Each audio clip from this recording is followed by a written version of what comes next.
Hello, and welcome to the Story and Beyond.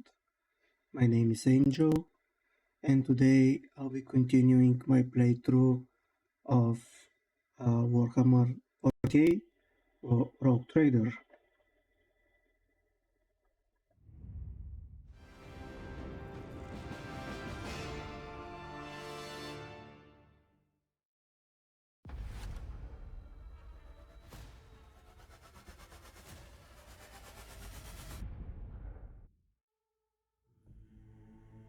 Okay, so what happened last time?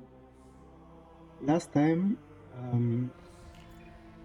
I spent 2 hours in the character creation menu, and because I was really surprised how many options and how many skills you can have for the character for your character, and I was not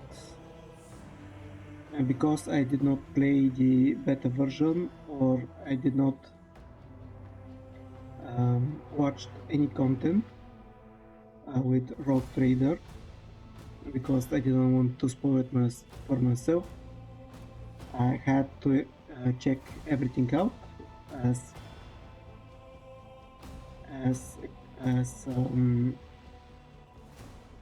close as possible, because I'm trying to play it on the hardest difficulty, and wanted to be sure that I have some chance to beat the game without lowering the difficulty at some point. I would like to try to do it all the way to the end on the unfair difficulty. And after that, after I created my new character, we finally started the game and met with Lady Theodora, our ancestor. She is the head of the Rogue Trader. She is the head of the Rogue Trader. What exactly it's considered? A family? Not exactly family. The Rogue Trader certificate. She owns it, or she is the she inherited it, and she is the head of the Rogue Trader organization. Yeah, something like that. But we were attacked by some traitors, and we were used to we were used by them to try to get the document that allows us on Valencius to be a certified rogue trader with the Imperium of Man, but we foiled their plans and we escaped. And with some battles, we finally again went to check what's going on with Lady Theodora. Unfortunately, she was killed by some unknown force, and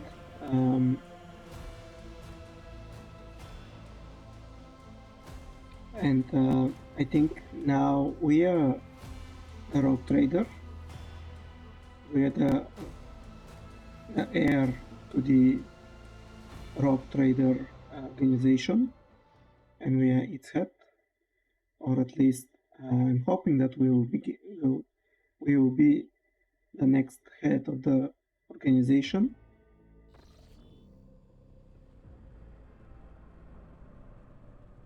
But for that, I'll see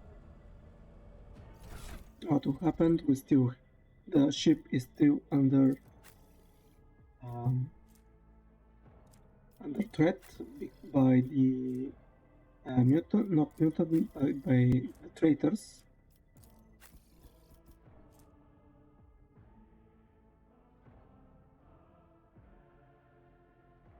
and we have to clear it out from them. And I also apologize for me not be able to explain exactly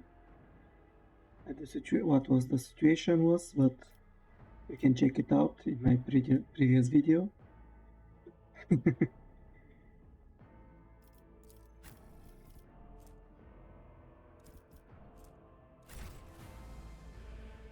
Okay, let's see. Now we can go to the bridge.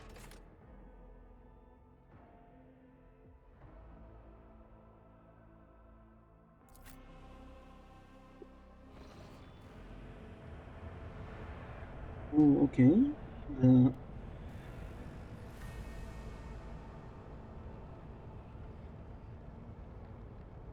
The situation doesn't look very good.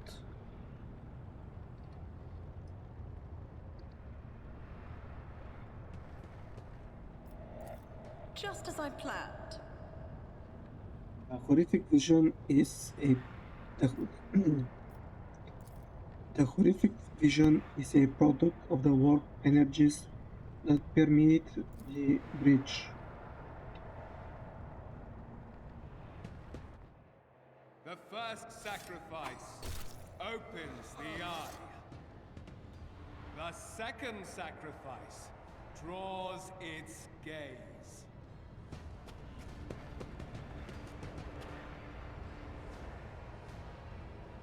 Can you just shoot him?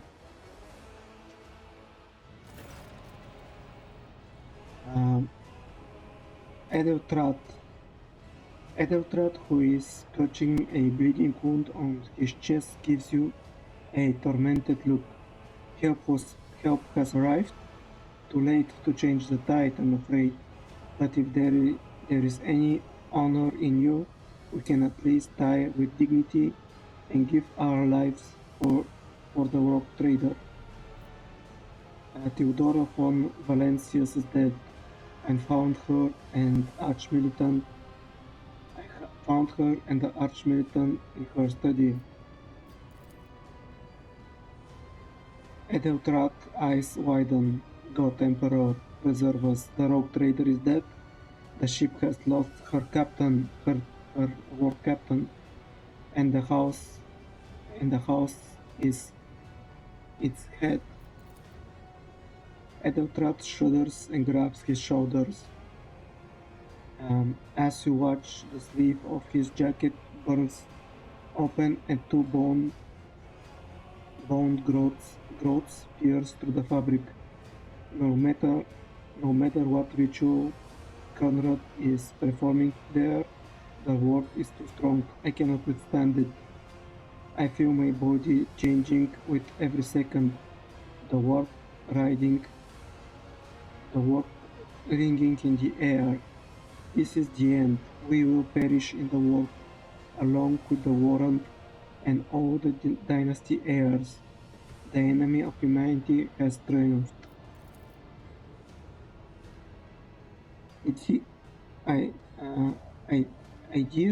Idira looks anxiously at Edeltrath. Then she glances back at you. I've seen it before. We'd better get away from here. The changes are already accelerating. I forbid you the very thought of building. Only by resigning to our fate will you truly suffer defeat.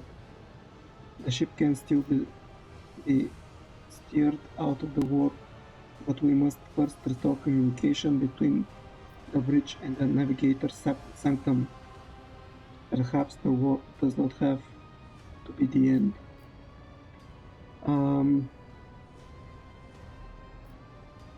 The ship can still be steered out of the warp. Edeltrath stares at you, and his eyes harden with cold resolve once more. Then we have no right to bow our heads.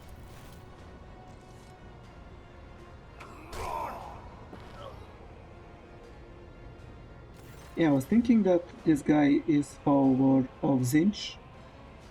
You can see that by the diagram he drew on the floor. These are definitely Zinchian signs. And if I remember correctly from one of the books that I read of the um, Warhammer War, um, the corruption that was happening on the body of the navigator, I think it was a corruption that was not presumably, but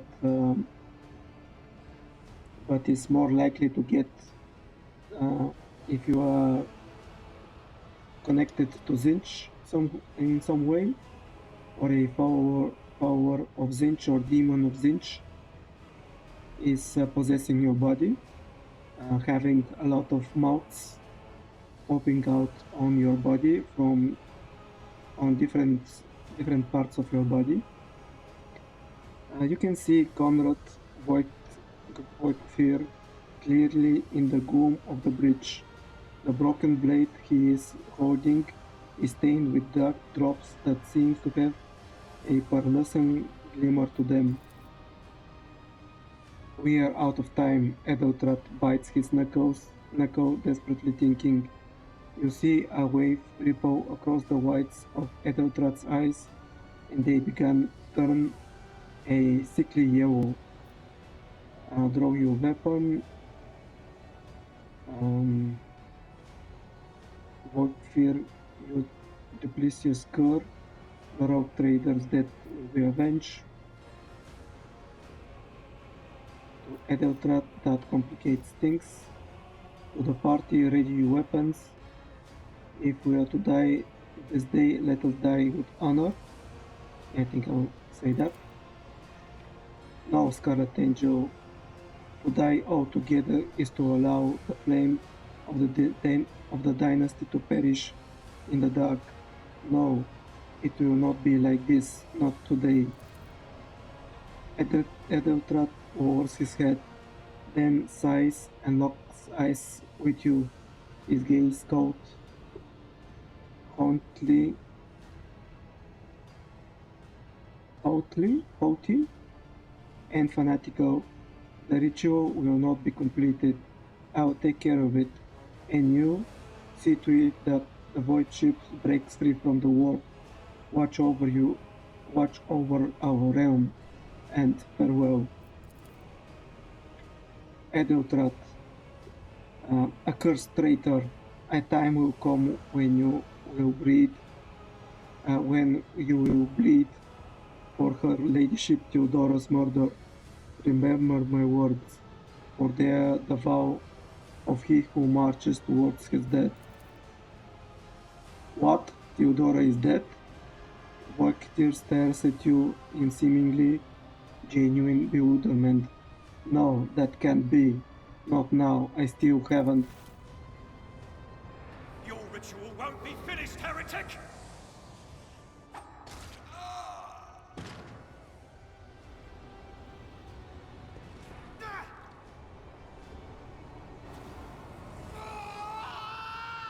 Ooh, look a bit possessed by...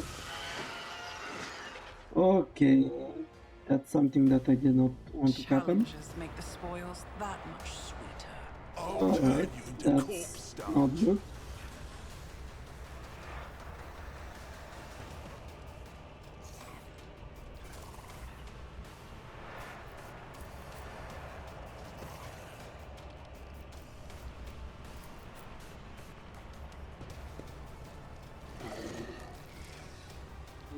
Okay, the Chaos Spawn has a lot of health. I'm not sure how I will do it. Oh, we have some crew members with us.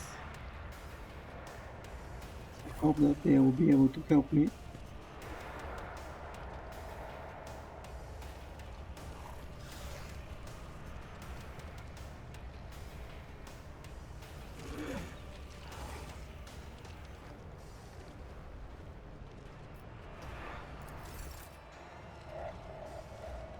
You encountered enemies with various abilities and features.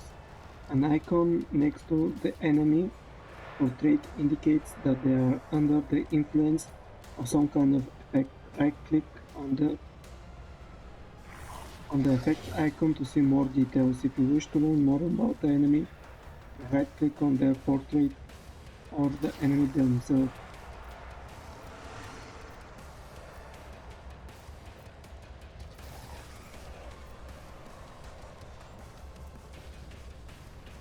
Okay, Chaos Bomb, wounds 204, armor 20%, dodge 38%, movement speed 7.4. Yeah, he is a tough one.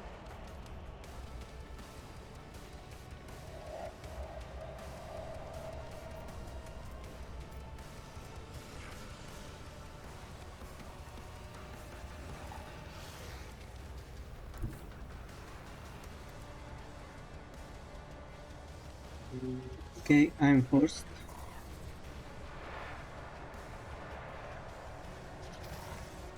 Let's see what's good.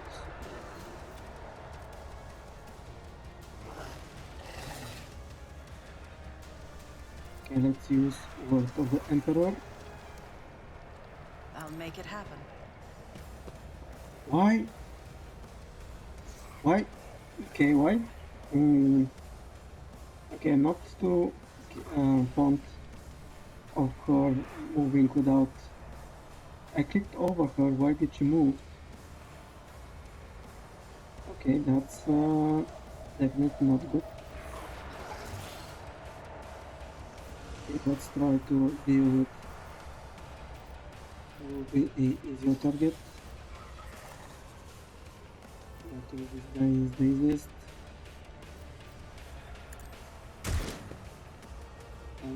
I missed.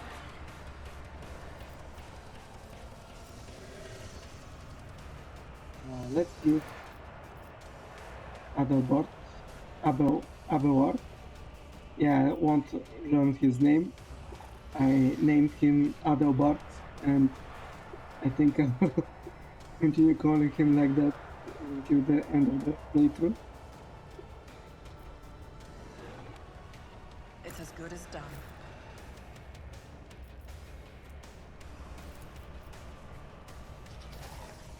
At your beck and call. Let's upload it. I will do my duty.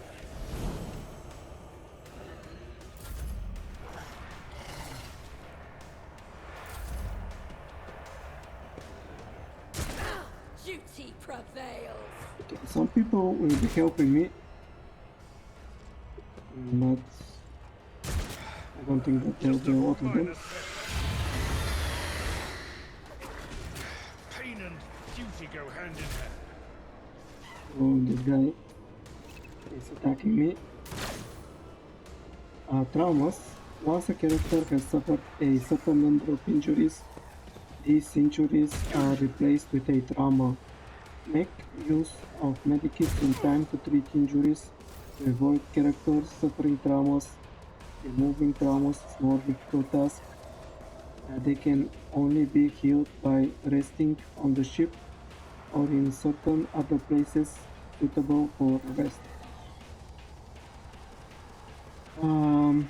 Alright.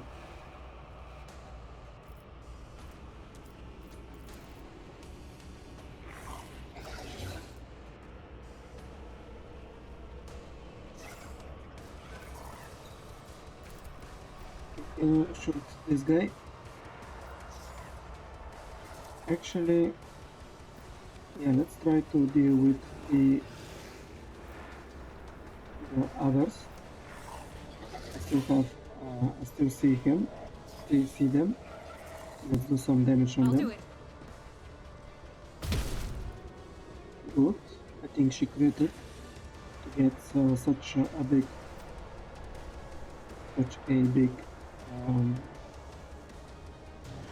number, such a big damage. Doubt is for the weak.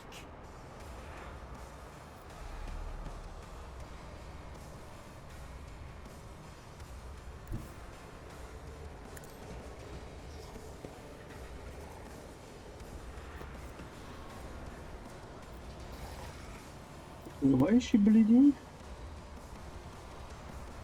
When did she get that debuff? None can escape the Emperor's judgment. Okay, one down.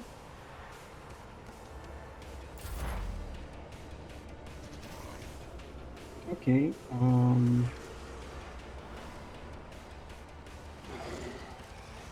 need you to do some damage on these guys over here. There is movement in the Empyrean.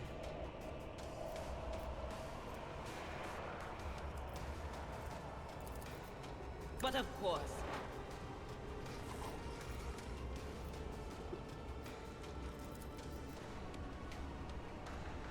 This should kill them. anything else? Unfortunate turn. Ears are ringing. Ooh, momentum. To use the unique abilities called Heroic Acts or Desperate Measures, momentum is required. Depending on the action of your party in combat, the momentum bar will increase or decrease. A high momentum value allows the character to use a heroic act. A low value grants access to desperate measures. Both abilities can completely change the course of a battle, but every party member can either use one or the other and only once in a single combat. Okay. Dismantling attack. One enemy creature within a 1 cell radius. The objective immediately inflicts one exploit on all enemies in combat, then makes a free attack against the target. The attack always hits. Until the end of the combat, the target of this attack suffers minus 30 penalty to dodge and minus 30 penalty to armor. Alright. Second weapon.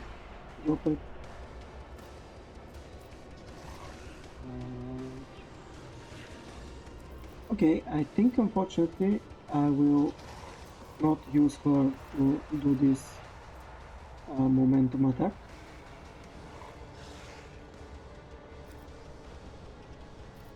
Okay, I'll finish the turn.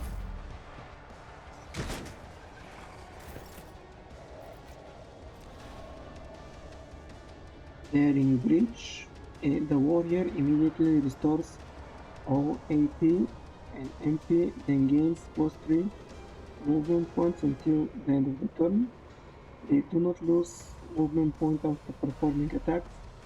The warrior has no limit on melee weapon attacks this turn. Okay, so but before that, we'll use a medikit and heal Abelard. The healing is much appreciated. Okay. Now.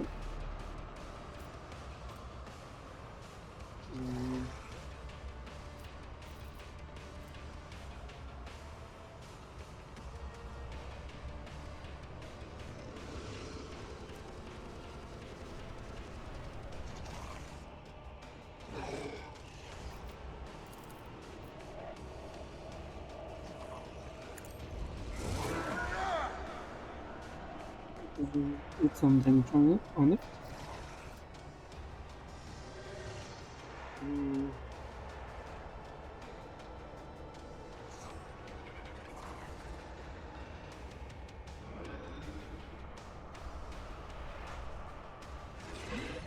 So I think I want to use the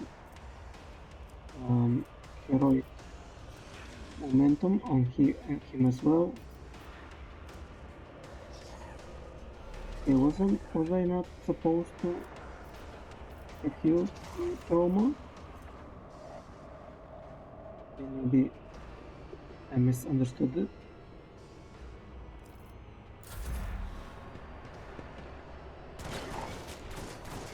Okay, right. We did some damage on him. Finest hour. Officer grants an ally extra turn with full AP and MP during the turn. There is no attack limit to attacks. Okay. Who will do a lot of damage to, or at least who I hope will do a lot of damage to the Chaos Spawn. Hydra is able to do a lot of damage, but I think she's better to deal with these guys over here. Someone has to deal with this guy over here as well.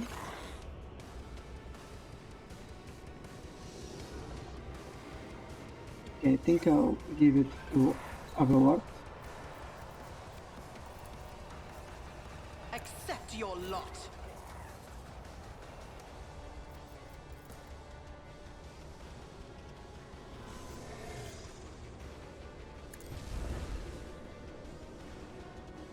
Okay, apparently this doesn't work as I thought.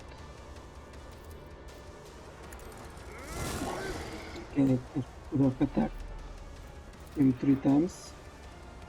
Victory is 4 times. But yeah, that works as well.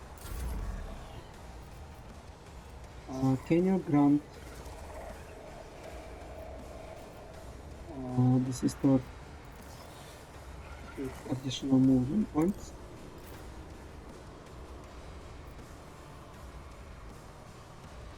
Okay, can you shoot this guy? You can.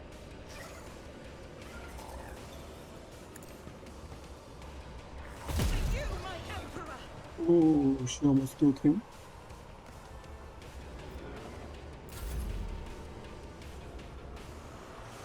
Okay, can I kill him? Can I finish him off? Yeah, unfortunately he is too far away. I still have movement actually. Let's move. Don't let your guard down.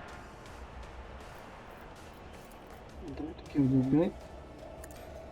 Another enemy down. Okay. Fewer and fewer enemies. Okay, so just these two, and after that it's only the Chaos Spawn. I'll make it happen.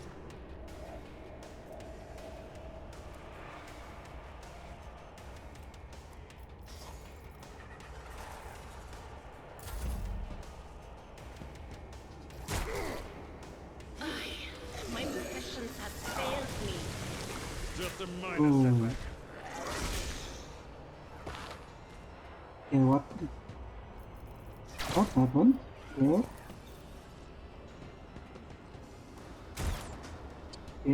He is prone because of his attacks.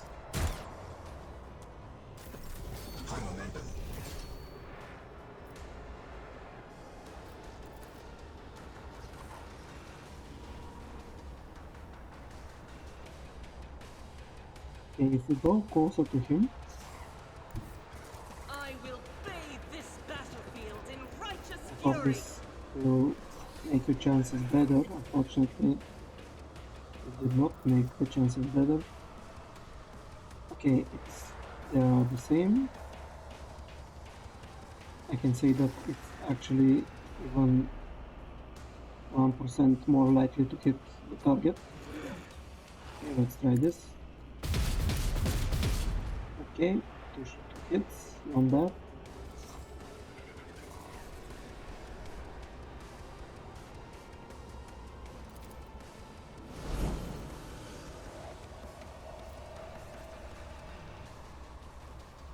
A firearm mastery, the soldier gains the ability to make a number of extra attacks equal to their weapon's rate of fire, minimum 2, using the weapon attack that normally costs at least AP. These attacks do not spend AP, until the end of the soldier's turn. Their first attack against each new enemy automatically scores a critical hit. The soldier immediately rewards their current weapon. Okay, I think I'll use this ability on the next turn.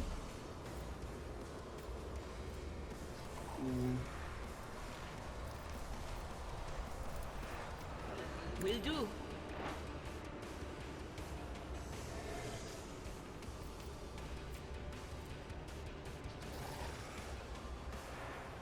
Okay, give Abelard a chance to dodge. On it. Okay, we are definitely at the edge of their degradation. I have to be more careful with it. And because of that, I can't attack with the lightning. I'll have to use the pistol. Okay, can you go at a position that will be that you won't hit some of your allies?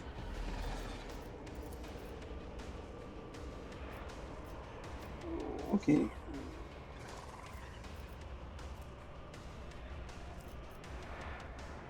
I think this will be your turn. Actually, let's do this.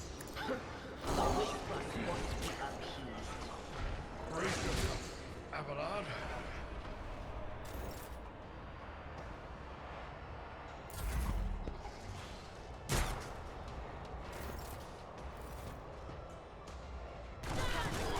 Pain like Okay, don't shoot my people in the back, my man.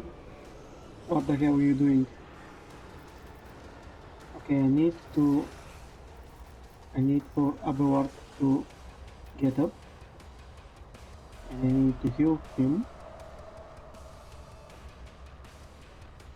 If I don't, I think he will be in a very bad position.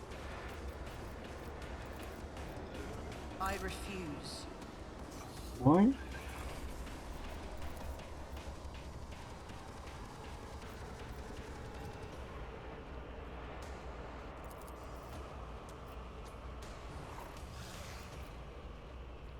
You're too far away from him?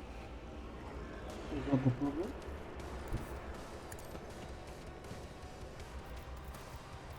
My gut tells me it's a bad idea.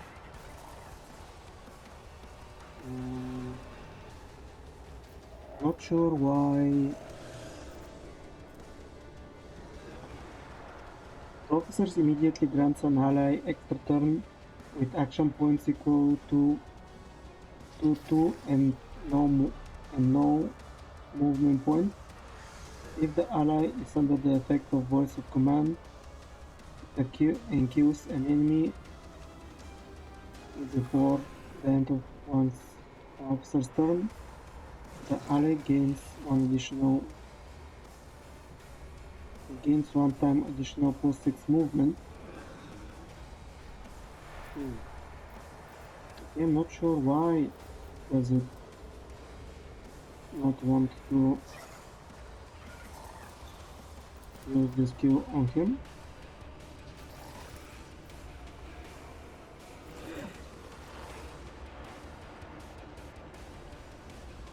Okay, let's give him. Let's include. Okay, cannot do this characteristic as well. Okay, he's suffered quite a lot.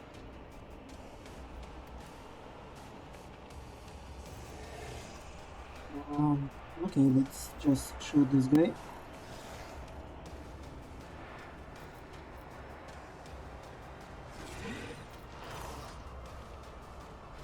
I'll see to it personally. Can you give yourself? Oh, you can. Okay, let's give to I'll make it Adira. happen.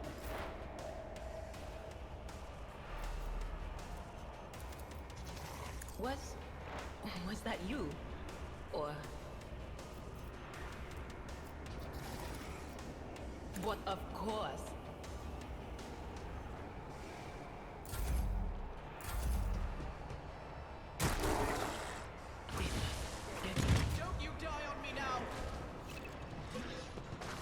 unconscious.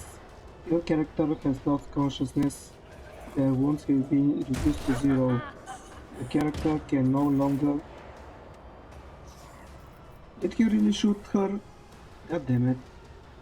The character can no longer participate in combat, nor can they be resuscitated by any means. They will gain consciousness after the battle and receive a trauma, which can be healed by resting on the ship or in certain other places suitable for rest. Okay, this guy shot her. God damn it.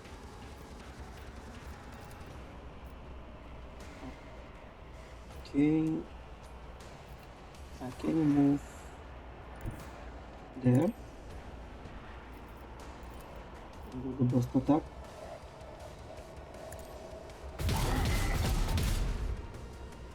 Okay, good hits.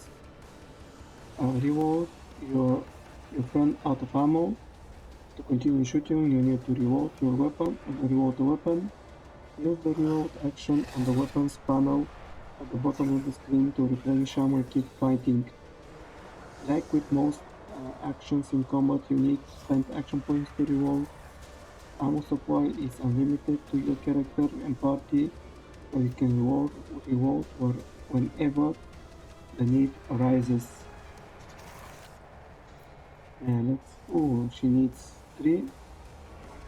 She needs 3 action points to reload. Okay.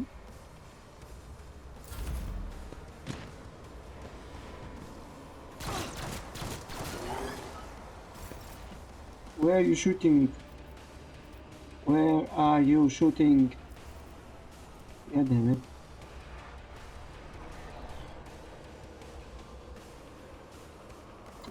Let's give I Argenta. won't stand for it. Okay, I cannot give Argenta anything.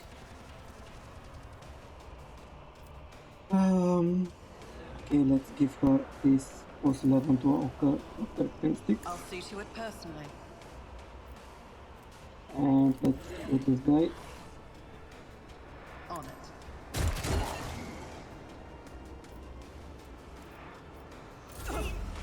Cleanses the body.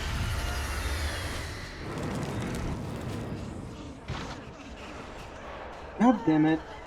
This sacrifice will forge our way to victory.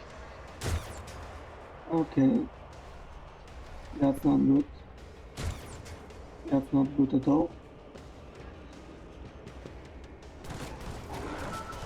To the heretics!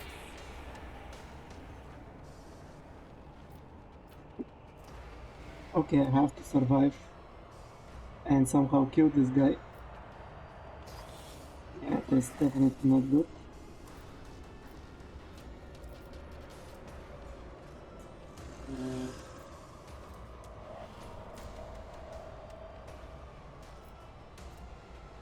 Who, if not me?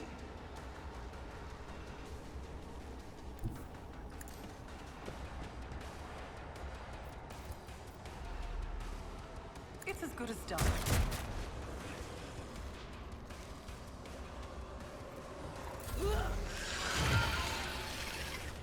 Oh, he killed his allies to get hurt. I may be down, Alright, but I'm not out. let's try it again. And hope to do a little bit better job at it.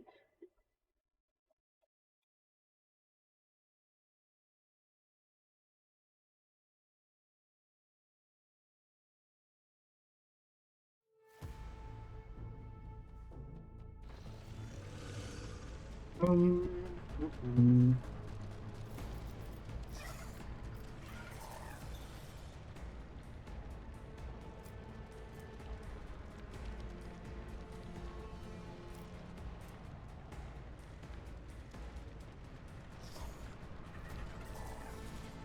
Let's give them a little bit resolve. I'll make it happen.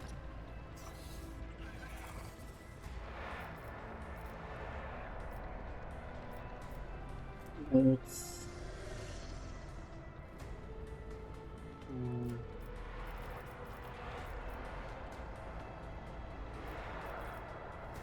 Let's give Adira a chance to. I won't compromise Yeah. my principles. It doesn't work like that. Okay, let's make Argenta do some damage.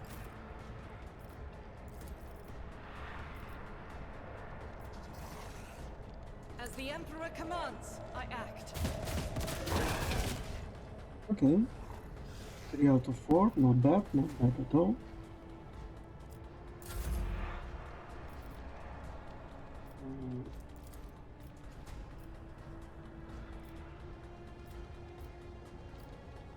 Well, let's try to kill this On guy. it. Yeah.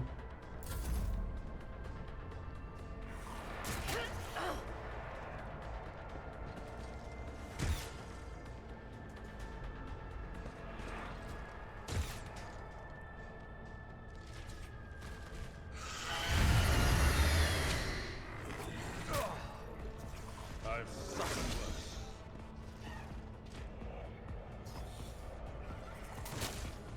I have to make Adalbert Abelard more make him more able to dodge.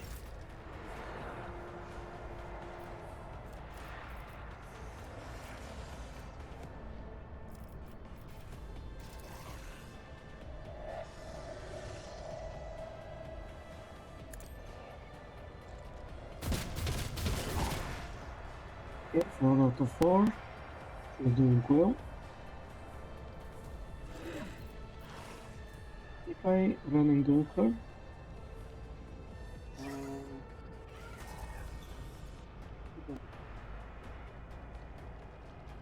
I think she should be able to shoot again. Yes.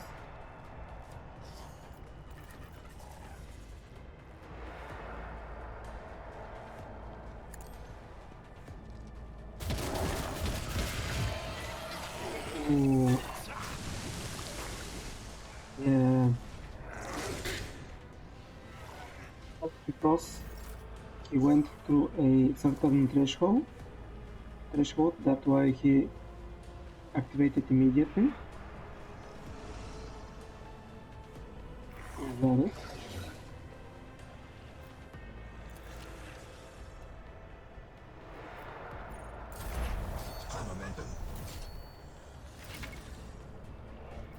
Momentum.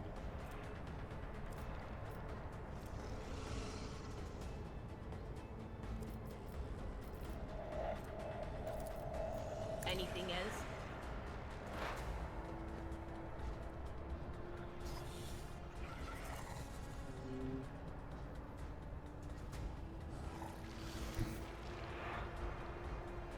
Actually, her weapon is a burst weapon. I have to be careful when using it.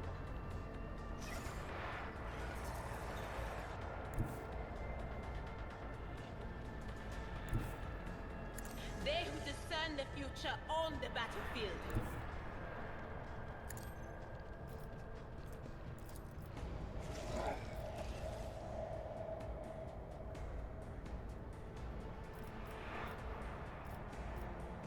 I'll be shooting this time.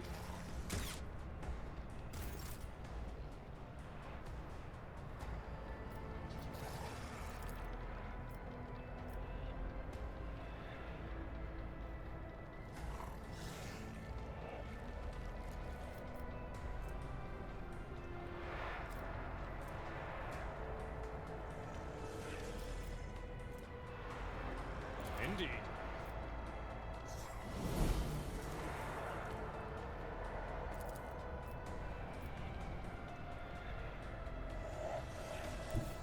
A tactically sound approach.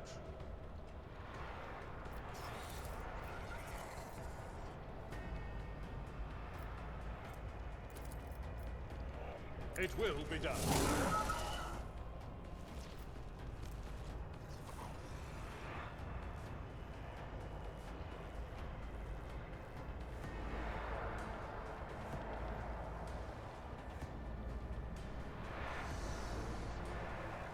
will rule the stars themselves.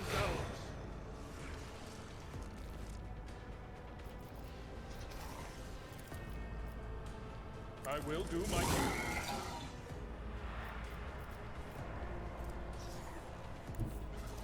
I've seen worse battles than this in my time. It will be done.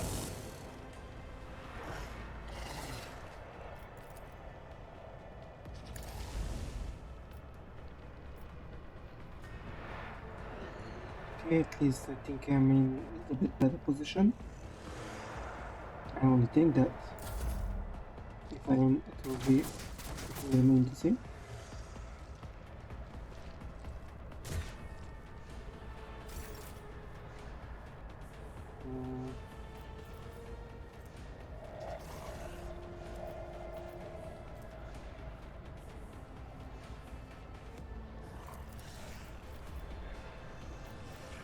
I'll see to it personally.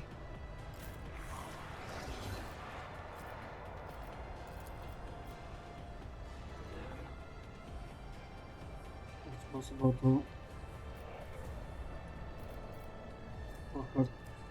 for her to I'll do hit it. him. Let's start like that.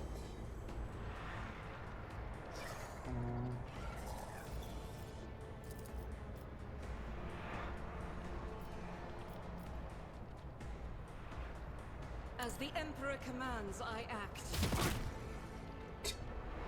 Okay, that works as well.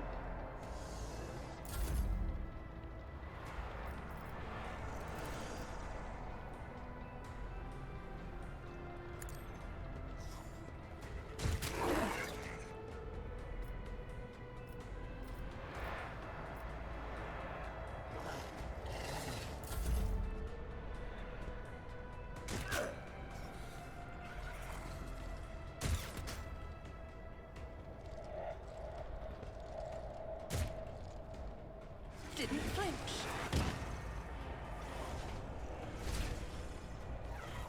Oh, okay, that were two good parries.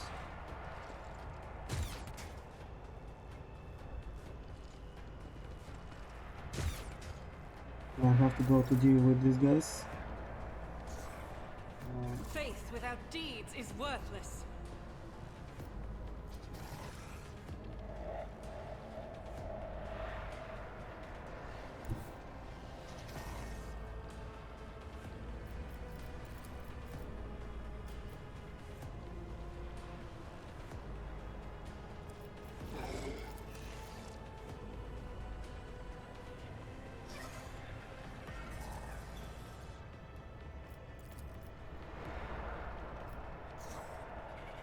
I'll do it.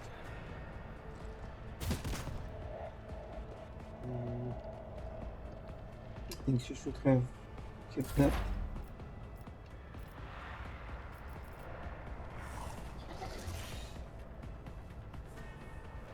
Can you I know kill what them needs from to there? come. Okay, if you can kill these guys from there, it will be a good start. On it. Yeah, that's definitely a good conclusion on this situation. But I should be more careful with Veil with that. Anything is.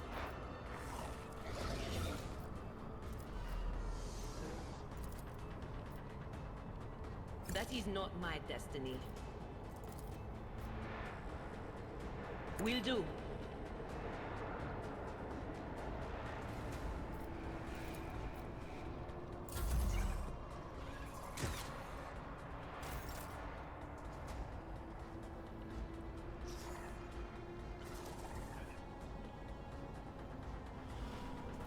I think I have to move him back on this side because most of the people are shooting in this direction and he is just in the line of sight.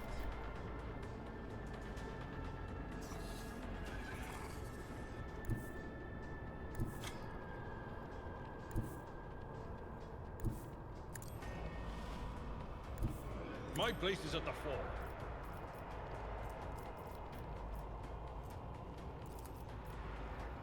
Victory is imminent. Ugh, my ears are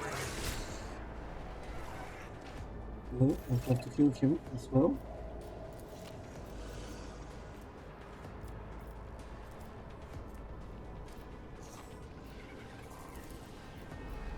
Careful now.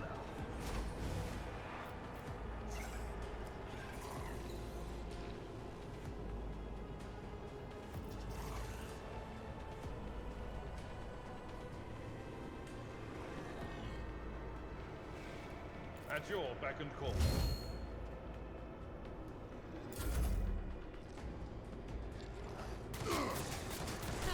Duty, Prophet. Nice.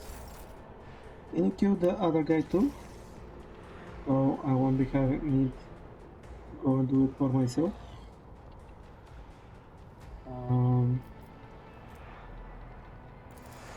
I'll make it happen.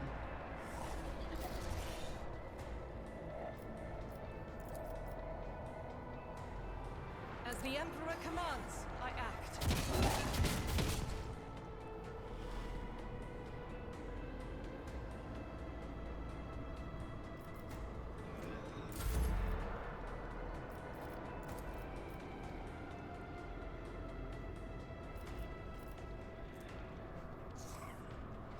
Okay, can you get out of the toxins?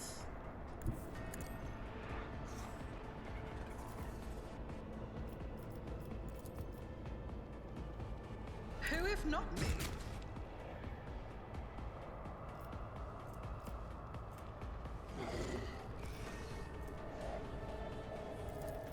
On it.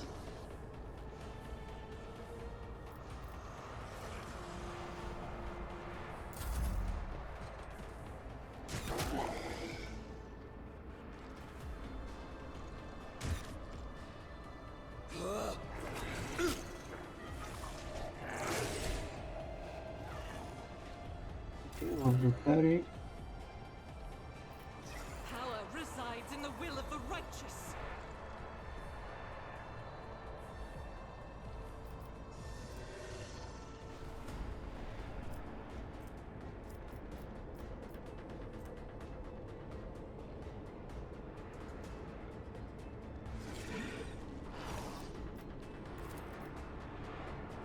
Doubt is for the weak. This is why I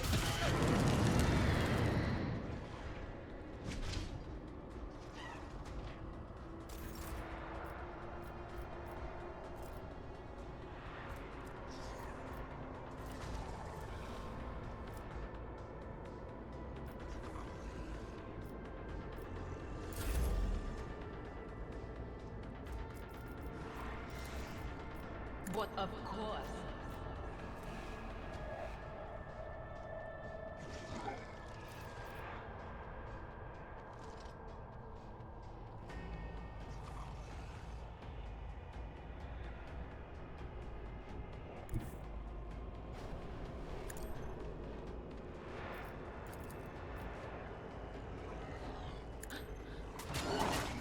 Was that you? Or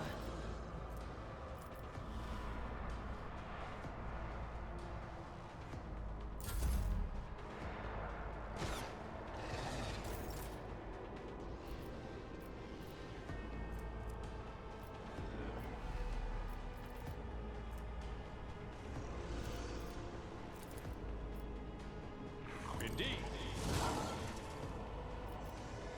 At your beck and call. This definitely is a tough fight. And I'm presuming that there will be a lot of them in the future.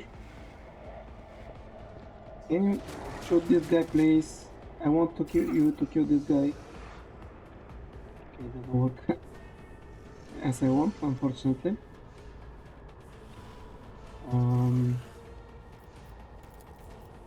I'll make it happen.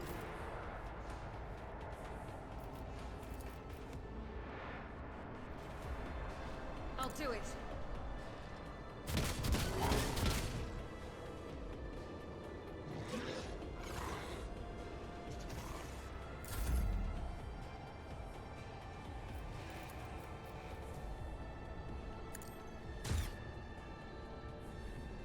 In bad luck.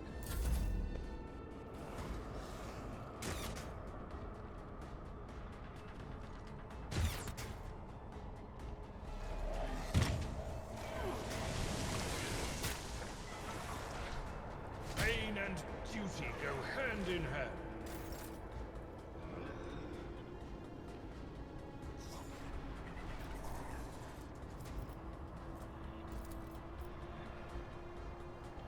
Faith without deeds is worthless. I'll do it.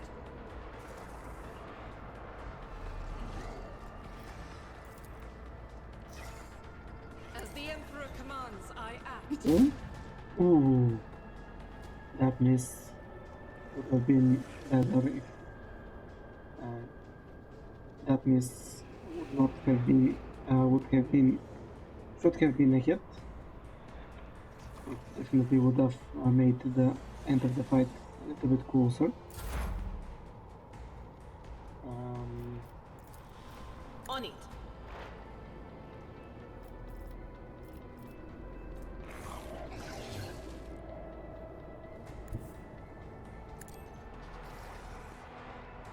Continue, try to kill this guy.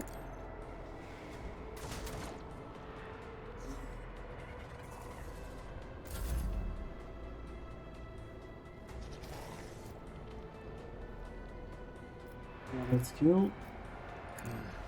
Field medicine at its finest. Victory is in the... Okay, almost. We're almost there. Okay. This guy A is mere almost there. pain won't stop me.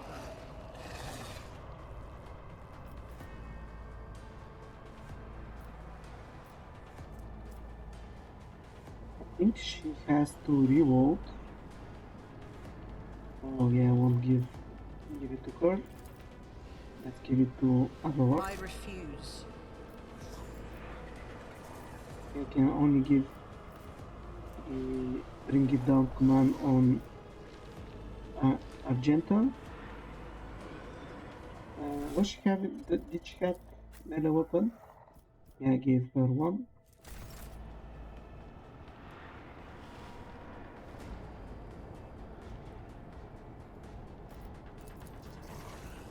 I'll see to it personally. Doubt is for the weak. Okay, I like that. This time she did not miss. And let's try to finish 25% for 6 to 11 damage. Do I have enough movement? Okay, I have movement. Actually, I have movement. Ooh, okay, can I do it?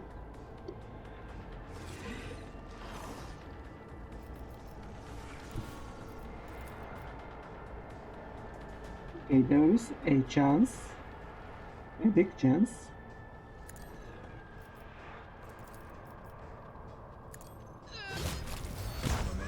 Alright, we dealt with the Chaos Bomb. Now I have to deal with this Heretic, and this will be it.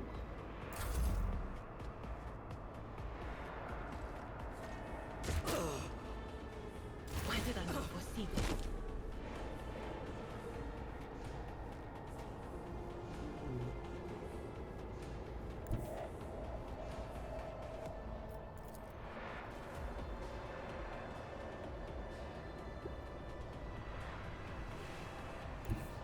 God Emperor, move through me. Be the fire in my heart.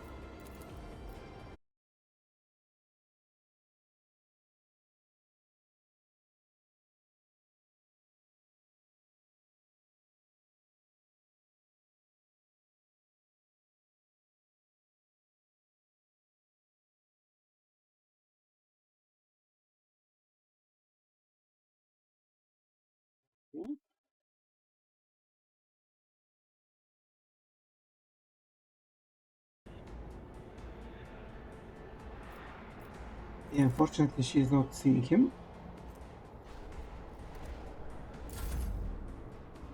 Okay, can you see him?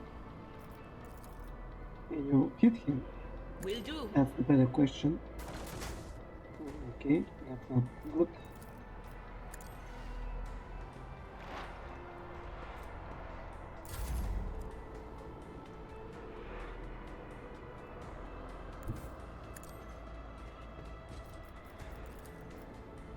That's not the Seneschal's job. Okay, that worked as well. At your beck and call. Good job. Good job, guys. We failed the first time, but the second we succeeded.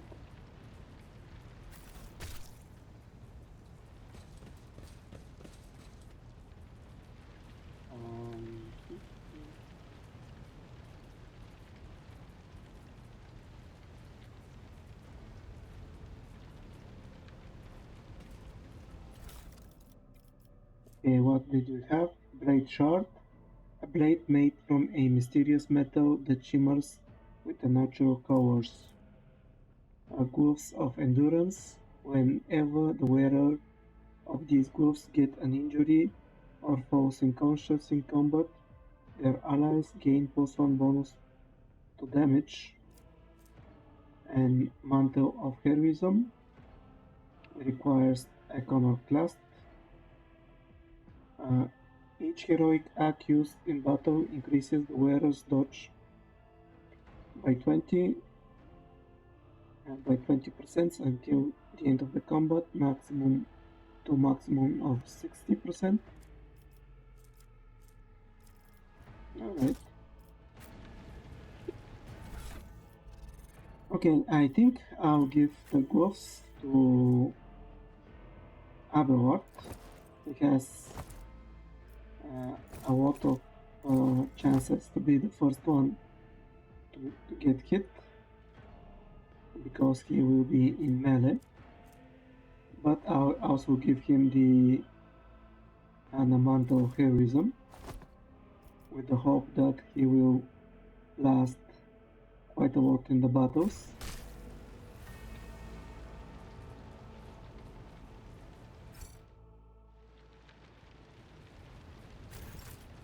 I dare not provoke the whispers.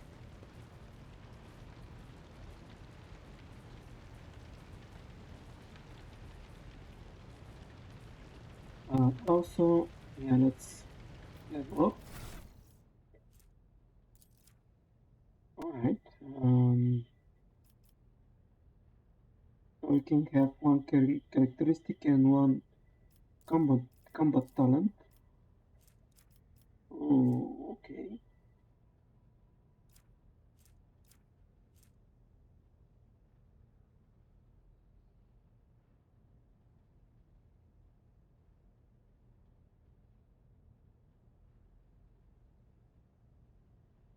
I think I will get 1 point in willpower.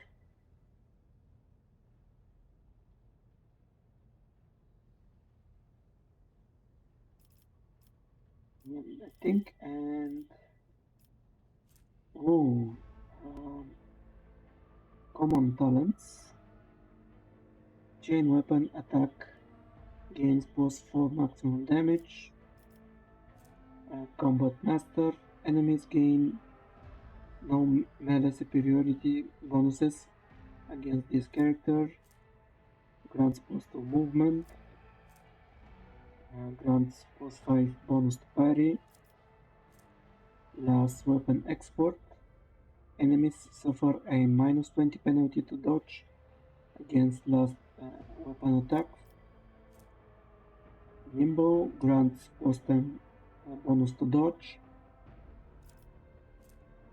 Power weapon export.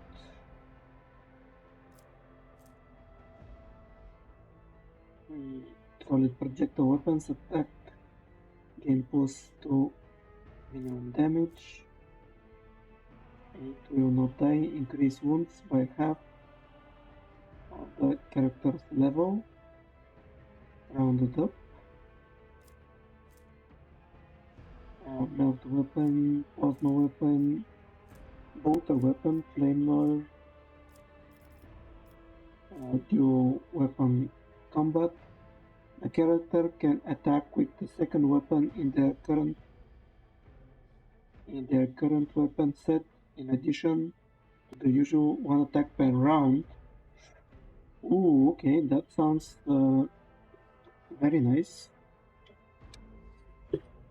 This attack suffers a minus 20 penalty to weapon skills and ballistics.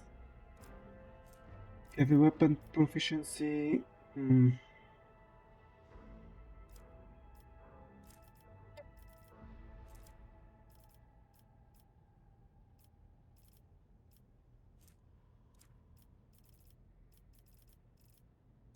Can I upgrade my Psyker level?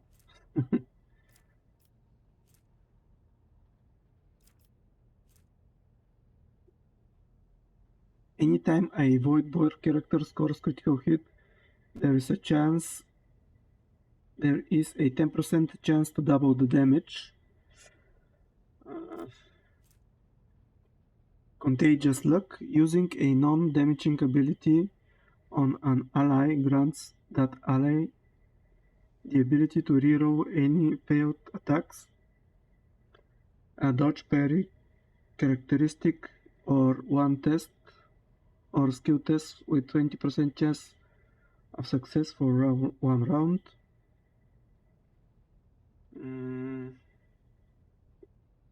Okay, maybe this will be a skill that I will get,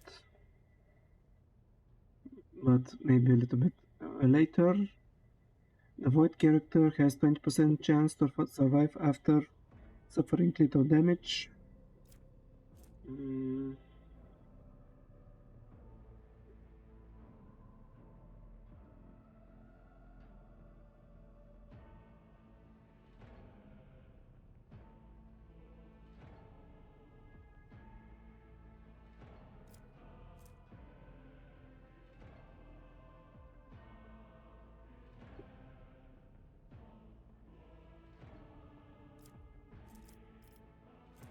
Okay, unfortunately, yeah, I have to reach level 10. Be able to increase my psi rating.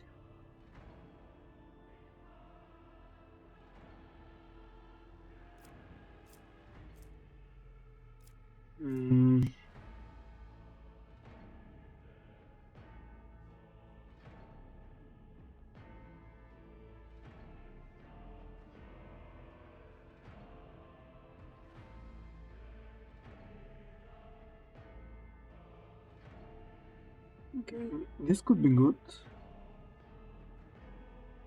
but it is a psychic ability, so definitely it will be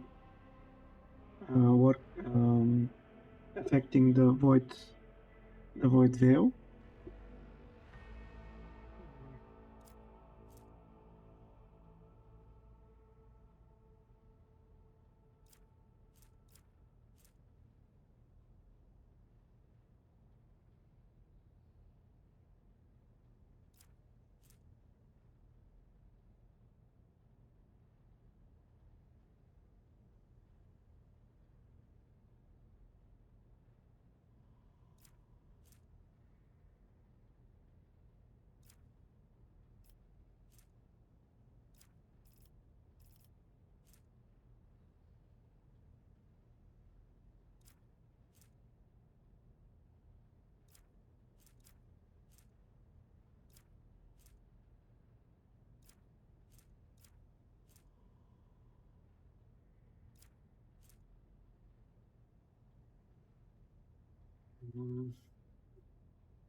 Okay, these sounds of the hero sounds very good, but I think I'll do it a little bit later.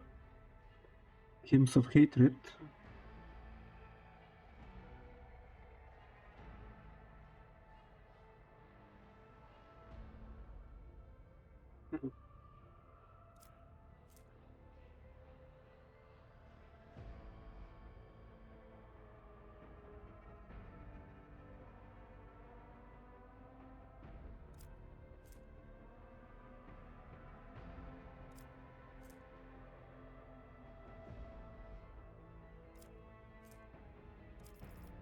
Okay, let's start with a little bit survivability options and get the Nimbo trait and have post and dodge.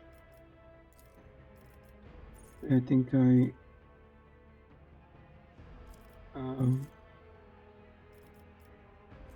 yeah, I like these two.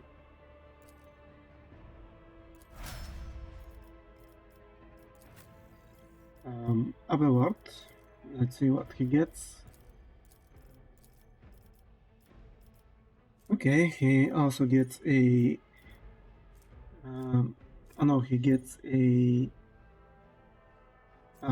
warrior's talent.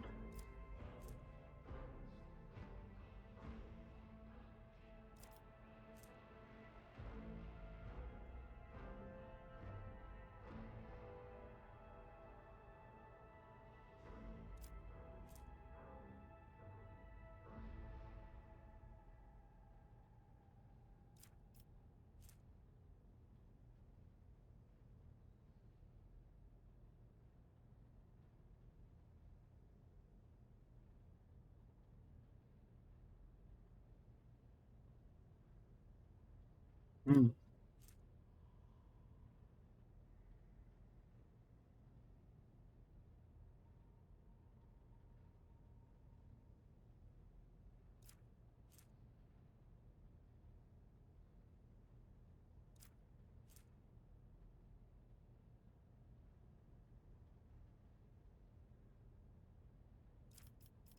I think I like, if I understand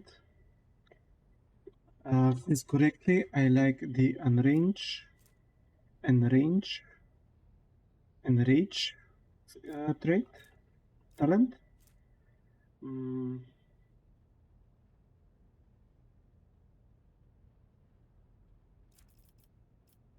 If there's something other good, open engagement. If there are no enemies adjacent to the warrior, at the start of the turn, the warrior damage is increased by plus 2 times strength bonus or 1 melee attack.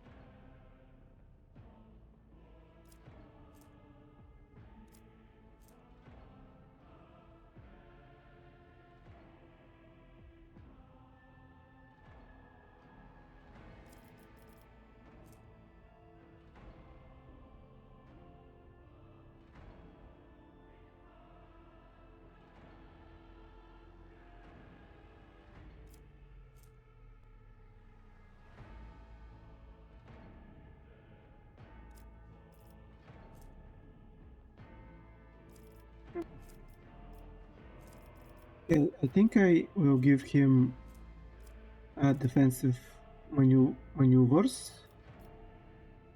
And okay, what is he good at? And what is he bad at? Weapon skill or toughness. Unfortunately, at the moment his toughness is lowered because of his broken ribs.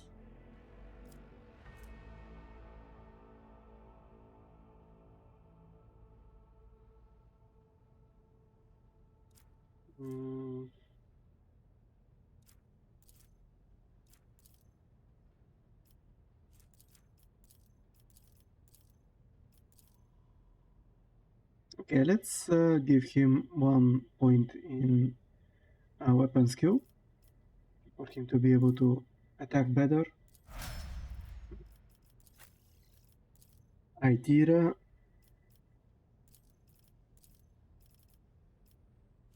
Okay, perceptions or intelligence. She have some buffs in perception and willpower. Mm.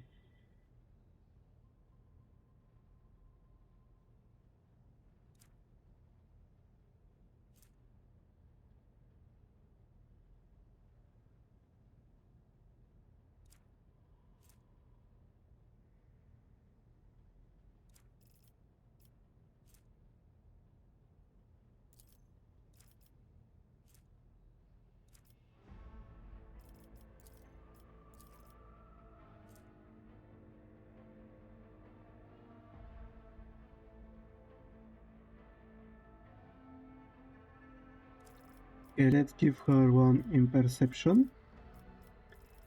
And okay, what should I give her? Should I give her Nimbo as well?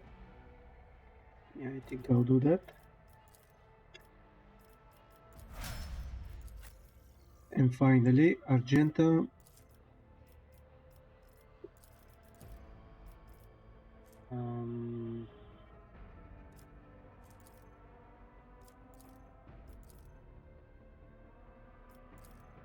Okay, I'll give her 1 point in ballistics, so she'll be more likely to hit. And rapid reload, -2 AP.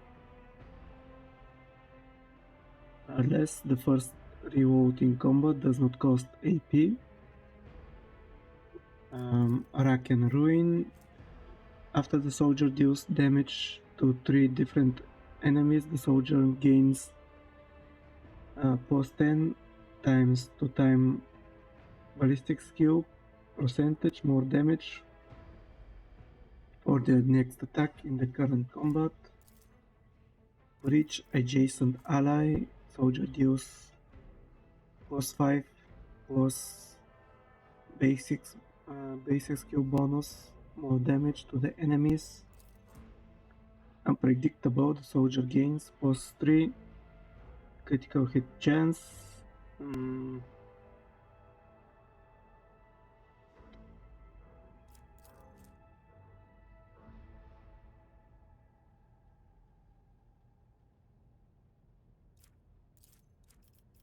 Okay, I think I'll give her unpredictable.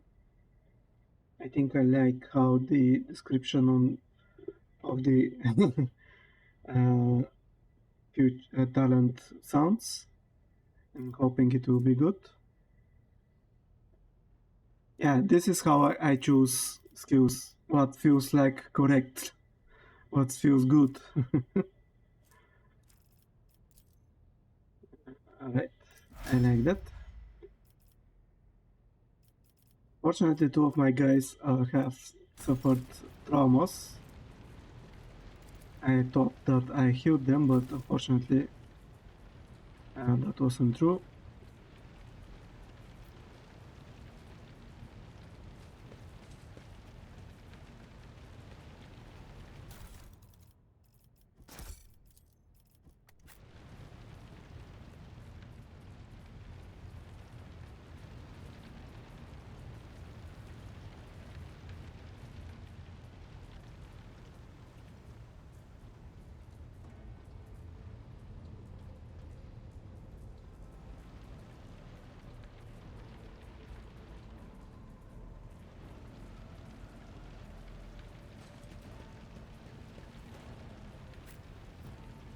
I will lead us to fortune. Okay, they cleared the map apparently. The heir is dead. He's sacrificed. Albert, Abelard, Raver, Master Hailsman, System Status Report. By the Emperor, it's the seneschal, living and breathing. The white-haired man with sickly pale skin salutes you. Well, there is a tricky question. The whole place is so overgrown with foul wickedry, we'll be scrubbing it off the vid screens for Throne knows how long. How did you people survive in here? Okay, how you people survive in here? The man glances around the bridge. Must have been Providence. It better have been the Emperor's, not someone else's. When they barge in here, the ones with the Master of Whispers, some officers charged them, but it wasn't even a fight. I grabbed whatever I could and dragged them behind the cogitators. Then I prayed for our rescue. We need to re-establish contact with the Navigator's Sanctum. It is our only chance of escaping from the warp. Your words seem to knock the officer out of their stupor, and the air around you fills with voices and commands being issued. You hear someone sobbing, one of the survivors buckling under the stress. Abelard cuffs the crying officer without even looking. Restore the Vox channel to the Navigator's Sanctum. Ready the crew. Prepare the translation to Riospace. Abelard pauses for a few seconds before turning to you. Scarlet Angel, you may call me superstitious, but translation is not a good time to discard rules. You are the only one who speaks for House on Valencius. You may not be the world commander, but you, more than anyone else, deserves to take her place in the ritual that is about to commence. He directs your attention upward to the throne that sits at the apex of the tall staircase. What must I do? Take the ward captain's seat. Order the final preparation. Wait for the officers to report. Blast it to the void. Translation is a craft, not something to be explained in a trick. Just go to the throne, Mistress Scarlet Angel. These people are about to do the impossible. The least they deserve is the solace of seeing a figure sitting in the usual spot. Please hurry. Every second we waste is a terrible risk. I'm ready. Begin the ritual.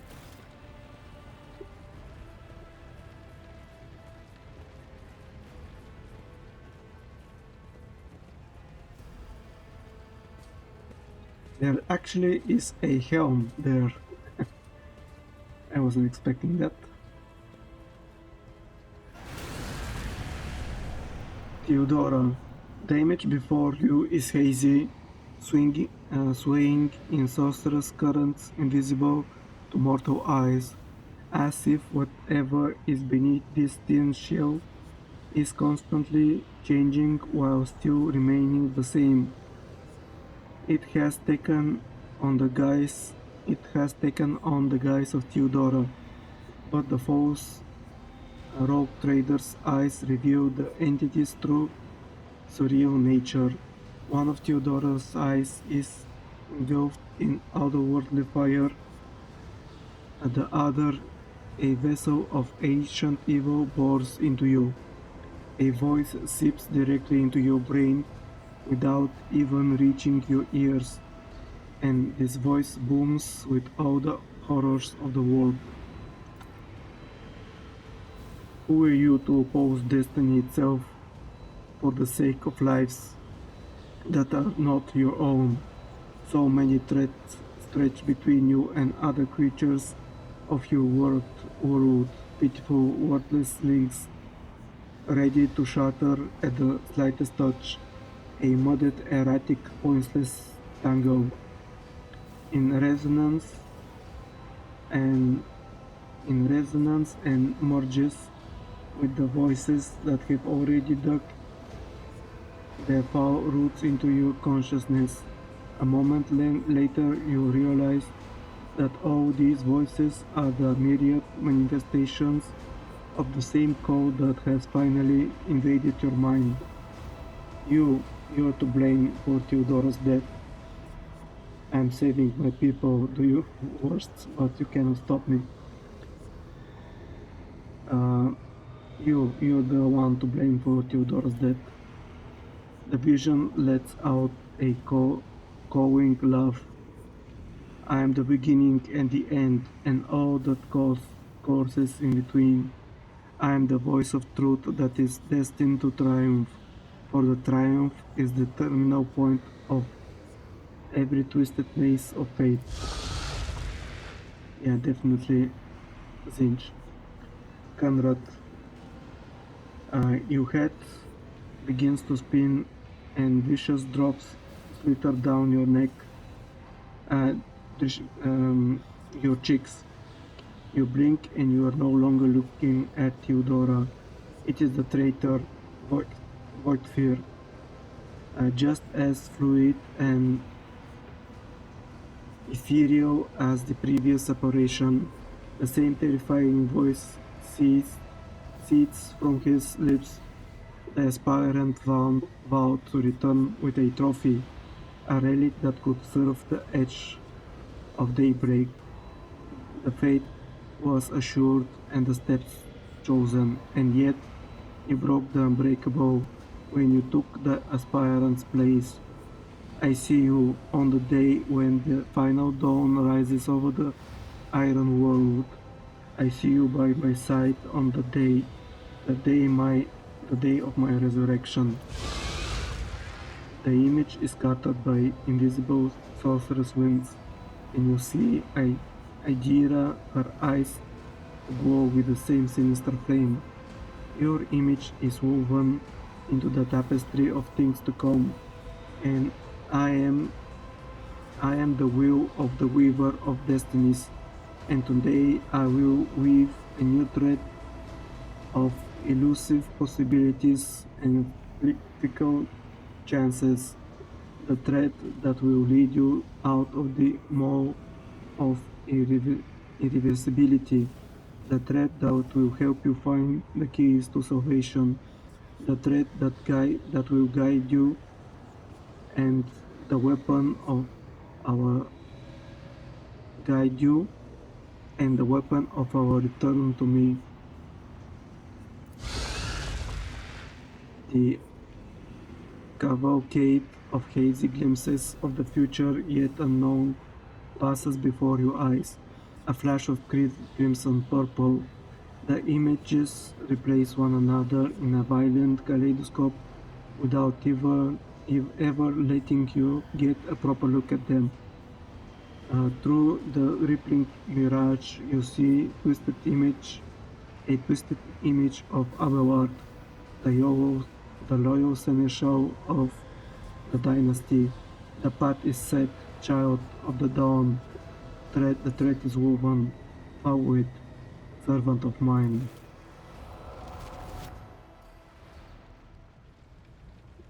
Raver turns around and looks up at you. He hesitates for a few moments, then addresses Abelard, who is standing next to you. Seneschal, the navigator sanctum is silent. The Vogue signal is stable, which means... Abelard nods absent-mindedly. The navigator gave his life battling the storm that nearly claimed the Fon Valencia's flagship. We will honor his memory with that of all who died this day. Raivor doesn't look away. He is giving you a hard stare, his white brow furrowed. Seneschal, will you tell us now? Who is that? Where is the war captain? As first officer, it is my duty to inform you with the greatest regret and indelible sorrow that Lord Captain Theodora von Valancius is dead. May her memory never fade from the annals of the dynasty. It takes time for Abelard to respond. You watch as he grits his teeth, unable to bring himself to say anything. Finally, he adjusts his blood-stained coat, straightens, and begins to speak. By right of blood succession, and with the absence of other kin who could challenge this decision.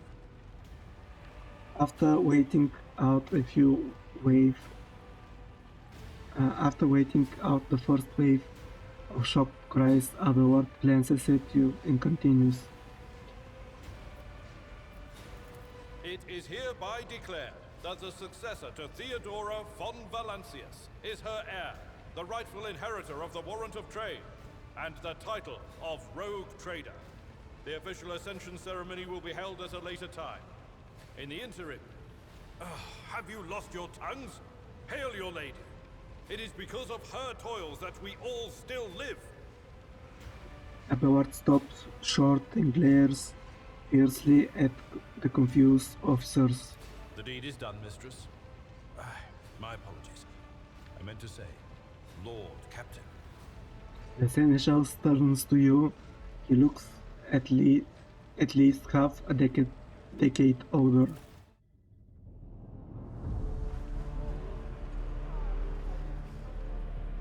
The treachery of the Master of Whispers was fruitless, but victory came at a great cost.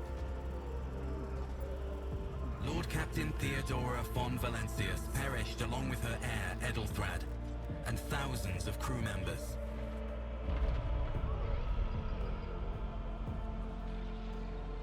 Why is the text not changing? Why is the text not changing? Yet hope remained. For the second in line to the Rogue Trader dynasty survived.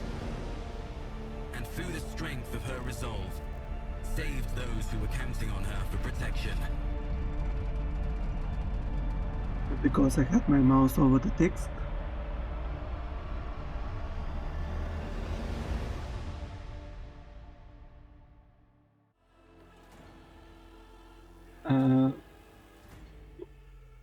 Abelard Verserian. Seneschal Abelard Verserian is one of the closest associates of the late Theodora von Valancius. He has spent a decade serving the Rogue Traders Protectorate, and he clearly intends to spend another decade something. Deep shadows of weariness can be seen on Abelard's face, though the old officer's eyes are keen. They rake over you from head to toe. He frowns, mutters something, then nods to himself. Well then, your ladyship. You cannot help but notice that the seneschal does not know how to talk to you or where to begin. His hesitation brings on an involuntary smirk on your face, as though someone else entirely is gloating at the old officer's confusion. Seeing your smile, Abelard pulls himself together. Okay, so we have a part of corruption inside of us, and Tzeentch will be guiding our adventures.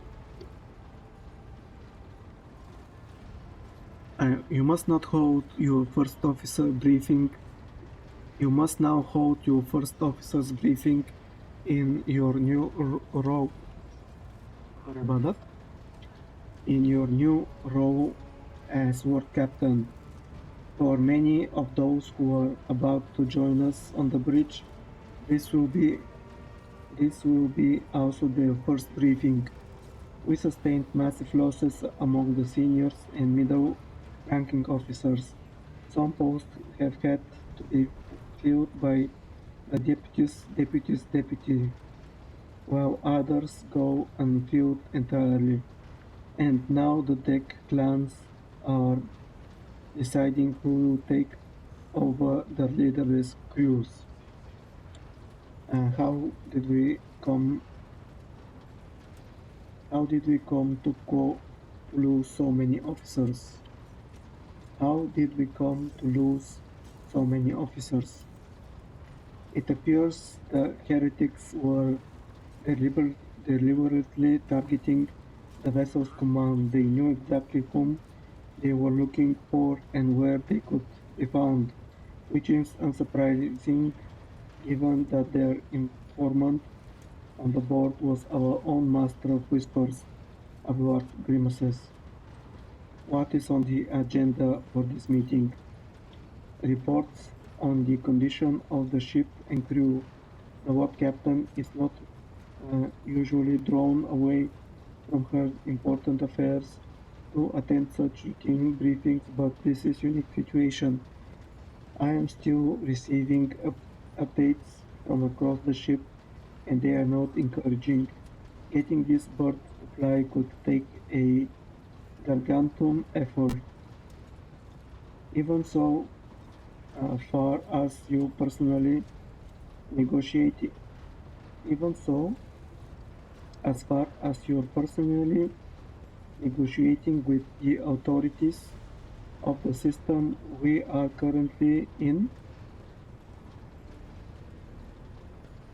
getting this bird to fly could take a gargantuan effort. Even so, far as you're personally negotiating the authorities of the system we're currently in. So prepare to hear a bevy of complaints and excuses, Your Ladyship. Take this opportunity to get a good look at the officers who work 6 decks away from the bridge, and they in turn will have the honor on beholding the visage of their Lord Captain. You misspoke, surely. I am the Lady Captain, am I not? There is no mistake, Your Ladyship. Lady Theodora before you was also the War Captain. Do not take your title literally. Think of it as a sacred rank that remains unchanging no matter who bears the warrant. You have been chosen by the Emperor to carry the honorable burden of the rogue trader. High Gothic whence this title originates. Whence this title originates. It is a highly formal language, and so a certain level of inflexibility is to be expected. High Gothic, the highly formal sacred language of the Imperium, used in rituals and religious texts. Have you succeeded? Have you succeeded in tracking down Volkfir? Appelot grits his teeth. No war captain. In all the commotion, his trail went cold. Our people are still on the hunt for him, and any mutineers who may still be skulking in the ship's many corridors. But frankly, I would not be surprised to hear that we are now one shuttle short. I am afraid that it will be some time before he answers for all that he was wrought.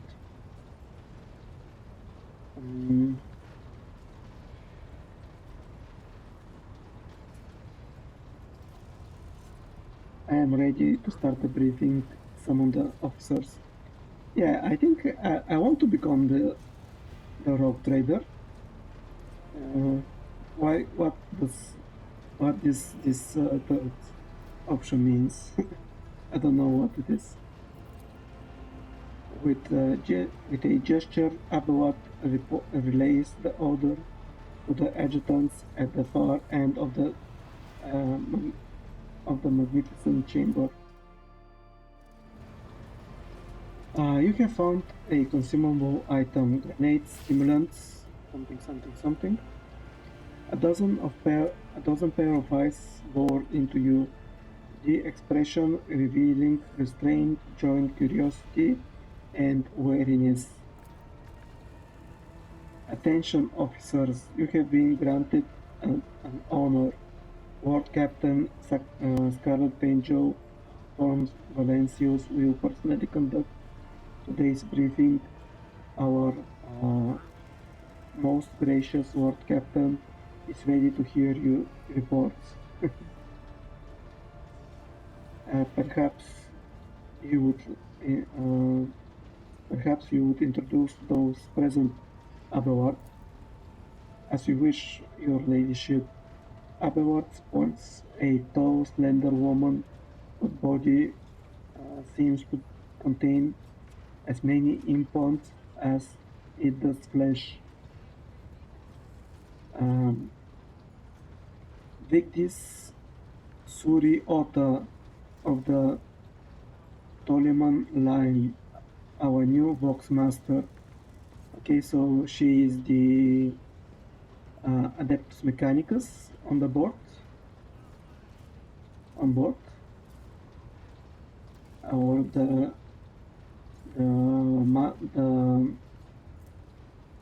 highest ranking Adeptus Mechanicus on board. Oh, she is. Okay, I was thinking that this person over there, Boxmaster Vigdis. It is an honor. It is an honor to serve your ladyship. The Boxmaster offers a deep bow. Aboard this vessel, you have at your command thousands of crew members and hundreds of officers and section chiefs. At this vessel, you have at your command thousands of crew members and hundreds of officers and section chiefs. I am responsible for receiving, processing, and sending all communication between you and them, as well as external sources. As your eyes, I am your eyes and mouth, Lord Captain. Okay, I think I'll be doing this a lot, saying Lord Commander, Lord Captain. And also, I want to apologize if I sometimes read the text a few times. English is not my first language, and sometimes I have to read it one or two times to understand the exact meaning of the text.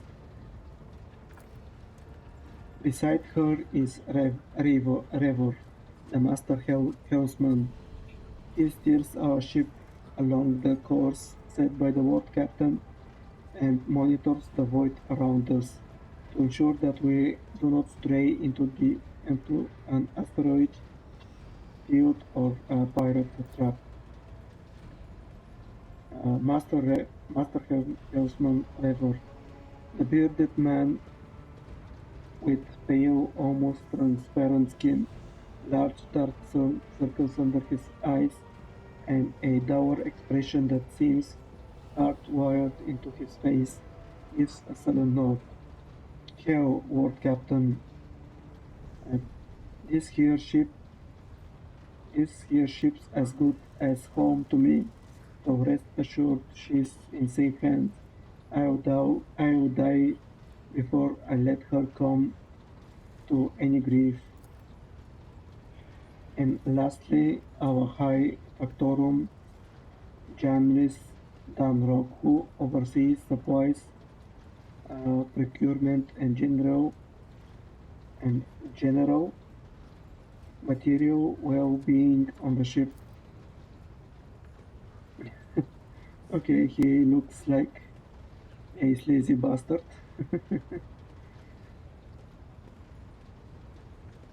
Dressed in an embroidered jacket, the heavy-set man with oiled hair offers an obsequious smile and bows. It is an honor, your ladyship. You may trust me with all matters concerning your comfort. Everything will be done to the highest standards. In the second row, we have 3 officers charged with overseeing the ship's vital functions. The Master of Ordnance is responsible for the artillery aboard. The Furnace Master, whose crew work to prevent and extinguish fires on the ship. And lastly, the Drive Master, servant of the Omnissiah. The three officers salute you. The Infernus Master does so with confidence, while the Master of Ordnance betrays nervousness. The Drive Master offers a salute resembling a dance involving the complicated manipulation of the Tech Priest recommend rights. A Tech Priest, the rulers of the Adeptus Mechanicus, they revere technology as the object of their devotion. They direct the endeavors of fabrication and lead the followers of the machine god into unforgiving crusade of ruthless acquisition. Mechanandrite, a tentacle-like robotic limb prosthetic surgically attached to the spine.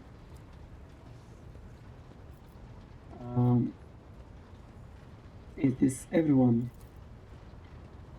Unfortunately, our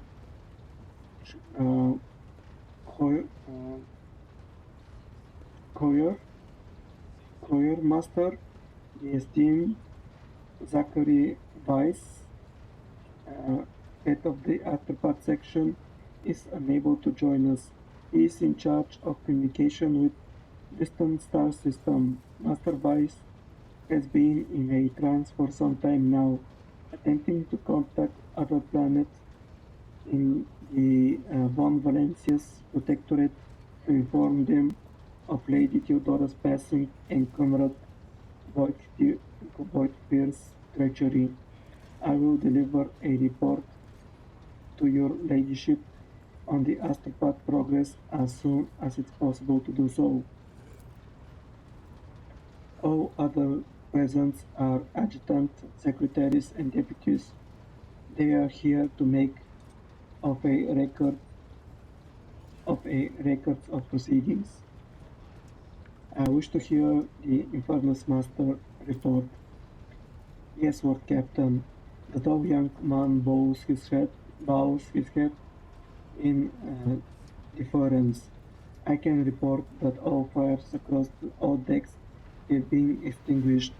The preliminary damage assessment in terms of material losses and crew casualties have been compiled.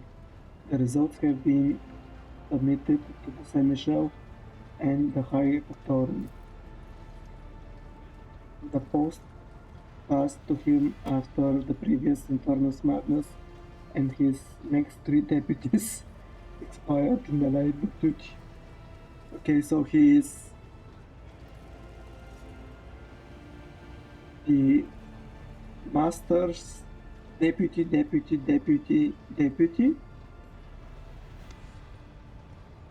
The lad is managing well so far.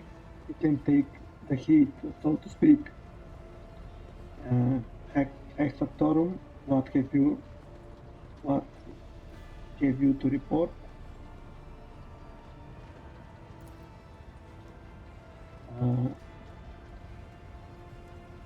We are toiling day and night to compile a full account of the losses. The task will require next to no involvement from your ladyship. I will personally ensure that all damaged components are given into the Tech Priest's hands for attention and that all lost supplies are replaced. There is only one resource that I cannot replenish single-handedly, and that is people.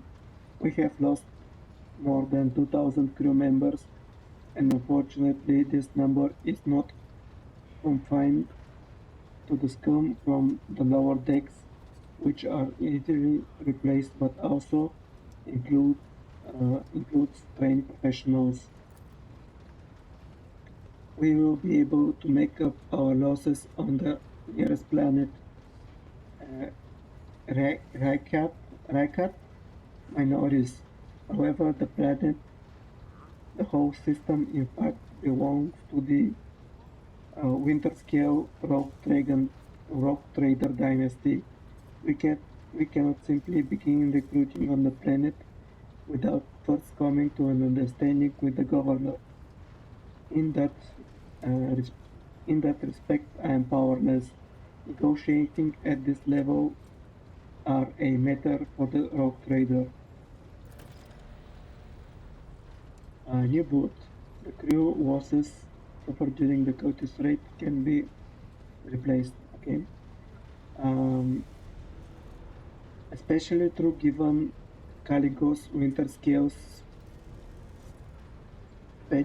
penchant for attacking first and asking questions later, and the kind of thick-skulled thugs he usually installs as governors on his planets, rumbles Abelard frowning. Drive Master, I will hear from you now. Ra Tawar, a voice distorted by Vox retranslator emerges from under the tech priest's scarlet hood. Ward Captain, the force that set upon this noble void ship destroyed the repositories of hundreds of machine spirits. The great warp engine entrusted into my charge is unharmed, thank the Omnissiah, but its spirit mourns its dead brethren. We have not yet identified a prayer protocol capable of um, assuaging its sorrow and anger. Machine spirit, a a spirit believed by the adherents of the God Mechanicus to inhabit and control any technology in existence. Warp engine, yeah. So yeah, the Adeptus Mechanicus or the God Mechanicus believe that there is a spirit in every machine, and they have to quail it, or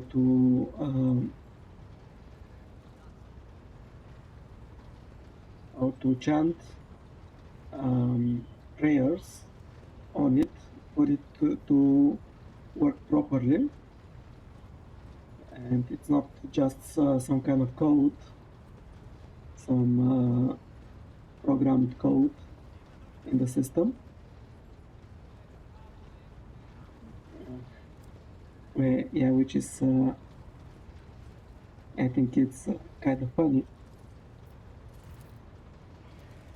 With great sorrow, I must report that the Engineer Prime, Overseer, and Spiritual Authority of all Tech Priests on board fell in battle. The Magus was betrayed by the little flesh that remained part of him. A most terrible loss. There is no one among my comrades aboard whose experience and comprehension of the sacred protocols equals that of the fallen Magus. We require a replacement as soon as possible. Would someone care to translate esteemed Drive Master's words?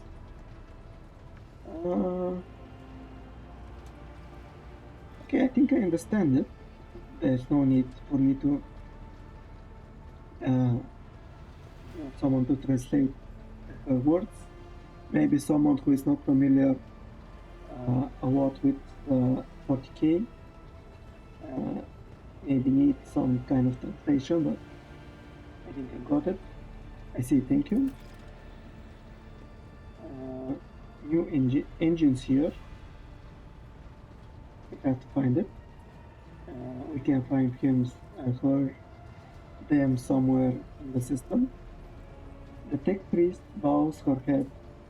Master Helmsman, deliver your data support. Right you are, Ward Captain. To cut a long story short, the outlook is bleak.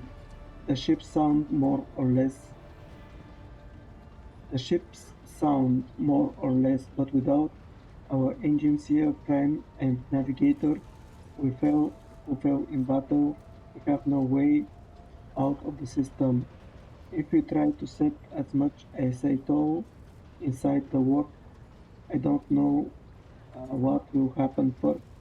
Our drive being torn to pieces, or all of us melting into the bulkhead.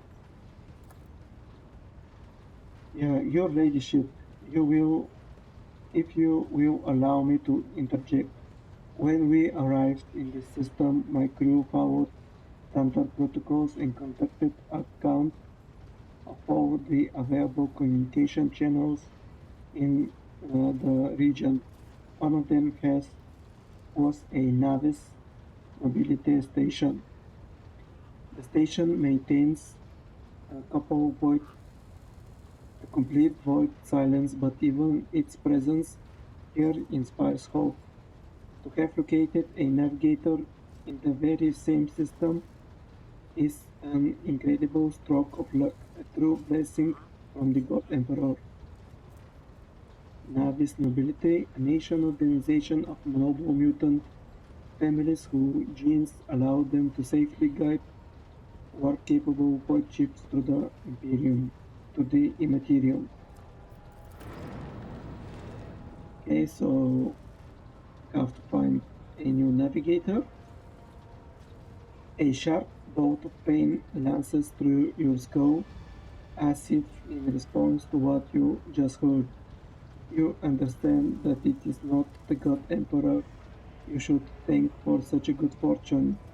The words of the demon that appeared before you during the translation into Turio space echo in your mind. I am the will of the Weaver of Destinies, and today I will weave a new thread of elusive possibilities and fickle chances. The thread that will lead you out of the maw of irreversibility. The thread that will help you to find the keys to salvation. If I were you, I'd grab this chance with both hands, or else you will soon be eyeing up asteroids to use as new residents. In slightly less shitty news, we can go round and round this system till our heads are swimming, as long as the Prometheum, and supplies last. And if any thick as Grog's shit wives come sniffing around, we'll be able to take them out. So don't worry on that score. Master of Ordnance, do you have anything to report? Ashar Naitalomo, the Master of Ordnance, gives you a gloomy look. No, my job is simple. Maintain the arsenal and fire when I'm told, but just to ask anyone, we've got no able crew, no war captain. Master of Ordnance, you forget yourself. The Master of Ordnance chokes back the word he was obviously about to blurt out without thinking. He cast another look at you before lowering his gaze. I apologize profusely, Lord Captain. Pardon the fool. The ship is in ruins. Every other officer is dead, and the Lord Captain is no longer with us. Fear has taken hold of me. He looks up at you. But I've heard of you. Oh yes, your flame has reached even as far as the expanse. I can't be showing myself up in front of an illustrious person such as yourself. He adjusts his uniform and stands ramrod straight. The Master of Ordnance can report that the rest of the arsenal has been saved and the battery is in good order. We are ready to fight, if that is the world's captain's will. To summarize, we have sustained serious losses in crew members and we require new engineer prime and navigator. Is this all that is preventing us from continuing the voyage? Precisely, War Captain, but bear in mind that this will not be the end of our trials. The ship system must be properly inspected for major damage, which can only be carried out at Footfall Station, home of the only dockyard in the sector, but we will never reach Footfall without first solving the three immediate problems. Footfall, a massive void port on the edge of the Cronus Expanse, and a notorious hotbed of vice, trade, and rogue trader intrigue.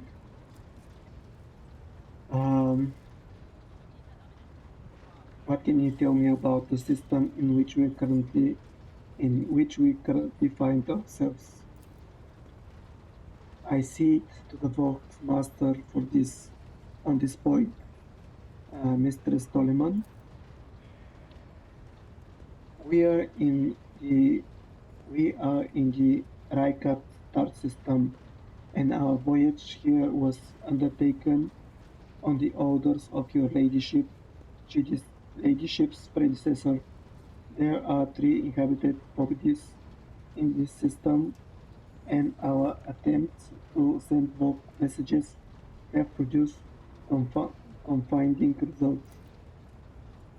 The Navis Nobility Station has not simply failed to answer, it seems to be maintaining a total Vox silence. However, we did receive a distress signal from the prison planetoid in the system, and Raikat Minoris itself is also not responding to our hails. But what is most alarming is that our augurs have intercepted signals from the surface that seems to indicate ongoing hostilities on the planet. Augur, sensor technology that allows void ships to scan planets, spot enemies, and obtain various other kinds of critical data at great distance. The situation is not very encouraging, but without a navigator, a tech priest, and new crew members, we won't be able to travel anywhere. Therefore, we must go to the planet and the Navis Nobility Station and find out what in the void is going on. Thank you for all your reports. Dismissed. The assembled officers salute you as one.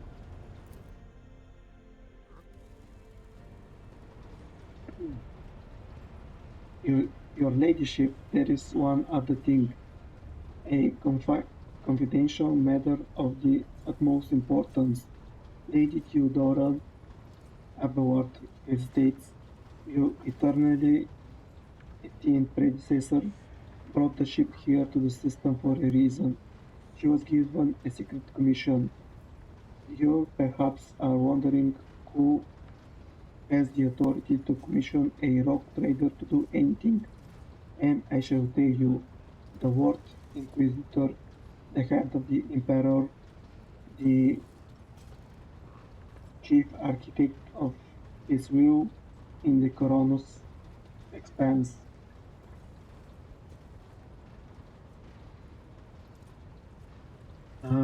I would be honored to fulfill the Inquisitor commission. What is he asked of Theodora?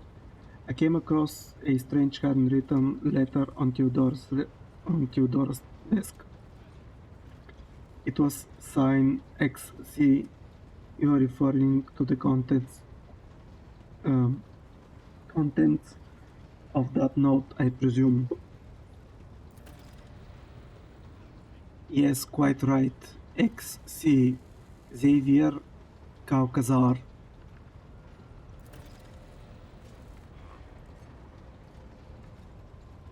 Lady Theodora was to seek out the World Inquisitor's right-hand man, one Henriks von Kavox, an interrogator, you understand, and all I know is that he is somewhere in this system.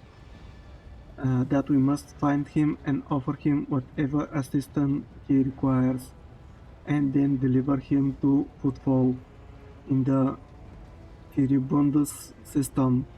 Finding him without any more information to go on will be difficult indeed, but an Inquisitor is an important individual. The authorities in the system, either the Navis nobility or the governor of Raikat Minoris, may know something. That is all of it, your ladyship. You have a great deal of work ahead of you, but it is a mere taste of the daily burden of a rogue trader. Soon you must take up the reins of the von Valencius Protectorate. Abelard gives you another scrutinizing look, as if trying to gauge how long you will hold out under this mountain of problems. His face softens slightly, and it seems he is about to offer some words of encouragement. Okay, you have found a consumable item. Grenades, stimulants, medkits, and other consumables can be placed in quick access slots. To do this, double-click on such an item or drag it to the highlighted slot by holding left mouse button.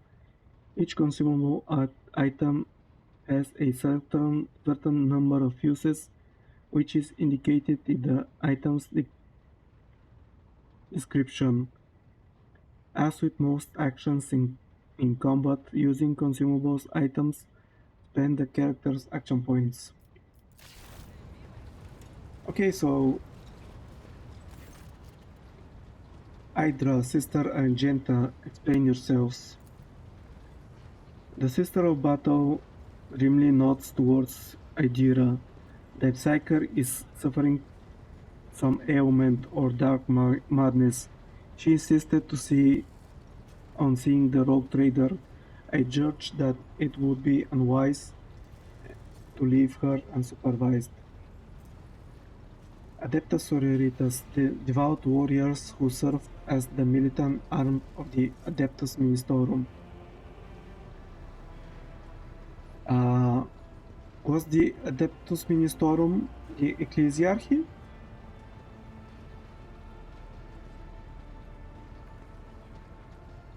Okay, I'm not sure how exactly were the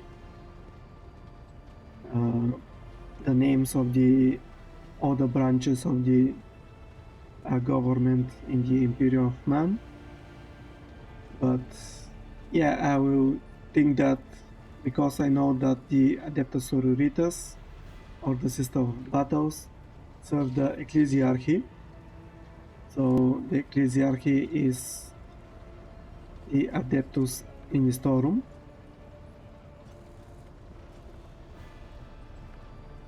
Okay.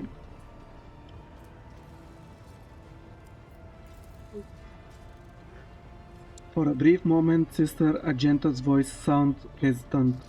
I was also hoping to approach you with a personal request, but it can wait. Speak with me when you have time, Rogue Trader. Argenta asks to talk to her.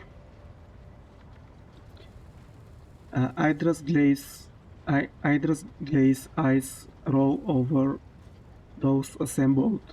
One word terms, one word burst from her lips. Daybreak.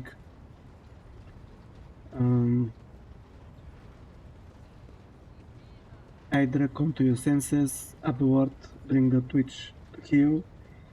If there's nothing else of value to report, I declare display. Hydra, come to your senses.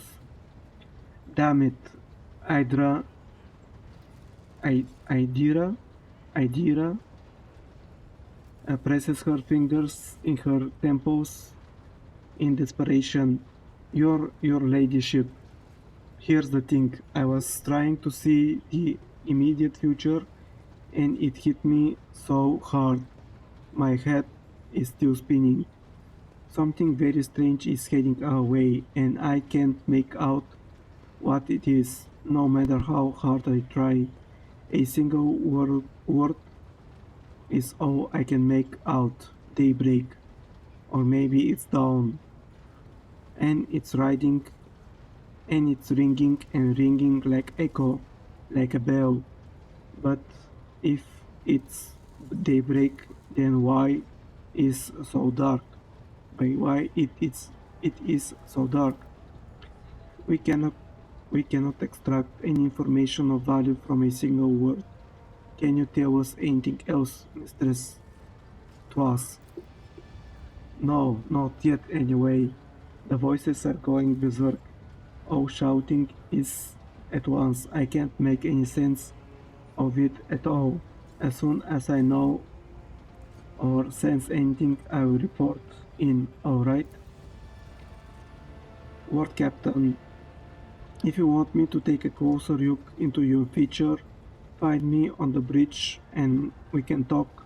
Lady Theodora was well served in my whispers, or was well served by my whispers on many occasions, and I am sure you would benefit from them as well. The Psyker-bitten lips stretch into a weary smile. If there is nothing else to report, I declare this briefing concluded. It is time to get to work.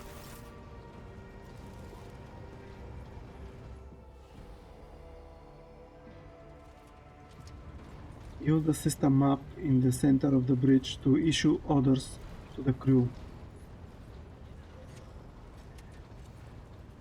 This is the Voxmaster.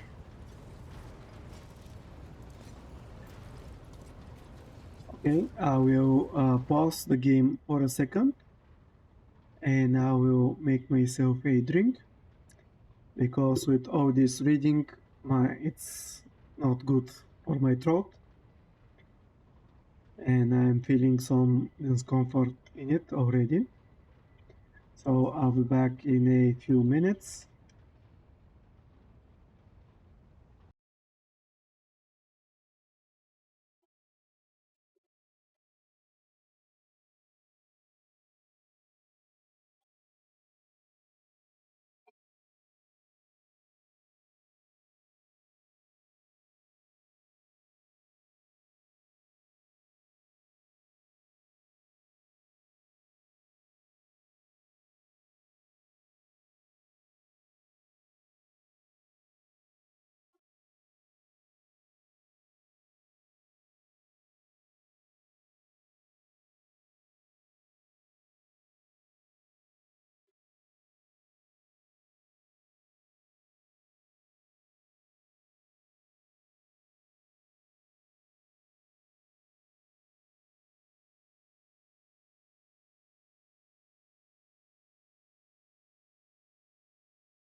Okay, let's look around the ship until my water heats.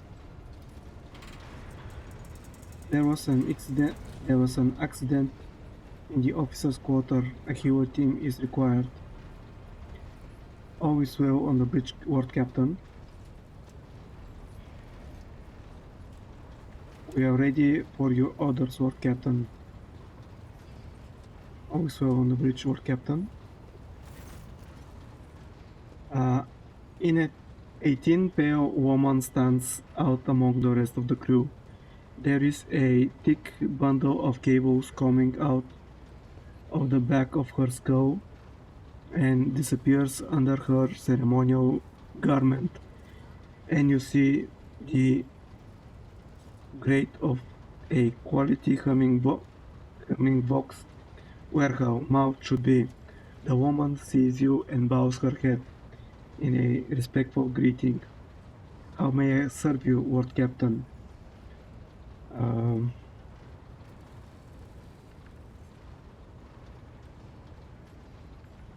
What are the Voxmaster duties? I am the ears and the voice of this void ship. I supervise several dozen officers and 3 times the number of support personnel. We receive, send, encrypt, and decode all incoming and outgoing messages, though the ship's internal and external channels, and we also ensure clean communication and the optimal efficiency of the crew's Voxcasters. If you ever want to know what worries and concerns your crew, are harboring, what your subjects are whispering about in local networks after their watches, and what their leaders are clamoring about over shortwave box transmissions, just come and see me. I will satisfy your curiosity. Have the box spirits brought you anything interesting lately? Forgive me, Ward Captain, I have no information that would be of interest to you at this moment. Why do you look so strange? My appearance comes from my heritage, generation after generation of people who spent their entire lives in the depths of this void ship. Neither we nor our ancestors have ever left our home, but the same can be said about many denizens of the Imperium's million worlds. We are used to the silence of the cosmos and the voices of the ship. There are thousands of us, but we dwell far from the Ward Captain's upper decks and remain unseen. We are the Voidborn. Where does the word Voidborn come from?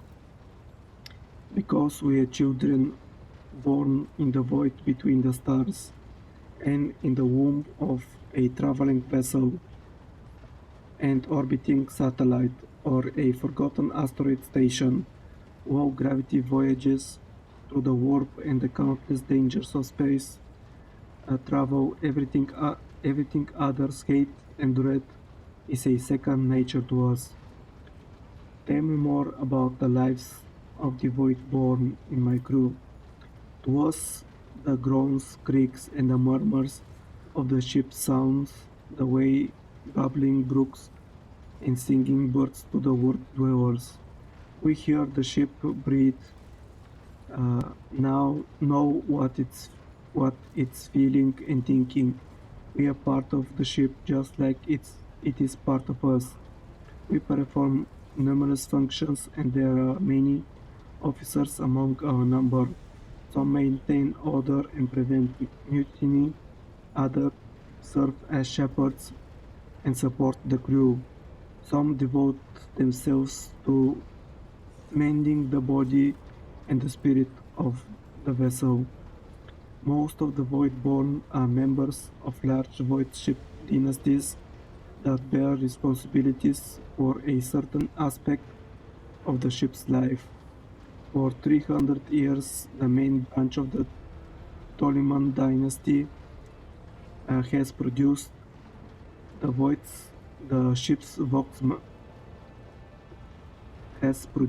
the ship's Vox masters, and most of our subordinates come from the cadet houses of the dynasty.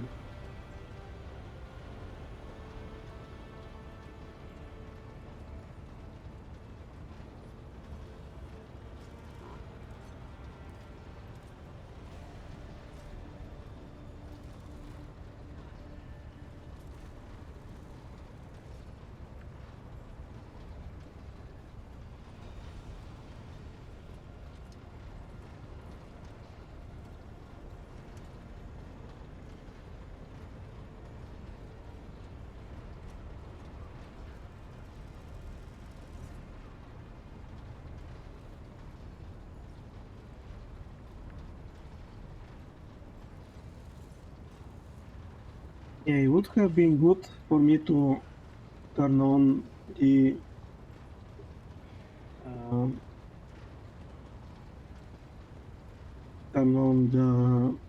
kettle to start boiling the water. How do you find life?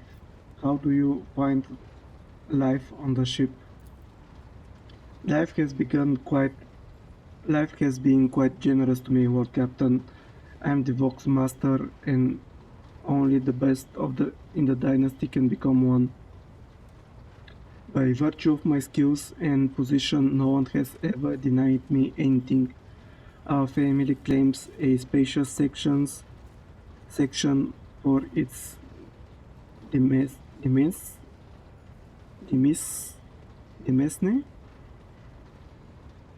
of its demism.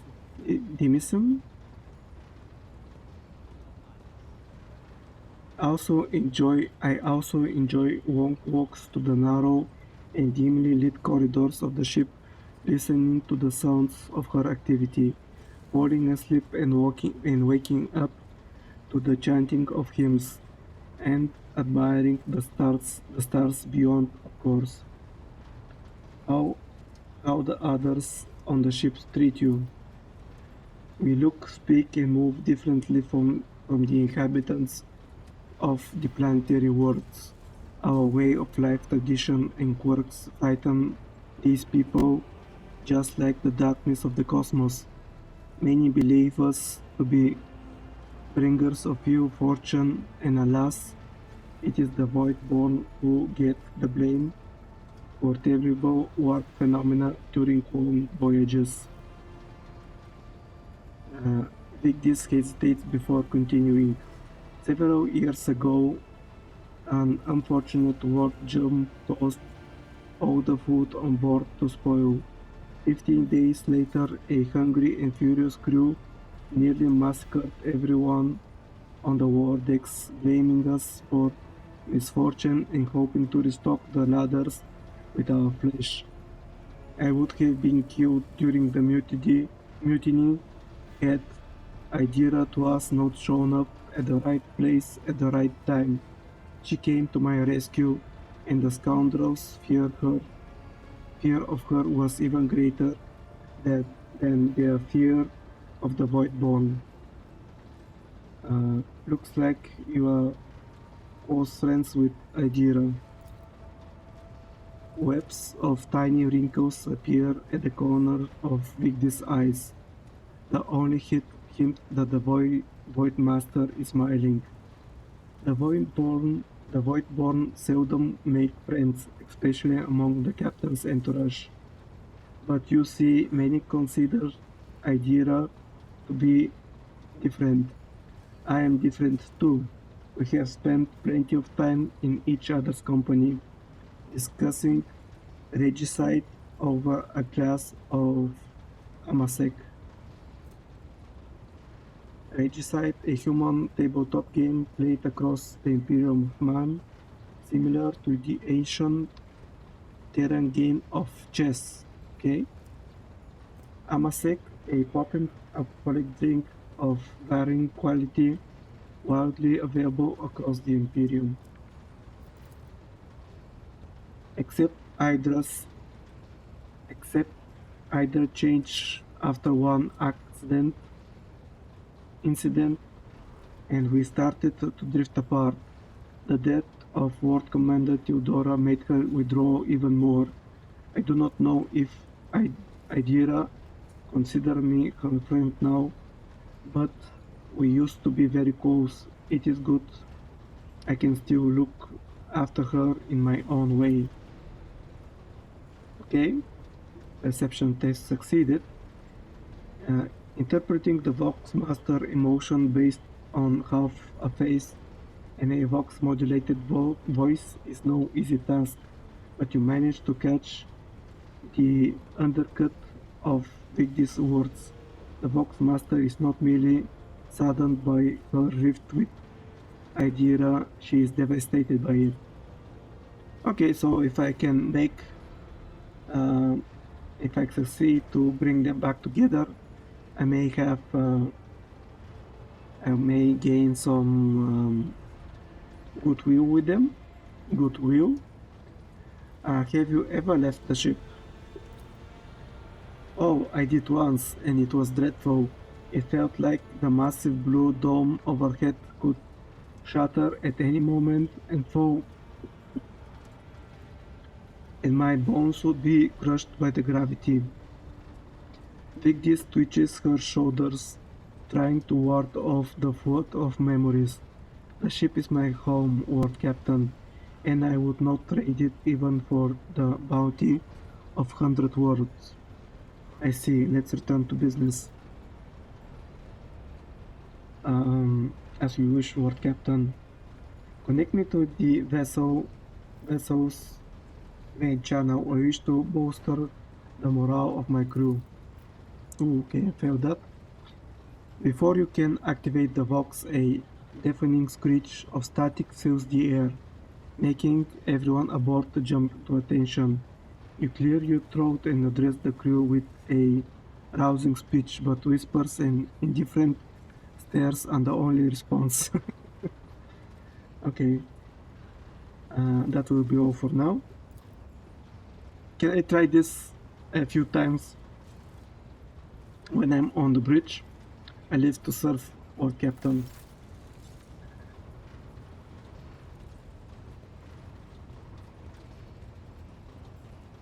Okay, I'm guessing that most of the responses here will be the same.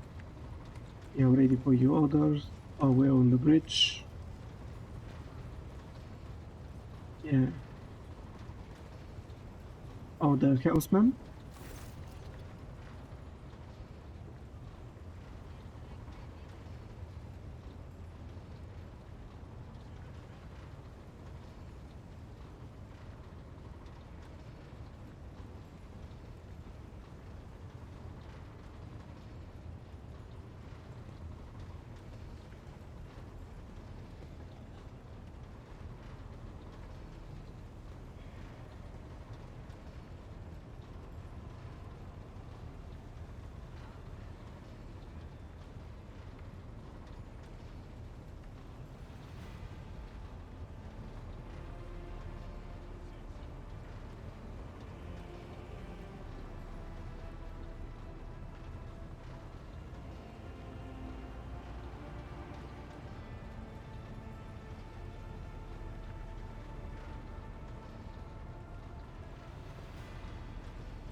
The tall man before you appears to be woven from tendons and muscle.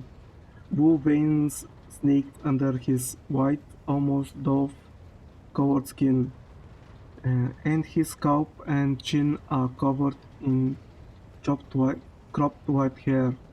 His neck and shoulders are wrapped in wires that hint at the presence of neural connectors under his uniform.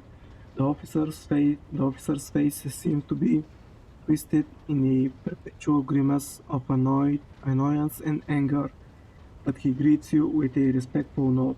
Lord Captain, Master Helmsman Eivor, at your service. You're a Voidborn, aren't you?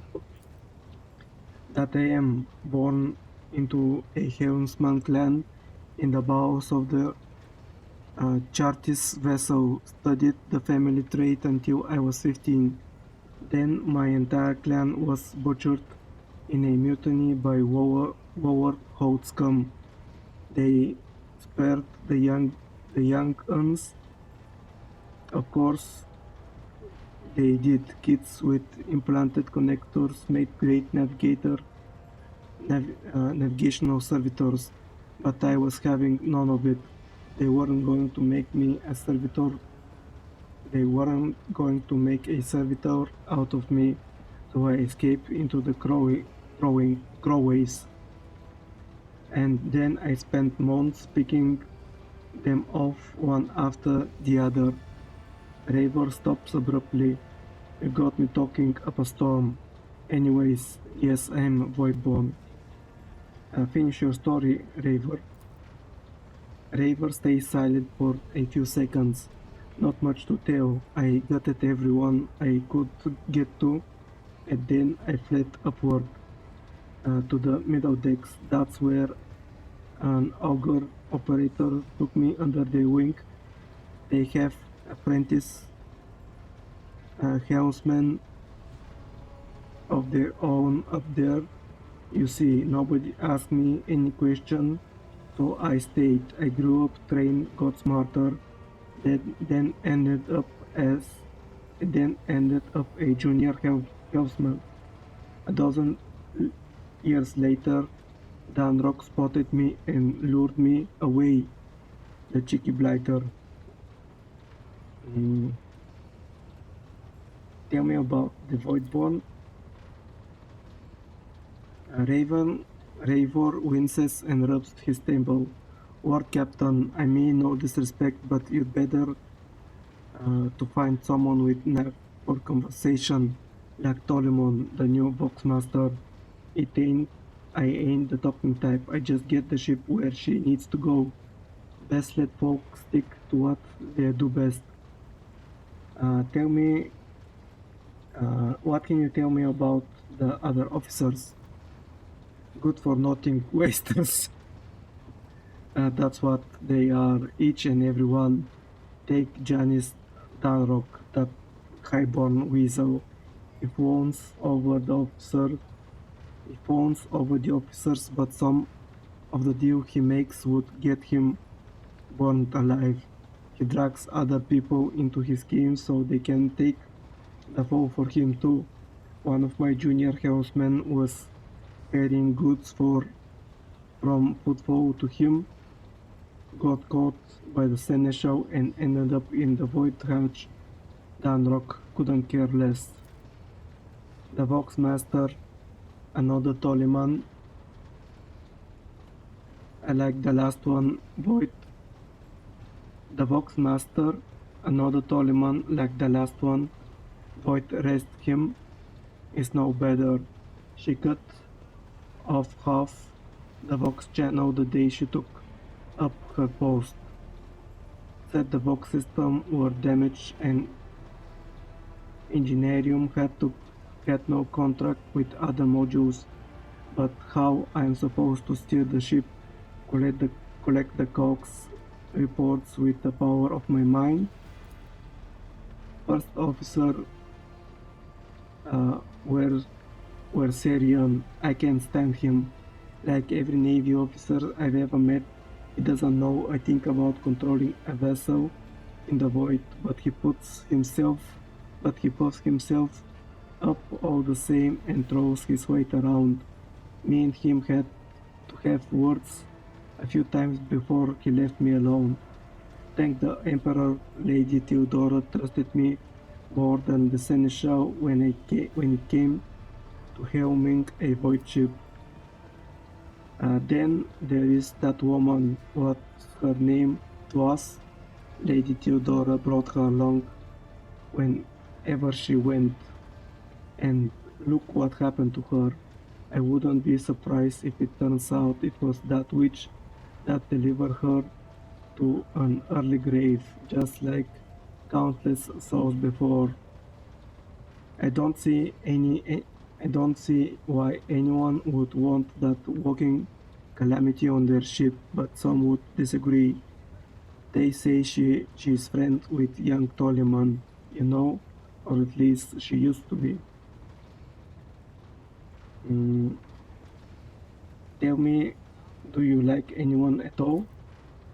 Raver looks perplexed. What kind of question is that? I like you and Lady Theodora before you. Where would I be if I was making cracks about the rock trader? Nah, I don't want to die just yet. Okay, I'll take my leave. Ward Captain, Raver acknowledges you with a nod and turns away.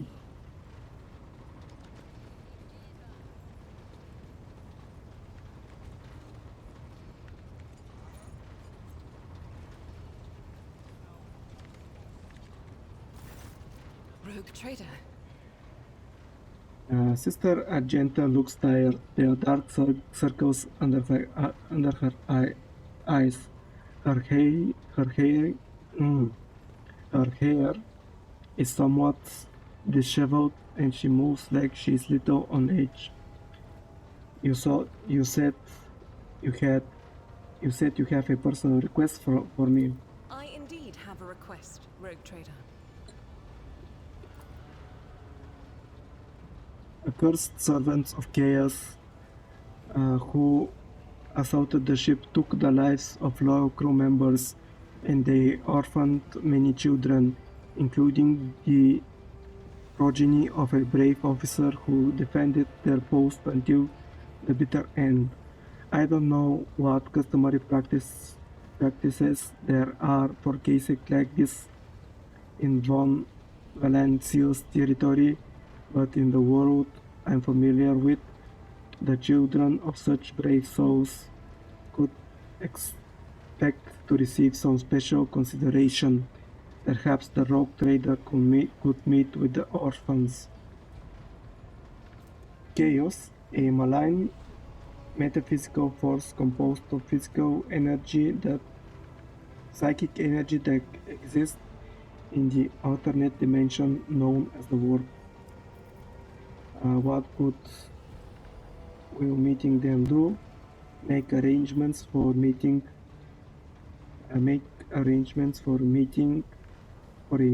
worthy of a rogue trader. I will address the orphans with a speech. I will meet them, no formalities needed. These are the children of people who gave their lives for the Von Valencius dynasty. My consideration is the least that they deserve. Deliver this order on my behalf, orphans, and to be properly provided for. But a personal meeting with the rogue trader is too much. Why would I? Do you wish to fill these children's hearts with the illusion that the world is and its rules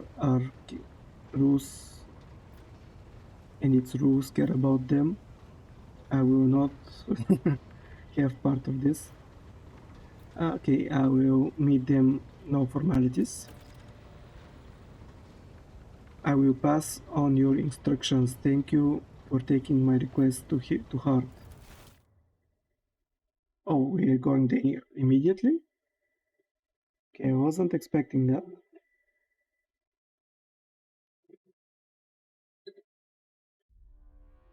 Hydra Tuasai is a psychic diviner in the service of rogue trader Von Valesius.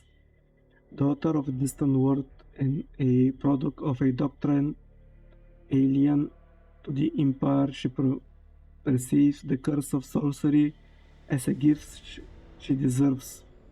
For only the most skilled and strong can endure the touch of the Immaterium.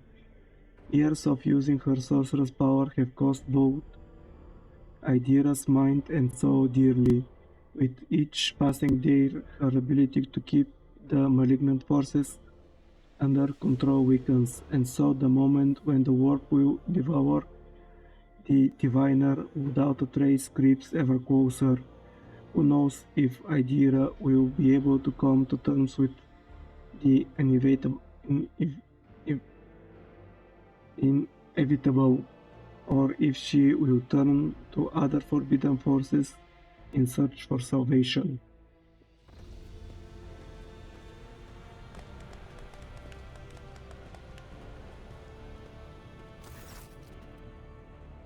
The motley group of adolescents do not take eyes of you, gazing you as if you were a creature straight from a fairy tale. Our indefatigable sister has been keeping an eye on these pups upward glances at the gathered children. It is hardly the school progenium in here, but we have provided the orphans on our ship with adequate care and instructions. School progenium, a division of the ecclesiarchy responsible for the upbringing, education, and training of orphans to those officers and nobles who have died in the service of the Imperium. Okay.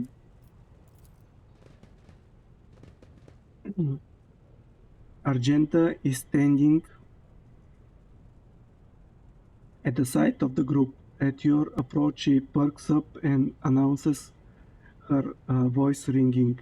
Brave ones, the master of this ship has appeared before you, the one who guides it through the darkness of the universe by the Emperor's will. Greet you, World Captain, the World Trader of House von Valencius.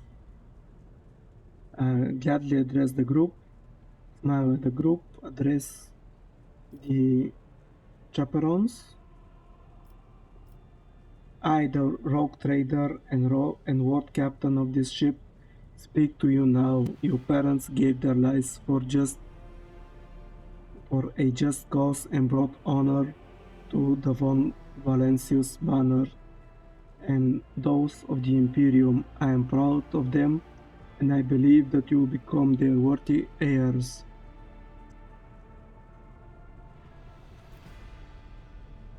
Yeah, use that one. The teenagers hang on your every word with bated breath. Only a few at the far end of the row seem sullen and not particularly impressed by your speech. One of the scowling visitors, with a thin scar across his face, tosses his head back and says bitterly, "So what? Why should we care? Our friends and parents die in dozens for your noble world, and you just give us speeches?" Argenta quickly turns to the boy. A flurry of emotions flashes in her dark eyes, like she wants both to calm him and scold him for his impudence.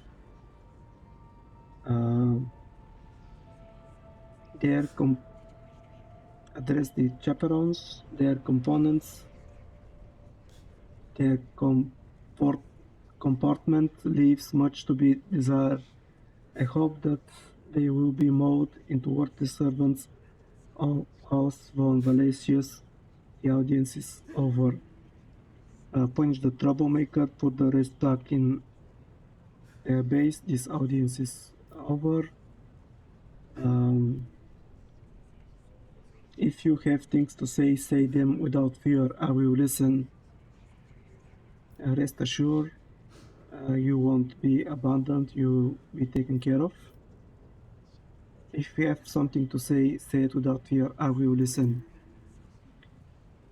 The boy smiles grimly. It doesn't matter what we say. It won't bring our parents back, and it won't change our fates either.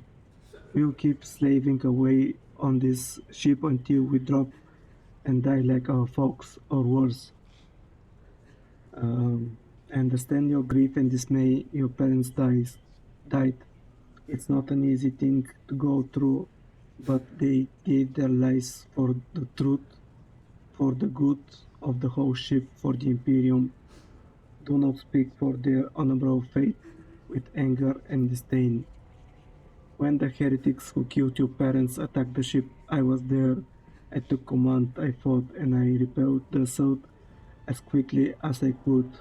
But no war can be won without losses. You can only strive to do what is within your power. The strong have the power to decide the fate of others. The weak either obey or die. If you seek a different lot in life, boy, save your grumbling and look for an opportunity to rise above the rest.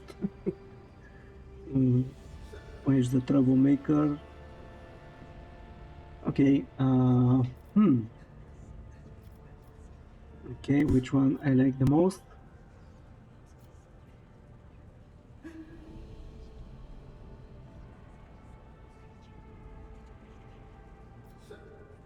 The strong have the power. You heard the word the rogue trader. His words carry the wisdom of the Imperium. It's hard to say whether or not your words have left an impression on the boy, but he nods slowly. Then he catches himself and gives you an awkward bow. Abelard gives a sign. The servants immediately emerge carrying packaged treats with Von Valencius emblazoned on the wrappers. It appears that the Seneschal came prepared for any contingency.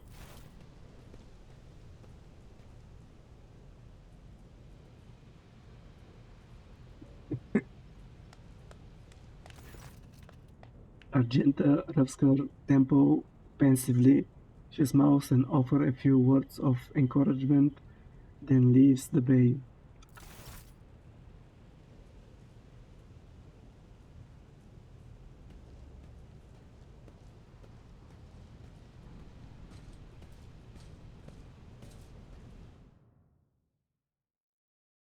Sister Argenta.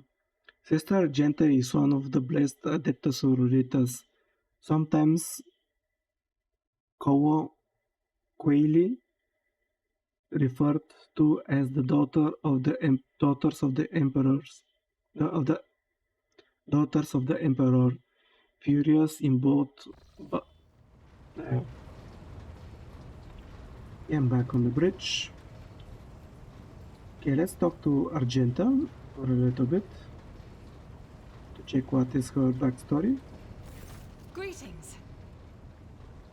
Even in stillness, Sister Argenta radiates energy, with her dark eyes shining and a slight blush in her cheeks. She is reciting a prayer that looks at you only once she has spoken the final line. Scarlet Angel, greetings. Tell me about the Adeptus Sororitas. Gladly. There are none more faithful to the God Emperor than my sisters. We fight against his enemies by the will of the Holy Ecclesiarchy. I beg your pardon, Rogue Trader. Here I am talking about what every lesser noble in the Imperium knows. So what exactly are you interested in hearing about? They say the Adeptus Sororitas are the fiercest in faith among the warriors of the Imperium. Is it true? It is. The Sisters of Battle are a fire lit by the God Emperor. They are the echo of his voice that travels through the dark expanses of the universe. We bring his wrath to heretics, mutants, and other enemies of humanity. We protect the faithful from the unholy and unhallowed. Sometimes with words, more often than not with a bolter. Are all sisters truly as faultless as you say? Even the novices of the Adeptus Sororitas are drawn from among the most worthy. Those who have taken the vows and become a full-fledged sister are the best of the best, tested by trials of body and spirit. Yes, there have been cases when a sister stumbled or showed weakness. But do not expect to hear a story of depravity or downfall from me. Each such occurrence is a great tragedy for us all. Light cannot bear the smallest speck of darkness within. And thus those who have trespassed or shown weakness of spirit are given a chance at redemption. They are called Sisters Repentia, and may the enemy tremble before her, for nothing can stop a sister of battle who yearns to be cleansed of fault and weakness. Wearing nothing but robes, no armor, eviscerator in hand, those sisters who have once faltered find repentance on the battlefield. Their lives are seldom long, but a death in the name of purgation is a better fate than to live with a shadow in one's soul. What order are you from? Once I had completed my novitiate, I was sent to the Calixian branch of the Order of Our Martyred Lady, assigned to the Order's Pronatus. The Order's mission is vital and noble. The Sisters Pronatus protect great relics of the Imperium. We guard them, preserve them, escort them when they are brought onto the battlefield or presented for pilgrims to venerate. So what is she protecting on this ship? This ship? And we seek out the relics that have been lost. Neither a coven of heretics, nor the most wicked Death World can deter Sisters Pronatus when their goal is to return a piece of the great legacy of the Imperium into the hands of the faithful. You said you belong to the Calixian branch of your order. What brought you to the Koronus Expanse? The Order sent me to Footfall. My undertaking was to assist the local priesthood of Drusians in caring for a sacred reliquary that had been there since the time of Parsimus Duane, the station's founder. Are there any other members of the Adeptus Sororitas in the Koronus Expanse? None that I'm aware of, but the Sisterhood's orders are many, and can operate independently of one another, sending their sisters wherever their presence is needed as deemed by the Ecclesiarchy. Perhaps somewhere in the Lord Inquisitor's retinue, may his path be blessed, my sisters perform their duty as we speak. I wish it were so. Even a single evening spent in joint prayer and training would bring me joy. Okay, yeah, the Ecclesiarchy is the Adeptus Ministorum, the religious body of the Imperium, also known as the Ecclesiarchy, which venerates and promotes the worship of the Emperor of Mankind. Fourth Inquisitor, Inquisition, the secret organization tasked with hunting down the myriad threats to the stability of the Imperium of and all Mankind. I have no more questions about the Sisterhood. Should any more arise, keeping them to yourself would be imprudent. It is a virtue to take an interest in holiness. Tell me about yourself. About me? I am the Emperor's daughter and his servant. What else is there to tell about me? How did you end up on the Theodora's ship? I first came here when I found myself in need of passage from Footfall to a remote planet. But I imagine what interests you is not that first journey, but rather what brought me aboard prior to the pirate attack. That story is complicated. It just so happened that You stopped short. I made a mistake. In a moment of laxity, I was ambushed by the accursed followers of the archenemy. I was badly wounded. Lady Theodora came to my aid and brought me aboard her ship, while her crew attended to me in my weakened state. It all happened not too long ago. I barely recovered from my wounds when the pirates struck. Truly, the servants of evil know no rest. There is no place where we can be safe from their machinations. What happened to the people who wounded you? Did Theodora's men eliminate them? Sadly, they did not. Lady Theodora was in a hurry and chose not to stay on the planet. Her people took me to a ship while I was unconscious, and when I came to my senses, we were already flying away. How I pray to come face to face with those heretics once more, and it's bound to happen someday. Yeah, I'm guessing it will happen in the duration of the game. You mentioned making a mistake. It happens even to the best of us. My mistakes are my burden to bear. I'll find a way to atone for them. Sweet Jenna, thank you for the follow. I'm doing quite well. Thank you for asking. How are you doing?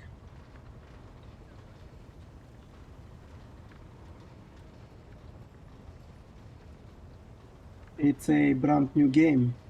It came out yesterday.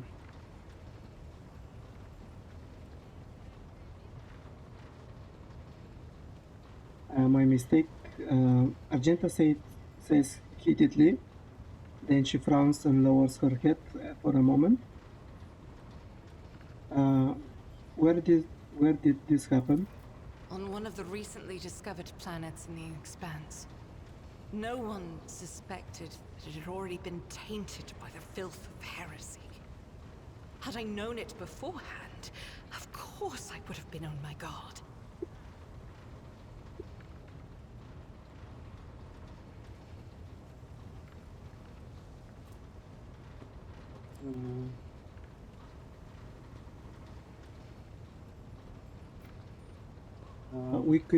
We could go to that planet and deal with the Chaos Worshippers. The path to that planet was lost. All the knowledge is gone, along with the previous navigator. It would take immense effort and resources to rediscover the route. The heir to the Von Valanci's protectorate must have plenty of other issues to deal with right now. Perhaps later, when the skies above our heads have cleared. Thank you for saying that, but I'm definitely not a good streamer. I started just recently, and there is a lot that I still don't know about streaming, and I should be making my stream better, and I'm trying to make my stream better. But again, thank you for saying that. What was it like traveling on Theodora's ship? I hadn't been here that long. Just one journey from Footfall, and the other journey, the majority of which I spent in the confines of the Medbay. I can't tell you much about the first voyage. I was more focused on prayers and ruminations than on the people around me, or the journey itself.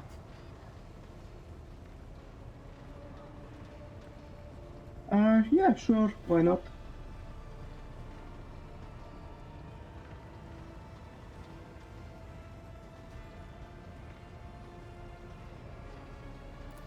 During the last journey, Seneschal Viserion stood out for me. He came by several times to ask about my health.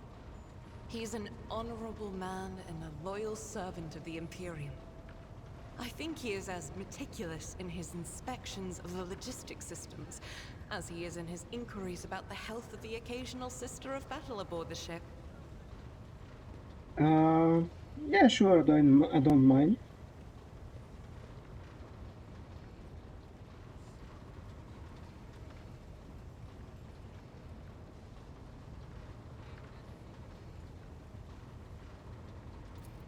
But not all of Theodora's people have earned my trust.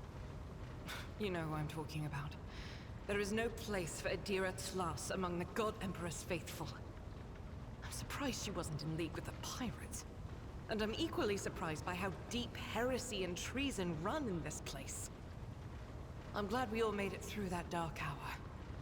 May the day that follows be bright. Okay, I don't have any more questions to ask you. Thank As you. you wish.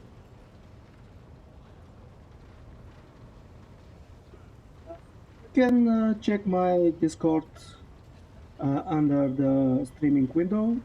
There is all the media that I'm using. My Discord, my Twitter, my YouTube channel, my Instagram channel. So you can check them out there.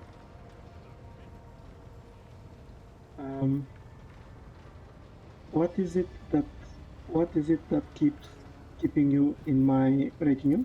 This ship was targeted by heretical pirates, which means that my presence here and the assistance I provide to you are my sacred duty. Sooner or later, I will likely have to return to Footfall to protect its reliquary. But for now, I wish to remain a part of the Rogue Trader's crew.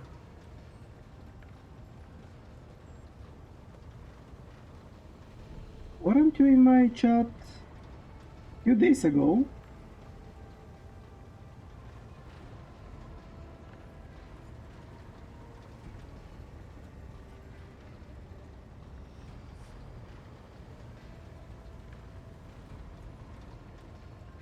Is this a new account that you made?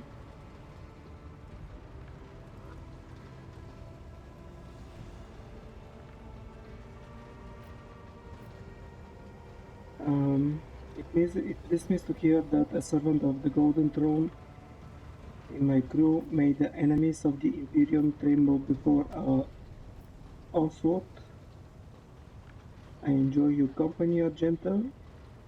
I hope that you remain in the crew and that this ship becomes your home. It might be of use to me, and so I have no problem with your presence.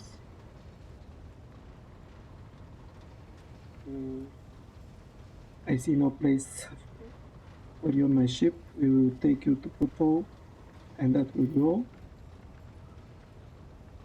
Yeah, I think I'll tell. It pleases me to have a servant of the Golden Throne in my crew. May the enemies of the Imperium tremble before our onslaught.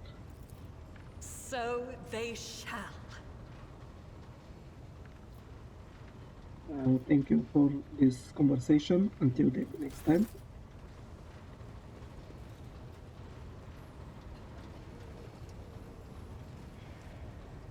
Is there someone else from my team here?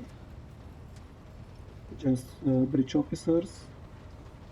The indicator lumens need to be replaced again. Can our shuttle pilot even land the aircraft without unnecessary damage?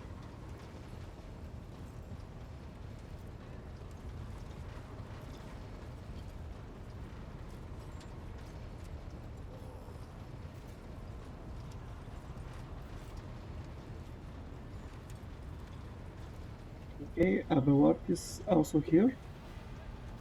Lord Captain, Abelard surveys you briskly but meticulously.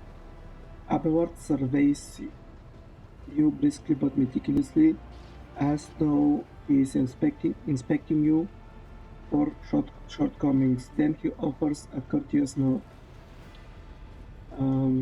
Let's talk about things that may be useful to me as a rogue trader. a noble aspiration, Lord Captain. I am ready to acquaint you with all the particulars that interest you. Outside the situation in the Coronos Expanse for me, what do I need to know and keep in mind?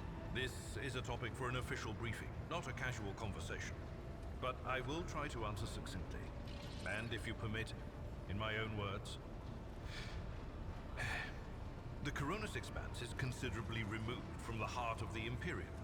This means that local warp routes become useless within months. Established pathways are regularly subject to attacks from all kinds of rabble. And in the only major port, the Imperium's frigates find themselves moored alongside pirate vessels.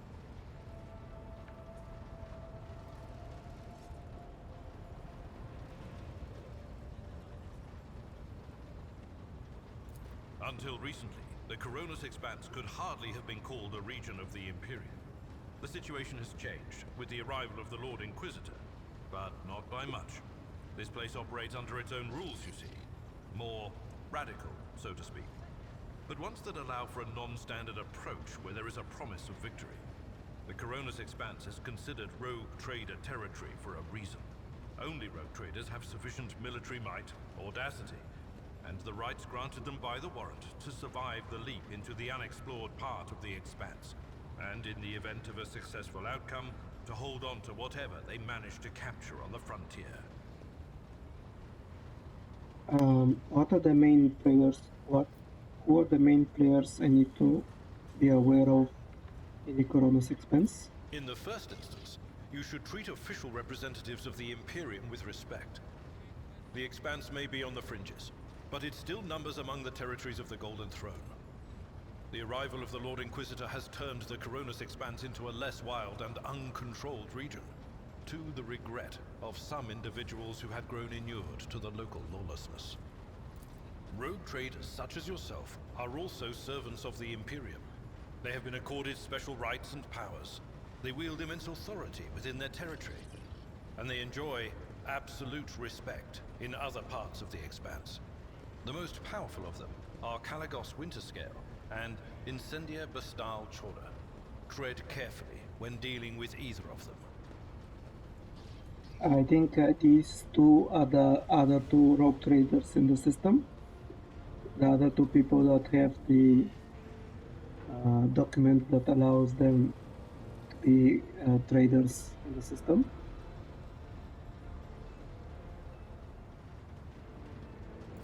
If we are to speak of unclaimed territory, which is what Footfall is, among the scum that dwells on that handful of asteroids, there are 3 factions that wield considerable influence in the sector. The first is the Kazbala Commission, organized crime in its most primitive form. It holds sway over the Liege of Footfall, and has links to rogue trader Winterscale.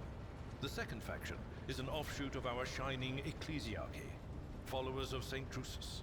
They are actively building their forces, and hold influence over rogue trader Chorda. And finally, the third faction, the Explorators, a wing of the Adeptus Mechanicus. They are willing to die and kill for the secrets of the ancient technological heresies that are hidden among the stars of the Coronis Expanse. Conrad, our previous Master of Whispers, what can you tell me about his betrayal? What do you think he'll do next? You know, Lord Captain, I am no admirer of fine art. But when we next find ourselves in a civilized port, with time to spare, I will promptly find an artist and commission a portrait of the individual to whom you refer, with a hole between the eyes. Conrad Voigtveer. That he committed his treachery and escaped with his life was an unforgivable oversight. Abelard winces as though from toothache, and he makes no attempt to hide his feelings. We both served Lord Captain Theodora for many years, and we never saw eye to eye. He was brash. He was never afraid of assuming responsibility, and he willingly took on difficult tasks. I am loath to admit it, but the Von Velatius Protectorate continues to reap the fruits of his labors to this day. His service always garnered my respect. But everything else about him made me want to wring the neck of that two-faced snake. If you are taking comfort in the thought that we will hear no more of Conrad, prepare to be disappointed. You thwarted his plans, his meticulously plotted and nurtured treachery. He is sure to attempt to strike at you, and he will use his contacts and knowledge of the Protectorate to do so.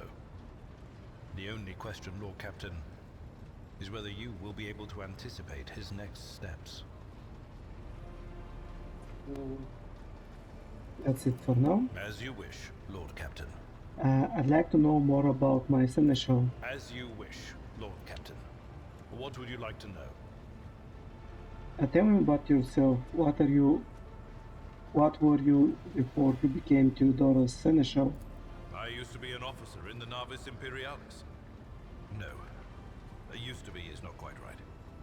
It was not simply a job. It was my calling, the essence of my life. I was proud to serve Lord Captain Theodora, but in my heart and mind, I'm still an officer of the Imperium. Imperial Navy, the battle fleets of the Imperium of Man, also known as the Navis Imperialis. I met Lord Captain Theodora on a mission where the Imperial Navy was providing reinforcements to the rogue traders' army on one of the frontier worlds. Our acquaintance was not easy. Working with people outside the Navy hierarchy has never been my strong suit. It was to my great surprise then, that after the mission's completion, I received a referral to leave my service in the Navy and join the rogue traders' personal council. Okay. She pulled some strings there. It was a difficult choice for me. But I saw in the offer a chance to serve the interests of humanity even more effectively than in the Navis Imperialis. You do not need me to tell you just how remarkable a person Lord Captain Theodora was. I recognized her at once as a true leader and formidable creative force. One who had built a protectorate amidst the dangers and wildness of the Expanse. Leaving the Imperial Navy is far from easy. Why were you permitted to quit your post? You could say there was no one among the naval command who was willing to impede the wishes of the rogue trader. To do so would be to risk their own position and their relationship with Theodora. The Lord Captain possessed certain contacts in the Imperial Navy. Contacts which she used to request help during the conflict on the border world. And which enabled her to make me an offer that resulted in my joining her retinue. The Navis Imperialis is an ancient institution with its own mandates and muster lists. On occasion, in the heat of an official briefing, or an informal discussion, I violated those rules, determined to press my point. It is challenging to choose the words to accurately express my opinion on a situation or the actions of others that do not sound overly scathing or confrontational. Many in command were inclined to view my manner of speaking as unbefitting a person of my rank. Okay, this information we received because we succeeded in a coercion test.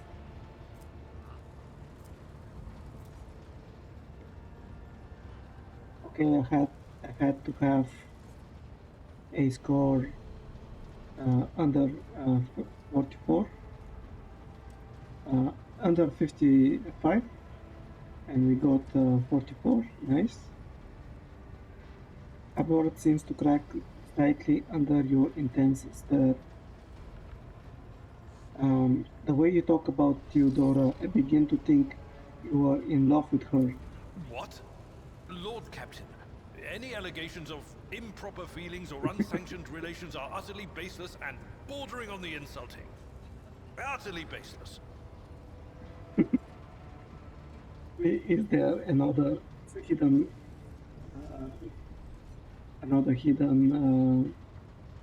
test? If you succeed in it, maybe you can. He will say that he was actually in love with her. You have a family? I am a father of 4, and if my information is not outdated, a grandfather of 11. My family lives on Dargonus. None of my children express any eagerness or aptitude for serving aboard ship, and I would hardly have insisted that they follow in my footsteps. Thank you. I have no more questions. Of course. You may call me by my first name if you wish. I thank you for the honor, but I must decline. As a former military officer, I believe in the importance of order in all things, including the chain of command. You are the Lord Captain, my direct superior. I am not prepared to address you in any way other than as regulation dictates. I must take my leave. Until next time, Seneschal. Lord Captain. Abor gives you a regulation salute.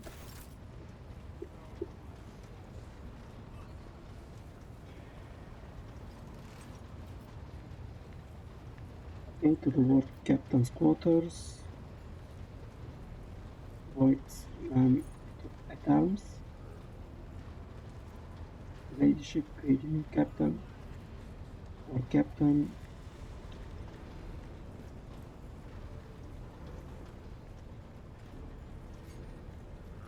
Heil Factorum Janis Damrock. The corpulent man in lavish coats bows before you, not without difficulty. A silver skull wears over his shoulder, while the fingers of his augmented hand drum against the sheaf of paper he is holding, and he regards you with attentive interest through the lens of his magnifying Okay, I didn't get this sentence.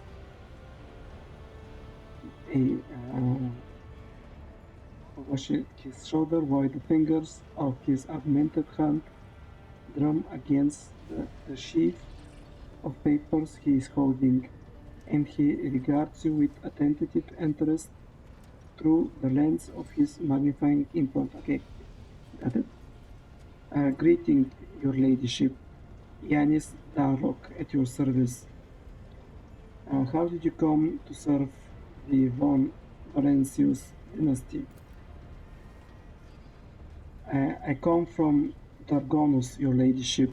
I have been a subject of your dynasty since birth, and I have always strived to be of use to the great rogue trader.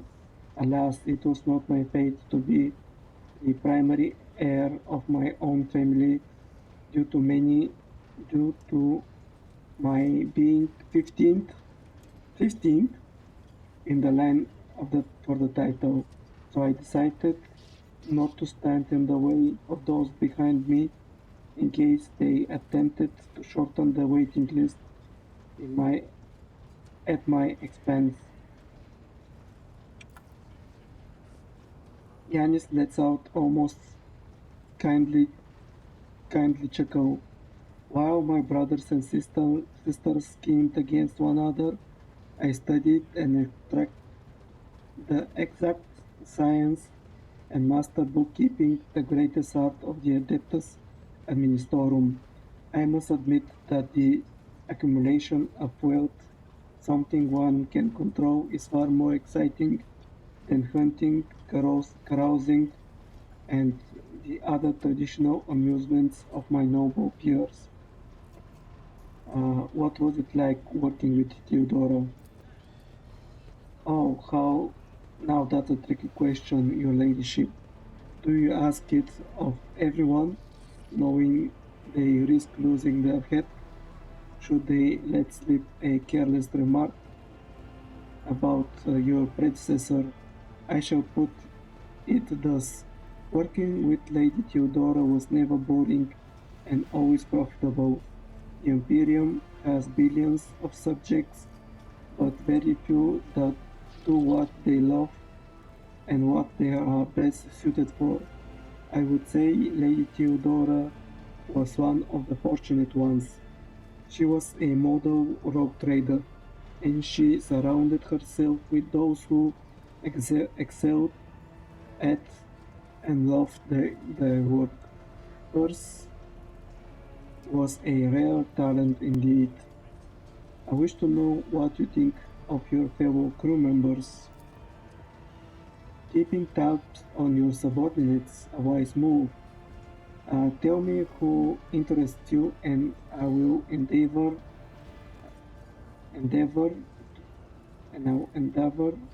to be honest as possible. Yanis' eyes lit up He is obviously eager to speak his mind.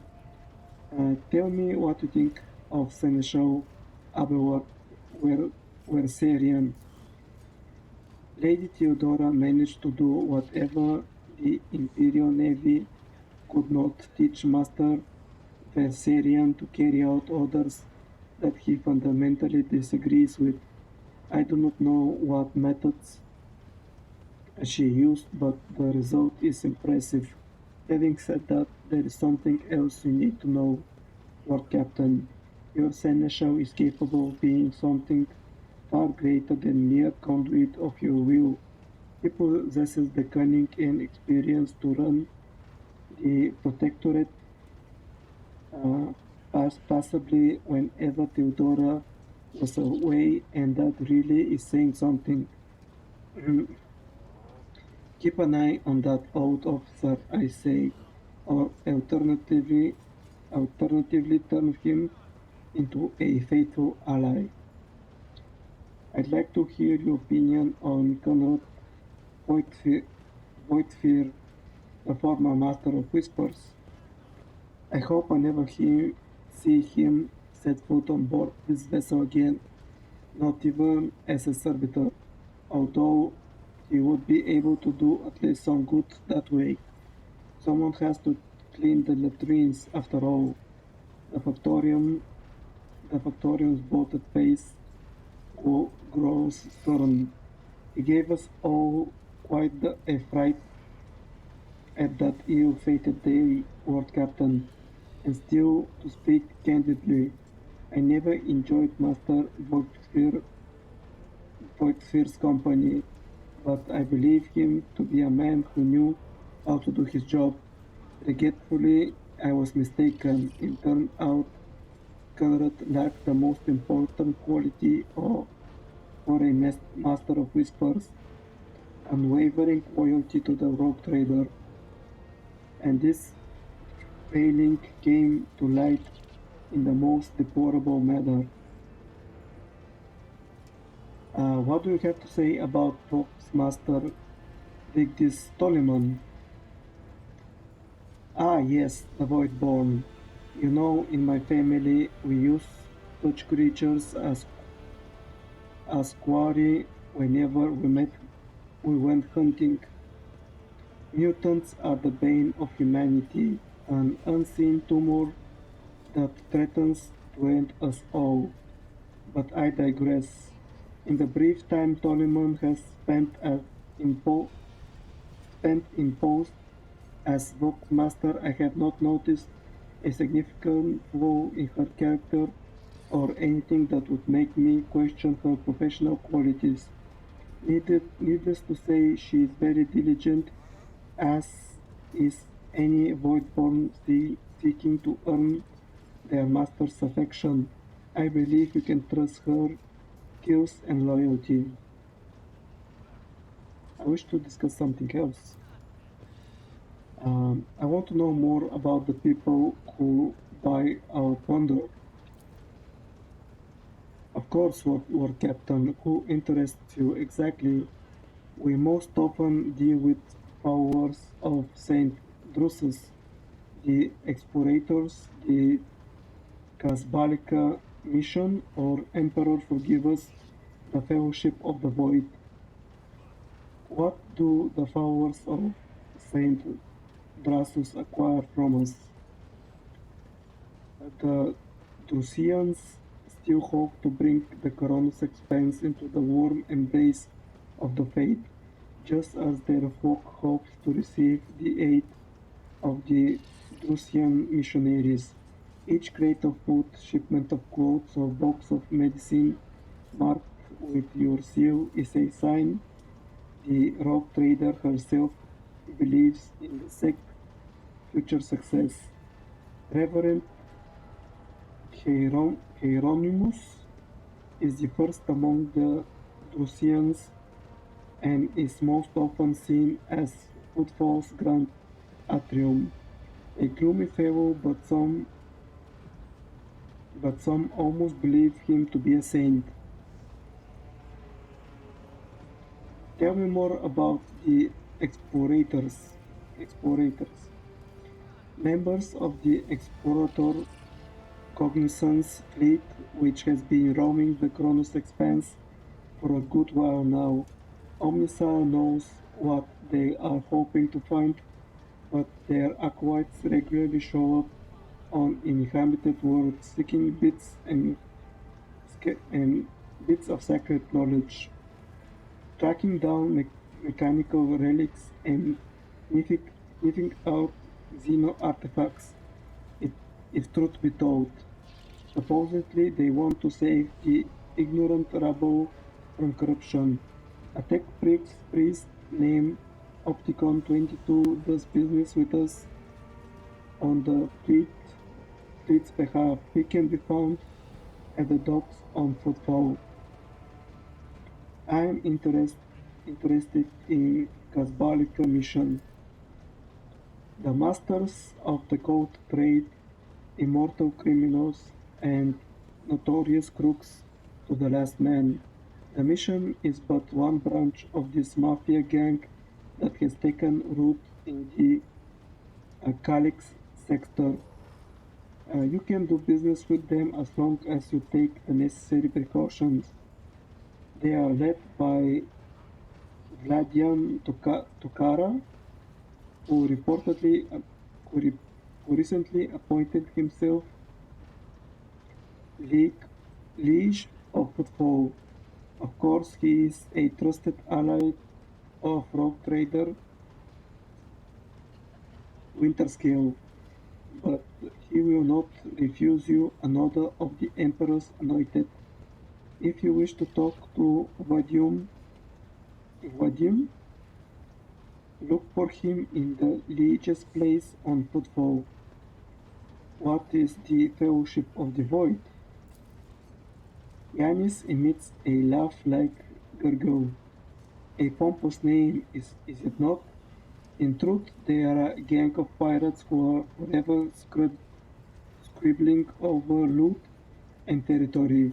However, some of their little pursuers need supplies or can take awkward cargo off our hands without asking questions. Of course, there is always a risk that the scoundrels will change their mind and attempt to board us instead, but so far our macro cannons have managed to keep them in line.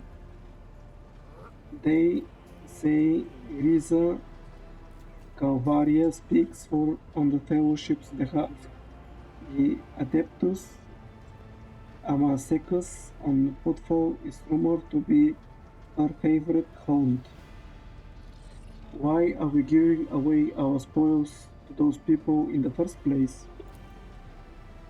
To profit from them, of course. Most of the things you will find during expeditions are complete junk to one such as yourself, but the less fortunate and affluent servants of the Emperor think them treasures, especially when they are bestowed by the great rogue trader herself.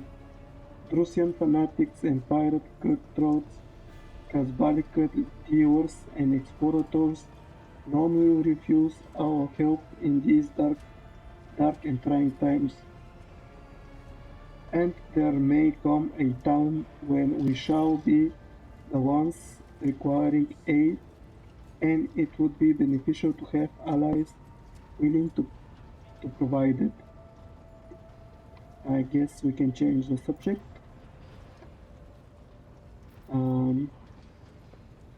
I wish to bolster my retinue with skilled fighters. Rest assured, there are people of the most outstanding talents among the thousands of your crew. I will contact the overseers at once. Oh, I can create my custom characters?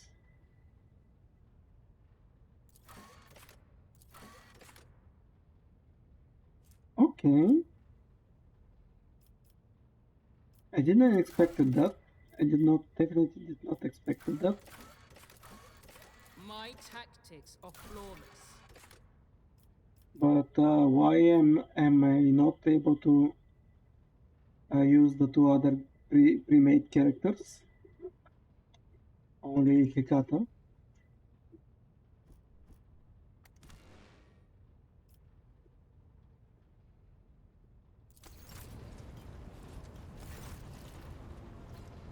My retinue and I are in need of training. I will show you to the sparring chambers at one. Oh, I can. Okay. Okay, I won't be resetting anyone at the moment. Okay, that's also good to know that you can reset your stats and you can try to rearrange your skills.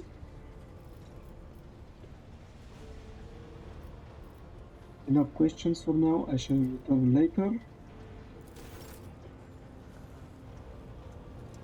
Bridge Technomat. Always well on the bridge, world captain. Yeah, everyone says that. It wasn't so okay. A little bit earlier, you know.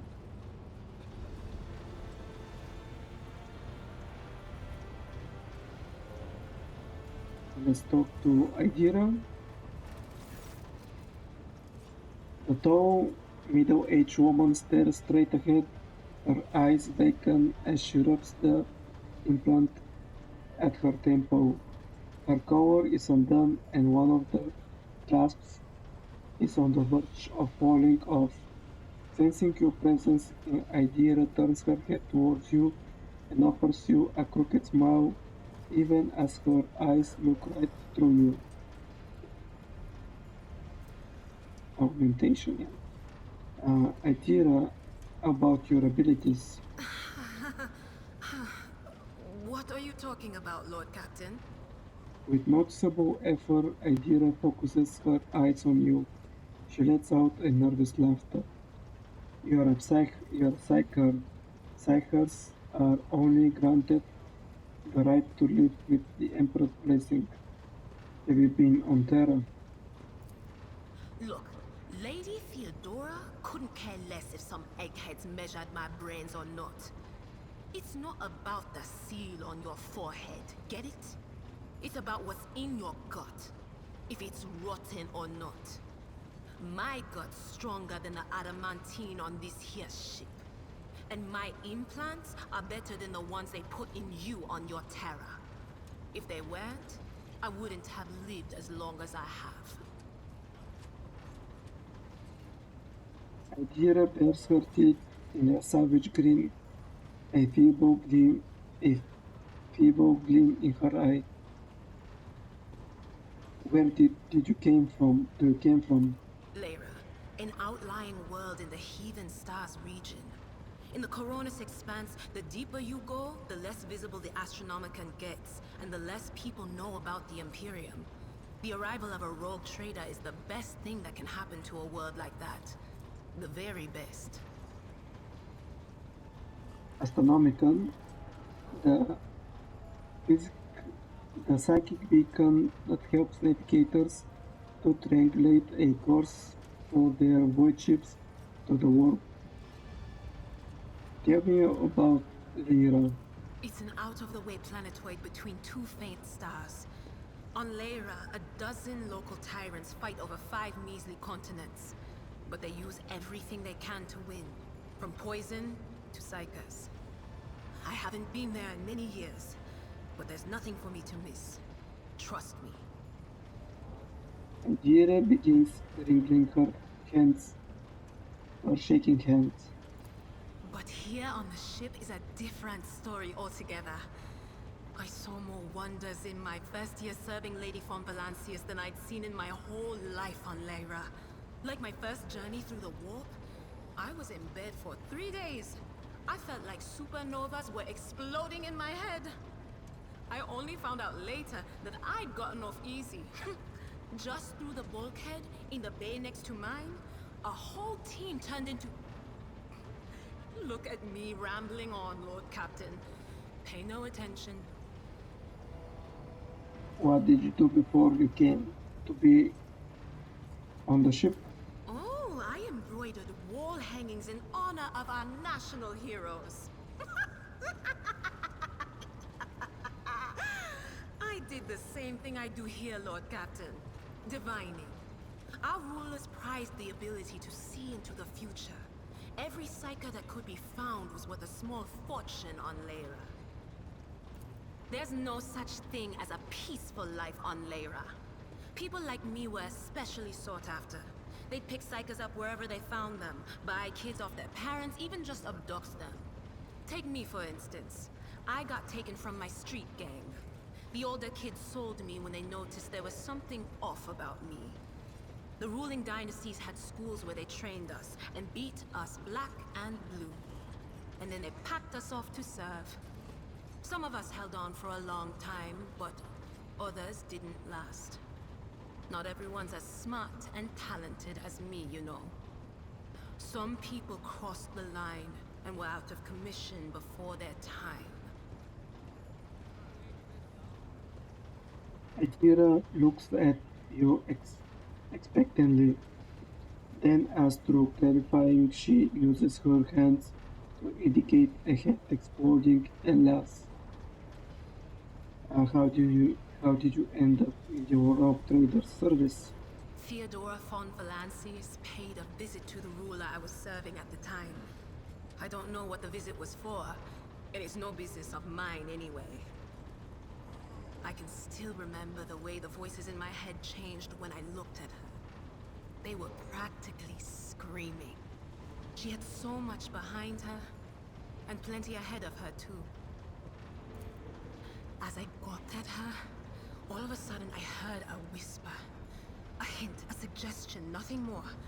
But I know the difference between idle chatter and a real threat. I seized my chance and approached Theodora. I managed to whisper a couple of words in her ear before the wardens dragged me away. They beat me and locked me up. No wonder. It wasn't my place to converse with outsiders. And then Theodora's people came for me. They broke down the wall, butchered the guards. Also, I could tell them my warning in full. So I said the rest, but I didn't want to go back to my old life. And so I entered the service of the von Valancius dynasty. Have you ever been off the ship? A few times. Not many. And if I think about it, why would I want to? I've got everything I need here. All the whispers I hear are familiar ones. They almost feel like family. And if I want to hear about the nightmares off the ship, I can. After some Amasek. But don't go getting the wrong idea. If I have to, I'll follow you to the edge of the galaxy. You never finished your story about first time crossing the warp. It wasn't like it was a very fun trip, Lord Captain. But look, if you want to be entertained, I'm the woman for the job. I'll entertain you with one of the stories from my collection, no problem. But if you want to hear about the time I melted everyone in the bay next door, well, I just don't really want to go into the details on that one, alright? Alright. Of course, Lord Captain.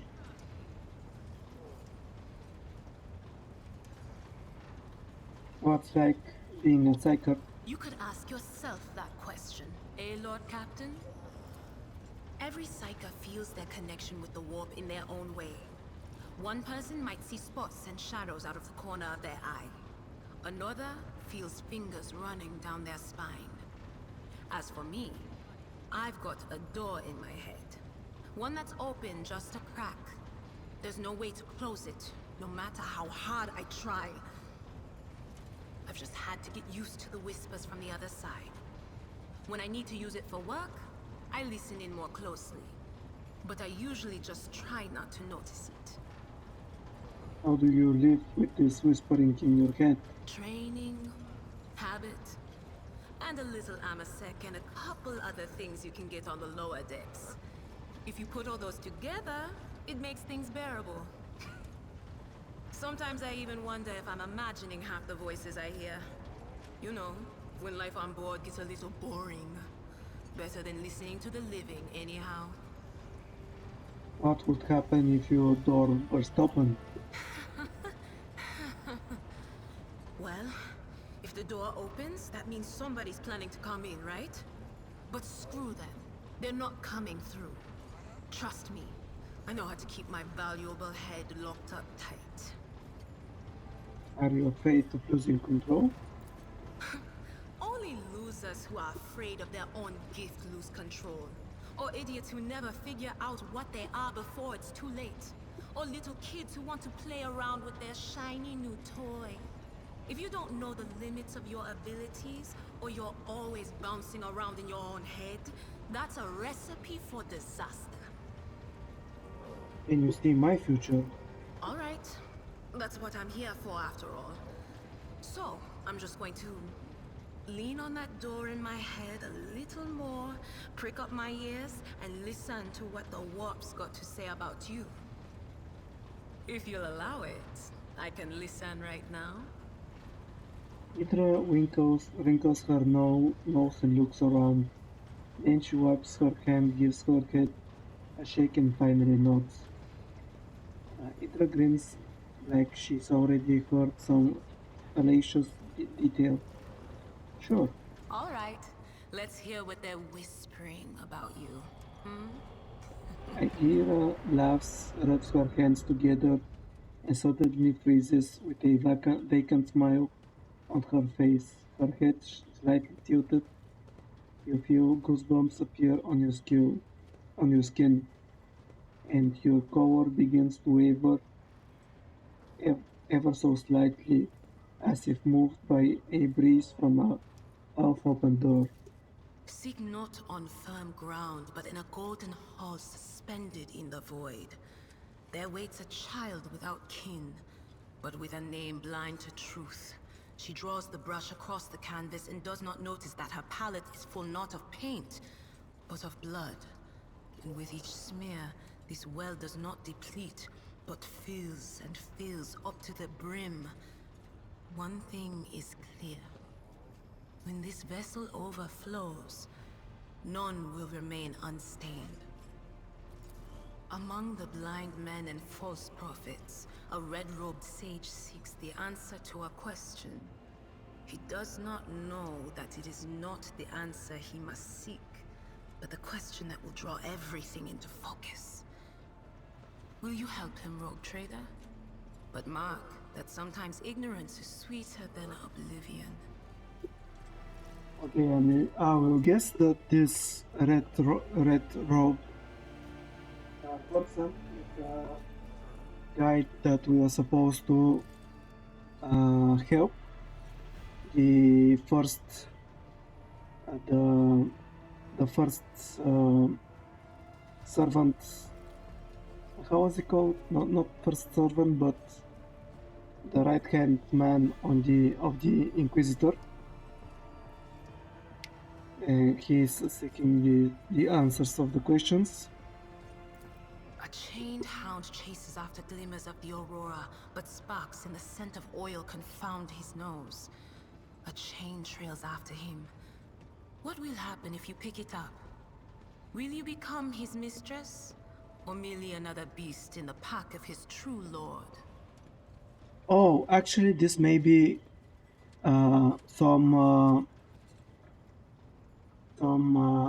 brief explanations or convoluted explanations of the characters that we're going to meet. I think I know this will be maybe the space wolf, space marine that's going to join us. So maybe the other guy with the red rope is one of the I think that there was a guy of the Adeptus Mechanicus that will be joining your team, as far as I know, and maybe this is the guy.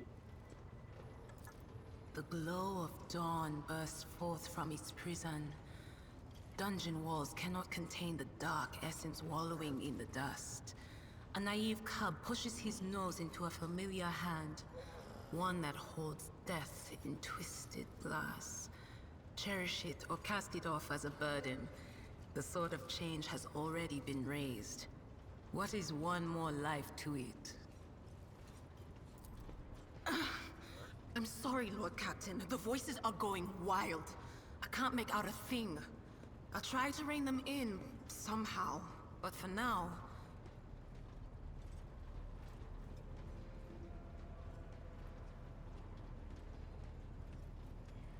Taker shrugs sheepishly and sniffs. I'd like to hear your augury, Idira. What awaits me in the future? All right, let's hear what they're whispering about you.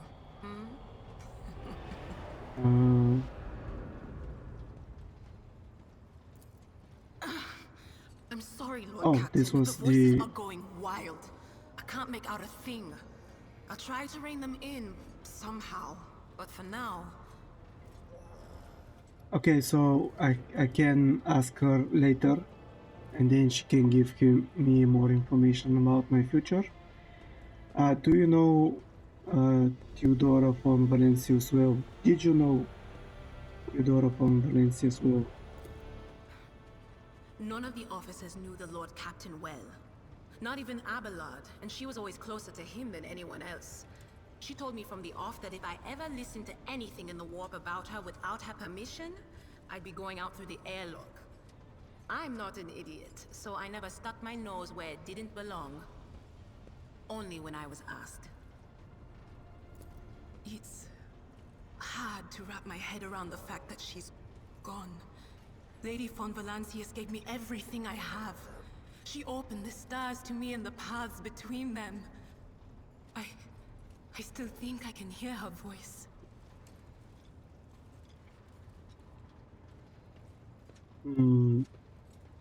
Idira lets out a sharp breath and shakes her head. Things are strained between you and Argenta, isn't that right? The little sister is afflicted with her own set of voices. Ones that whisper to her about corruption and heresy. The silly girl doesn't realize that if she wants to find the source, she needs to start by looking in her own head. Got a new story for me, Idira. You bet I do, Lord Captain. Idira becomes much more animated and her expression turns slightly dreamy as she recalls one of her stories. Okay, so we went to Footfall once. Well, I mean, Lord Captain Theodora went to Footfall a lot. But on that occasion, she took me with her for some reason. My day had gotten off to a bad start. My head had been yammering since I woke up, but there was nothing else for it. I had to go. We arrived at the place, and what a place! All the gentlemen and ladies dressed to kill, showing off their encrusted implants, all clustered around little tables. Well, turned out it was a gaming den. And not just any gaming den, but one run by somebody with deep pockets for people with just as much cash to splash. You should have seen it. People gambling away planets in a game of regicide. Anyway, so the Lord Captain wanted me to help her beat some guy. So I tell her, the chips won't land in your favor. You'll get a bad hand. Don't sit down at that table, your ladyship. But did she listen? Of course she didn't. If there's one thing she never lacked, it's stubbornness. So they sat down and the cards were dealt. I'm hovering around like I'm not involved, but I'm keeping my eye on things. And everything in my head keeps getting louder and louder. Anyway, it's a good thing I realized in time that my mind wasn't going haywire over a losing hand, but something else. I made some excuse to drag the Lord Captain up from the table and took her away from that place. And a few minutes later, the room where we'd been... It turned out some wise guy had the same bright idea to bring a pet psyker along with him. One of those ones who just scuttle around in Footfall's underbelly. And the psyker just freaked out, I guess. After all the commotion, people went to see what happened in the room. And they'd all gone for each other's throats. Literally.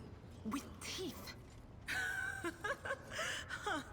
And I think they completely detached that asteroid from Footfall and pushed it off into open space so it would head off toward the local star. Alright. That's a story. I must take my leave. Of course. Always at your service. Whenever you need me. Okay, so I think I talked with everyone of my party.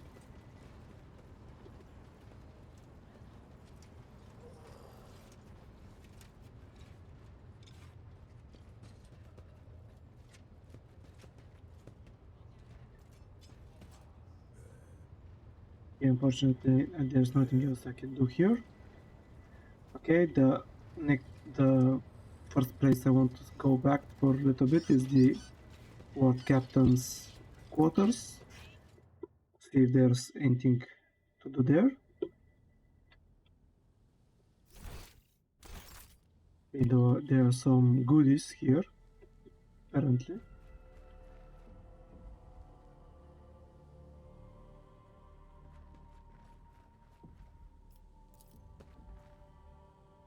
The position of the pieces on the board suggests that the game of Regicide was interrupted. The winner was never determined. Okay, so it is like a chest, but it has slightly different rules, I think.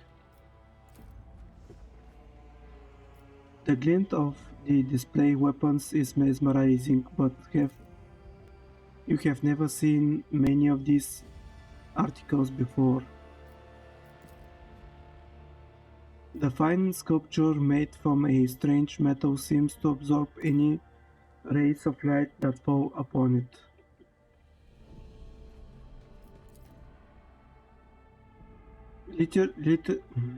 Liturgies of the faithful to his word and name. The text below this solemn heading looks noticeably faded. It appears that the prayer book has been kept open on this page for a very long time. A bizarre fragment hung on the trophy board. The light, smooth surface of the object is dotted with dark spots and crumbling holes.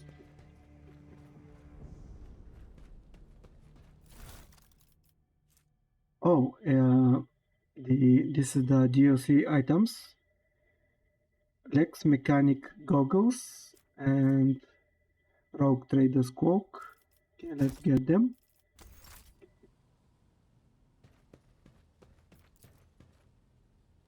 The parlor organ seems to have been sitting idle for many years.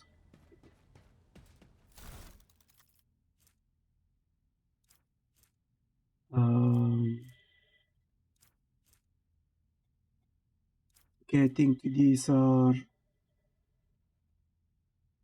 the other DLC items. The bookshelves are packed with ancient books, piles of papers and tomes, many of which look rather worn. The light glinting of the polished skull of some unknown Xenos makes it seems like the bony face is mocking you. Oh. Unknown Xenos? Okay, if you say so. Unknown Xenos. Okay, this is some kind of storage space. The tickling of the clock is too quiet for its bulky size. War Captain's personal cogitator on Valancium's ancestry records. Oh, these are the people that supported the game. I think I should be here somewhere.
Did not see my name, but I think, oh, maybe this is the only the people that bought the one above the deluxe edition. There were two more editions to this game that you could have bought.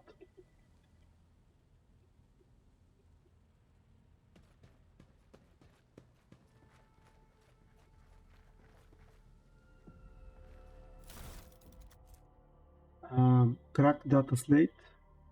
The final translation, the final transaction with the chartists are complete. The Fiery Reckoning is now fully equipped.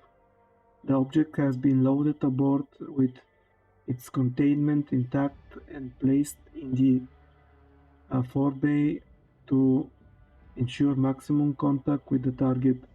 Coordinates sent and received by the bridge. Target estimate time of arrival in the system. The Fiery Reckoning is crewed by a servitor hive. Chances of the ship returning are minimal. Estimate time. Okay, this is something, yeah, that's some kind of quest item. Unfinished letter.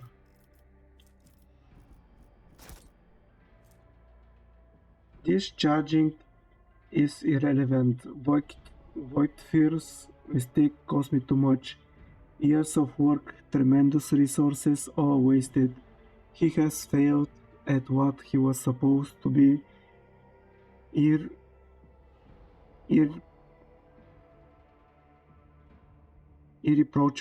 Irreproachable at uncovering spies, and this one was a senior officer. I am not about to discard him. Conrad has served me for too long for his removal to go painlessly for the Protectorate. Besides, he is no fool. He could not have seriously expected to become the next of the von Valancius line when his skills and talents as Master of Whispers are so valuable. Let his disinheritance serve as humiliating but instructive lesson for which he may yet learn.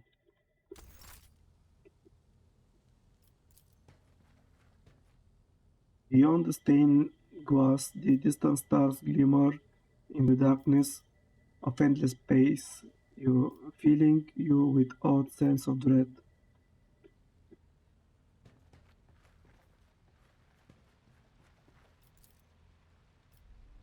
The long dead eyes of this fierce monster forever captured in fear and pain in its final moment. Okay, what kind of monster is that? Oh, is this a Tyrannid? It looks like Tyrannid.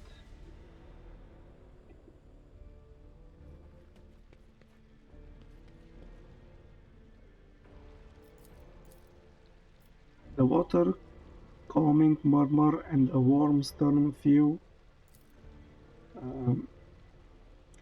unexpectedly. The water's calming murmur and warm steam felt inexpressibly deceptive.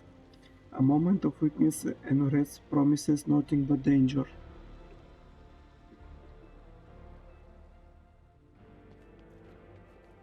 I think I grabbed everything here. Okay, let's see these new items that I got, which shall be taking and which shall be giving to someone else. Mark of the Ruler, a marvelous compact weapon in the form of a ring that allows the wearer to fire a single laser shot once per combat. A laser shot from 8 to 10 damage, 10% armor penetration, range 4, over penetration. I think I'll give it to Abelard.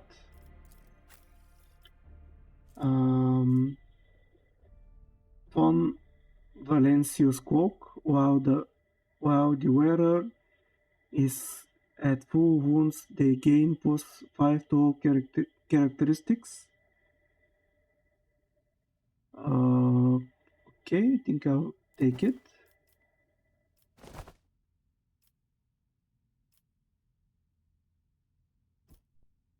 I think it will help. It will help when I'm in conversations. If I have to be honest, I'm not sure what exactly the other rogue trader's cloak did and how it was going to help me when I was not in battle. The Xenopelt cloak, a wearer receives -5 less damage from critical hits. The wearer grants +10 coercion. Okay, is there someone with a good coercion here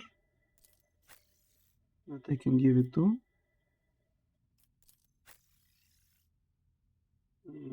No one. Okay, let's give it to Argenta for now.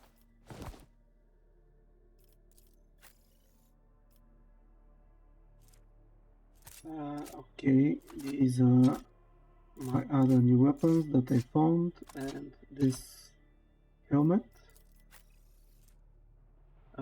Face of the Sovereign, the wearer gains an additional +1 resolve whenever they kill an enemy.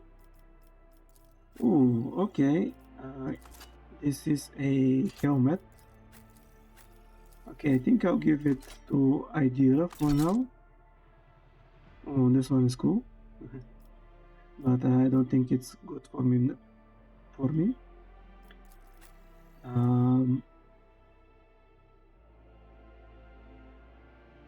Okay, the Raft of Saint Drusus. This is a only strike weapon. It has a little bit better penetration than the chainsword that is wielded by Abelard. Doesn't have an attack. Doesn't have an area attack.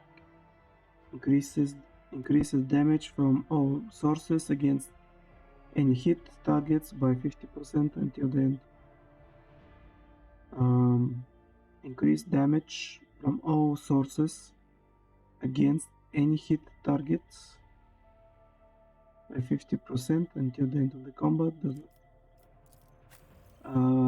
Not sure if I'm understanding it correctly, but I'm hoping that this means that it will help me do more damage every time. Blast wave.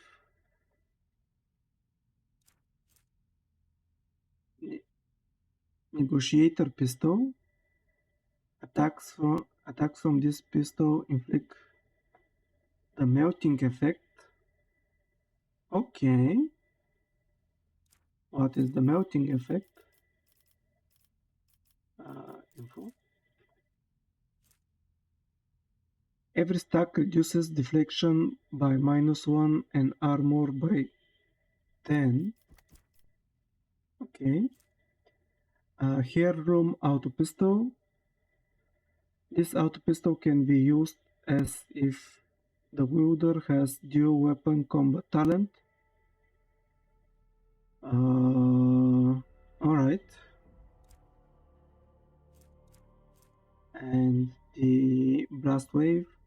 Shots from this shotgun pushes target 3 cells away, even if the shot misses. Okay, what I'm thinking, I will give Idira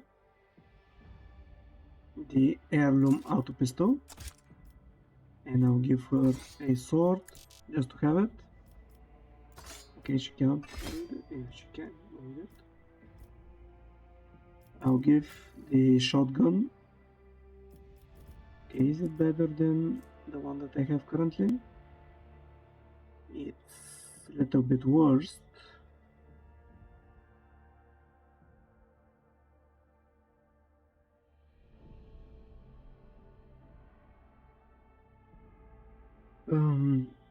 Yeah, I think I won't give it to anyone.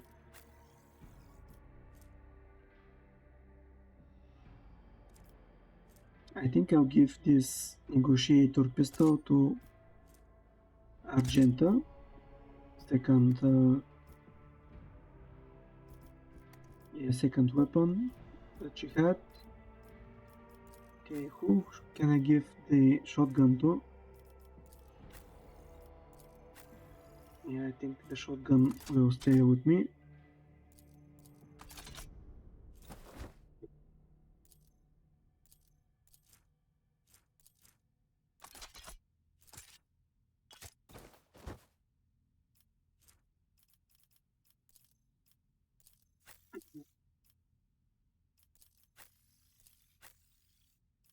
Yeah, this mantle is definitely very cool. I like it a lot. And it looks good with my character.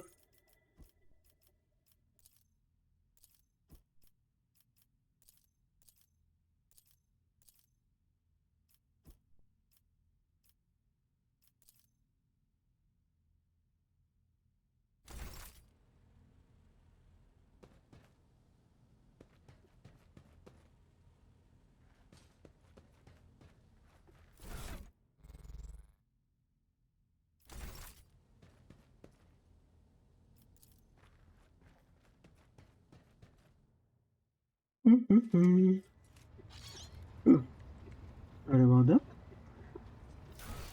Okay, what are my quests? By the right of boot, Theodora von Valencius and Edelrad are dead, and Scarlet Angel has been declared the new rogue trader. The newly crowned world captain will face new challenges in the helm of the powerful von Valencius dynasty and protectorate.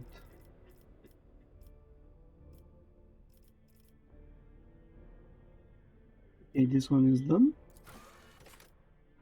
Oh, when they are marked like that, they are done. Okay, looking for trouble. A matter of the utmost importance led by interrogator of the Inquisition, Henrik van Caux, to the Rykard system. The rogue trader's duty as a loyal servant to the Imperium is to find the interrogator and aid him in his mission. Since his whereabouts are currently unknown, it may be easier said than done. Visit Erikida, Philia, the prison pointed, make contact with the Navy's nobility station, and land on Rekit Minoris. New boat. The crew losses suffered during the Cotis raid can be remedied on Rekit Minoris. The Machine Spirit Keeper. The Void ship requires a new engineer who may be found somewhere in the system. The Void ship needs a new navigator. One may be found on the Navy's nobility station. Alright.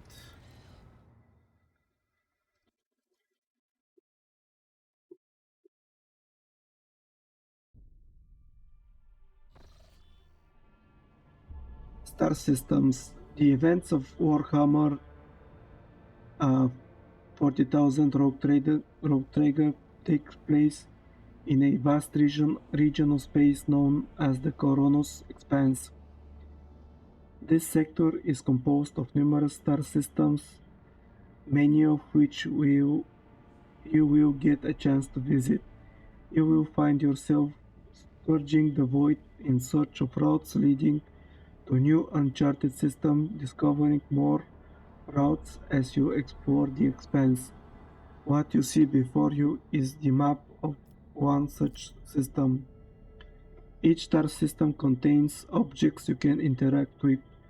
Such objects are marked as points of interest. Move your ship to the point of interest, then left click on it to initiate the event or open the planet view. And so this is the only place that we can travel at the moment.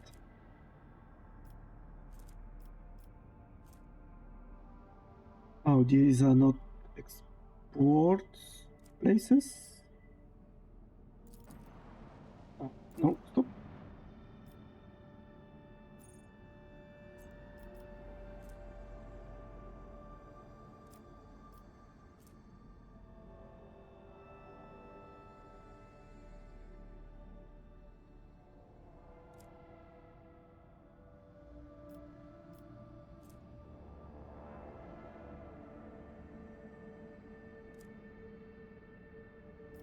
Let's try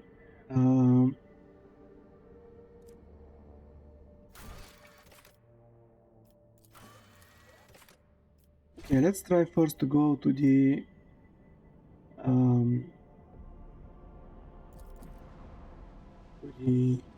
god damn it, to the Navy's nobility, yep, and to try to get a new navigator. Port Captain reporting: the heralds of the Navy's nobility continue to maintain Vox silence, perhaps due to a Uruk 5 being off limits to visitors. We intercepted signals from the beacon drifting in the station's orbit. The demands are clear. We are told to turn the ship around immediately. We have also detected an accumulation of space debris near the station's dock. Presumably it is the remains of interplanetary shuttles. Perhaps the esteemed Navy's nobility house requires aid and therefore cannot respond to our Vox transmission. Contact the station again. I will negotiate personally. Order the Augur crew to scan the location, to scan the station. Turn back. No one dares to give me orders. We will not invade a Navy's nobility station without first acquiring official approval. Let's try to scan it. Yes, Lord Captain. The Vox remains silent for a while, but then you hear static and Vigdis' measured voice. The officers from the Augur crew performed a full scan of the station, but the information is imprecise. They note wave distortions of unclear genesis that are throwing off most of the readings. We were able to ascertain that the reactor core of the station is still active, but many compartments are unpowered and some fully depressurized. The signs of biological activity are largely present in the central module, which means the station has not been abandoned. So the question remains: why are the esteemed navigator heralds ignoring us?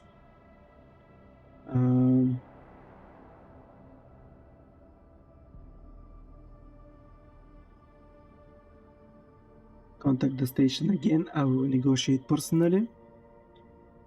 The Vox relays the cadet. The Vox relays the cadent sound of grinding gears and clicking timbers. I'm sorry, What Commander. The station does not reply even after an official greeting by a rogue trader and declaration of you intend to negotiate in person. Order the crew to commence docking with the station. Affirmative word, Captain. We do not know what is happening at the station, so you have to look for the steam navigators blind. Dock safely and may the God Emperor light your path.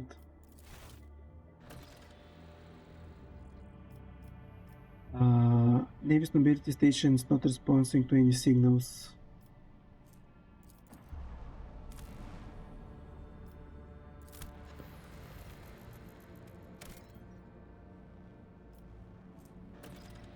Structum. A mobile mining outpost assembled in accordance with Blessed Standard Depot construct. This small industrial complex can be deployed on particularly anywhere whenever inhospitable. The Surf clan assigned to it will devote itself to the maintenance of the sacred mechanism and the extraction of resources needed by the rogue trader.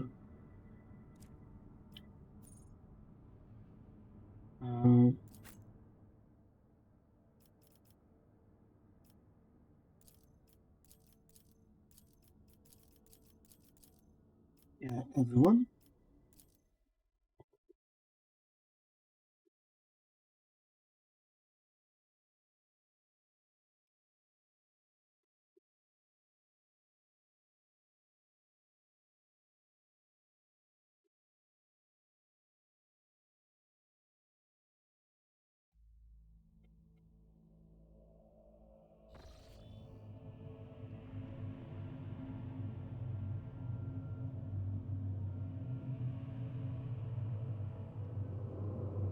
Pathetic worm. You dare to argue with your master? It was not you whom I swore to serve within these walls. My lips are sealed. Confess. What was the old man's last command? What are you planning? Give up, Keeper. You have lost this battle. Again. We're getting nowhere with these ones, sir. Permission to execute them.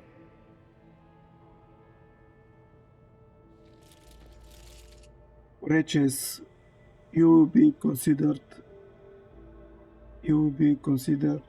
the immortal Emperor. Deliver your servants from peril. Prayers will not help you, servant of the damned. In the name of House Orselio, I command you to execute the infidels.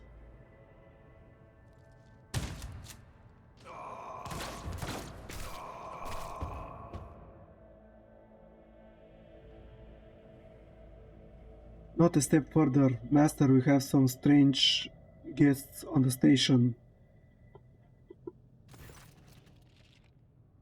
Felek Orselio. A tall man stops you with a gesture when you approach. What is trickling down the pearly scale of his weary face, and not just his own blood. Two jet black and blinking eyes are watching your every move.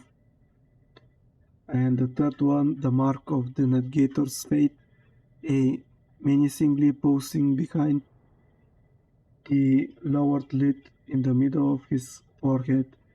Step back, or I will unleash all horrors of the Sea of Souls upon you. Emperor, be my witness. Abelard, if you would be so kind. This is brother. It was the Emperor will that brought me to this above. Click topic. This is brother. The navigator frowns. No one has the right to interpret his will so freely, sister, but wait. I recognize your coat of arms. You must be a lady of the von Valancios dynasty. Yes, I am absolutely positive, in fact. And since fate has brought such an important person into my abode, allow me to introduce myself. Before you stands Felix Christopher August, keeper of the station. So you did not come to offer support to the traitors. This is great news. Having said that, you must understand that a Uruk 5 is a holy sanctum for House Orselio, and the path to it is only revealed to a secret few. It pains me to say you're not on the guest list. Provide me with a navigator and I will immediately depart the station. I came here to search of a navigator, so you are coming with me. I'm looking for a Ward Inquisitor's interrogator, one Heinrichs van Cavox. Do you know anything about his present location? What is happening on the station? Where did all these corpses came from? 4. Betrayal. The most violent thing in the life of the nobility. Don't you think? I was stabbed in the back by my close friend Theodbaud Orselio, the second keeper of Uruk 5 and my mentor. On his instruction, my people sabotaged the generators, blew up the shuttles, and brutally massacred the loyal servants of my mistress. Most unfortunately, they are there to take her prisoner. Greedy scum, I swear by the throne light, their souls will perish in the darkness of the void. Felix falls silent a few moments, and then furiously slammed the end of his staff into the floor.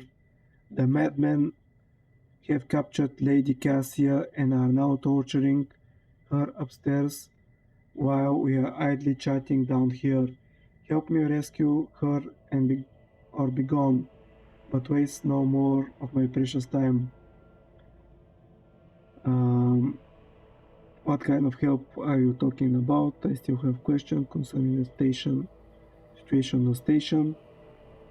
I don't care about your mistress. I'm looking for navigator and you will do. What kind of help are you talking about?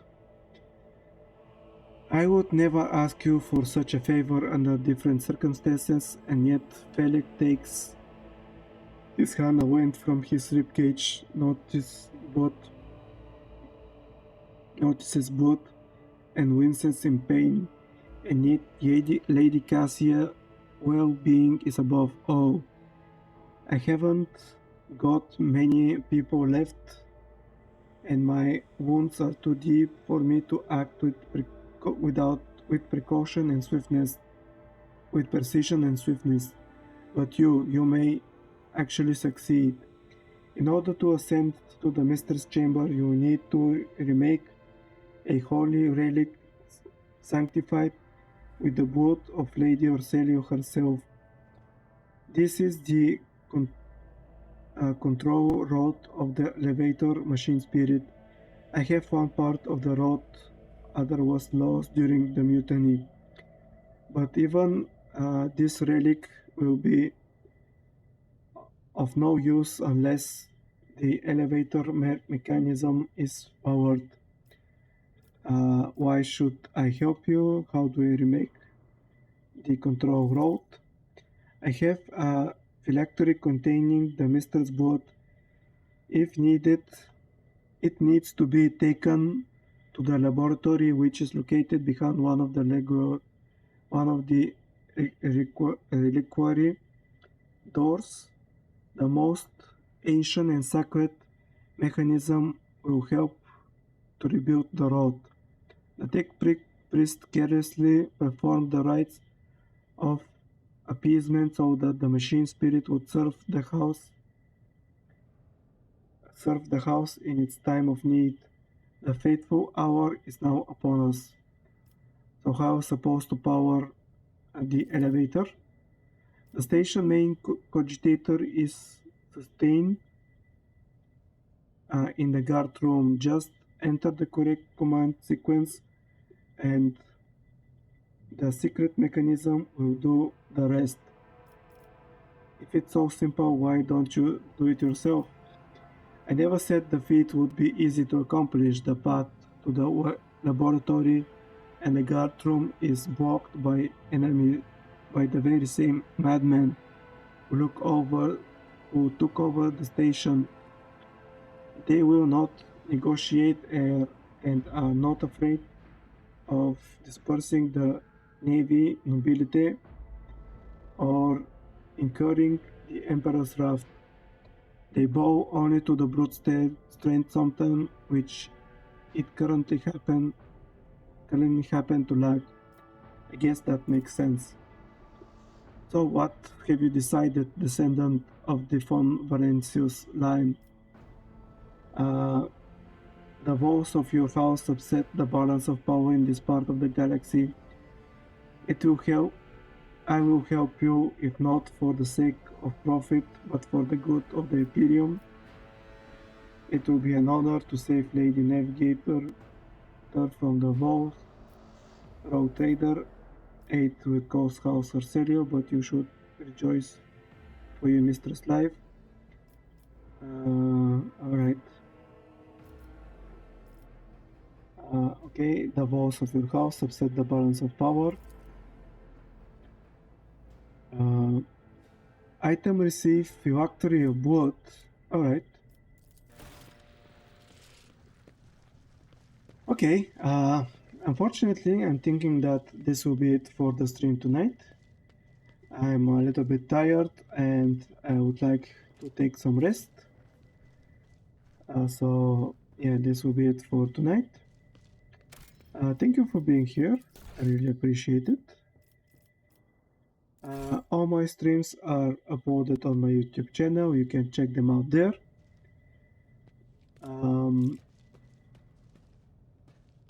Okay, with this game and Last Train Home and another game on its way to be released, I think I may start do some early weekend streams. At least I'll try to stream for 2-3 hours a day during the weekends. But for now, I think I may be doing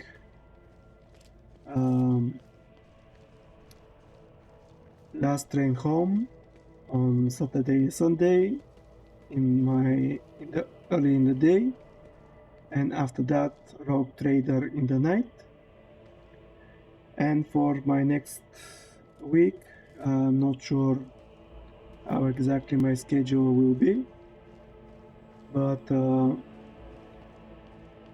around 14th, when my vacation officially starts, I'll be streaming more regularly and I'll be making more streams, maybe 2 streams a day. I'll see how exactly my schedule will be then. But for now, I wish you a good night and I hope to see you in tomorrow's stream.